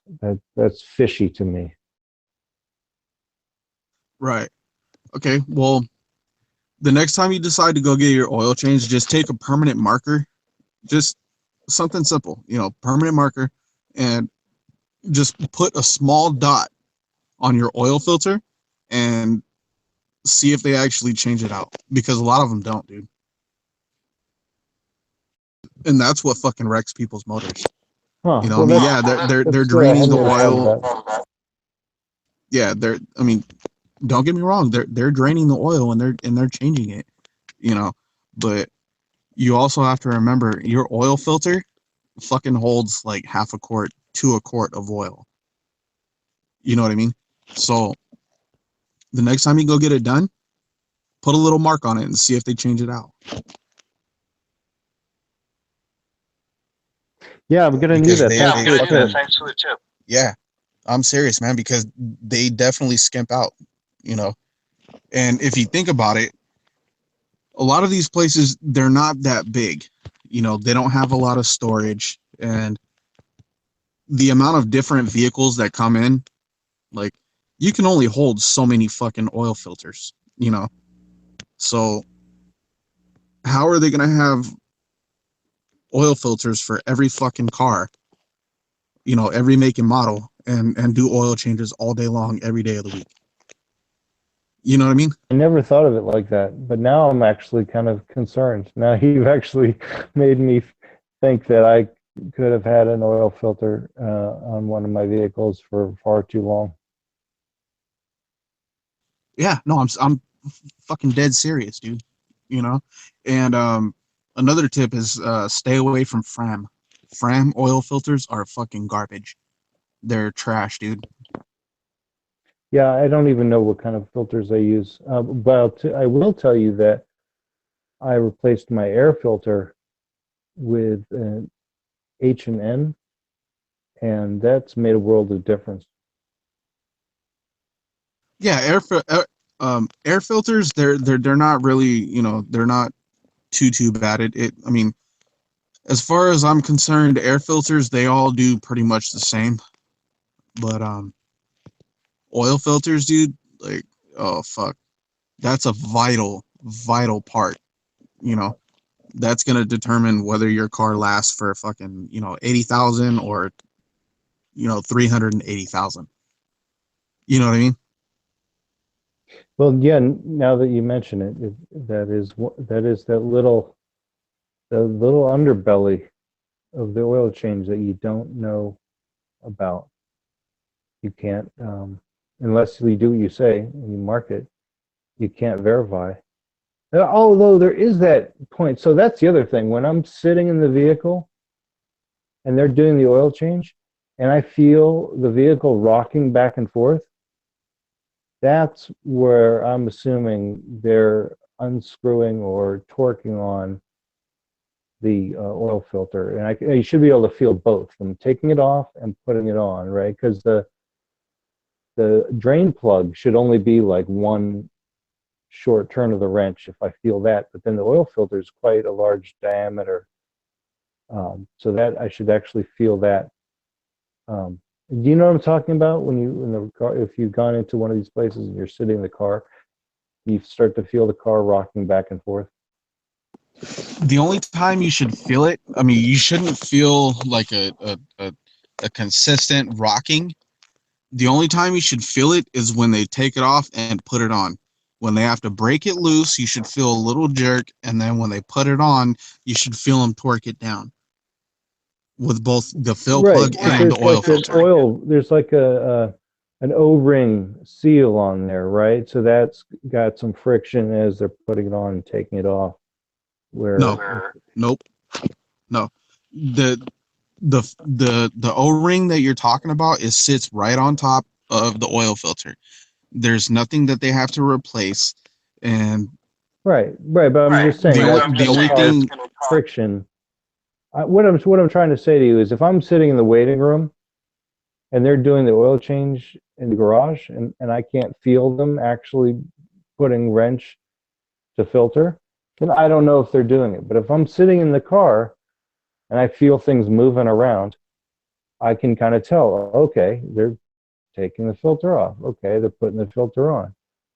About being in the car, actually seeing and feeling them, hearing them do stuff, you can kind of follow what's going on. So yeah, I mean, I'm definitely going to make it a point to get a change in places where I could sit there and kind of be part of the process. But yeah, I mean, I've changed oil on motorcycles before, and it's the same thing. I just there's so much of the oil in the truck that I don't want to deal with all that oil when I can simply pay somebody for the cost of disposal and yeah, I don't have a garage to do it in anyways right now. So yeah, that's Shit, cool. I do it at the end of my driveway. The way my driveway is I pull it halfway in and leave the ass end of my truck hanging out of my driveway, and it's completely level. It's completely level, and the little dip in my driveway gives me enough clearance to get under my wife's truck. My truck is lifted, so I don't have to do that. Sure. But excuse me. But no, dude, the next time you go to do it, just crawl under your truck really quick and put just a little fucking, just a little mark on it. Something that Yeah, and if it's a black filter, then I can use one of those silver Sharpies. I have one of those. If it's a black filter, just take a knife and fucking scrape something on it. Scrape it to where it's bare metal. You don't really have to put a mark on it. Just scrape it to where it's bare metal. When you do the oil changes, do you use just conventional oil? No, I use a semi-synthetic. I've always ran Castrol in my vehicles, Castrol high mileage, and I've always used Bosch filters. Yeah, Bosch filters are fucking great, dude. They cost a couple bucks more than the Fram or the STP, but dude, it's fucking worth it. It's so worth it. Yeah, I didn't even know they made oil filters, so that's interesting. Yeah, Bosch makes oil filters. They make great oil filters, dude. Yeah, I know they make spark plugs, and they never seem to be available when I go to change my spark plug. So I always just use the AC Delco spark plugs, and they seem fine. I mean, I got to change the spark plugs every 30,000 miles in that Hemi. So I figure why bother putting premium plugs if I'm just going to burn through them anyways. But AC Delco actually makes really good plugs. That's actually the AC Delco is actually the factory plugs that GM uses. Yeah, they're good plugs for sure. Yeah, and they you definitely don't have to worry about them. Bosch makes a lot of good stuff, though. I replaced the alternator on my Jeep when I first bought it. Almost 20 years ago. And that was a Bosch. That was a good one. Bosch. I use Bosch wiper blades. Just replaced one of those. Whatever sensors or whatever is usually Bosch if I can get it. Yeah, Bosch makes good stuff. Bosch makes good stuff. Just as far as oil filters goes, I always thought like oil filters were like Fram, just the typical types. But yeah, it makes sense they would make some oil filters too. I'm gonna actually ask the next oil change place that I go to what kind of filters they use, and just start taking more interest in this whole process. Chances are they'll probably use either Fram or STP. Which STP filters actually aren't that bad either. They are basically what Fram should be, in my opinion. Because Fram is they're not top of the line, but they're they're a budget oil filter that's going to get the job done. That's what I feel about STP. Now Fram, fuck Fram, dude. They have, what about their air filters? Their air filters should be fine. Just the oil filters, oh my god, dude. They are garbage. Because if you take a Fram oil filter and you cut it open, I've done it myself, dude. There is a spot in the actual filter, like the paper that filters the oil, there's a spot where it's not connected, and it allows dirty oil to pass through. That's why I don't like Fram.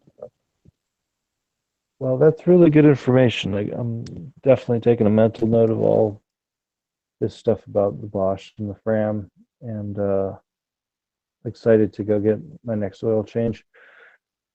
So yeah, but right now I am kind of tired, and so I think I'm going to go to bed. Thanks a lot for all your help and helpful tips, and transferring all that knowledge to me. I appreciate it. Oh yeah, man, definitely. If you'd It's like, just you and I here right now. So yeah, no, that's Yeah. fine. That's cool, man. You have a good night.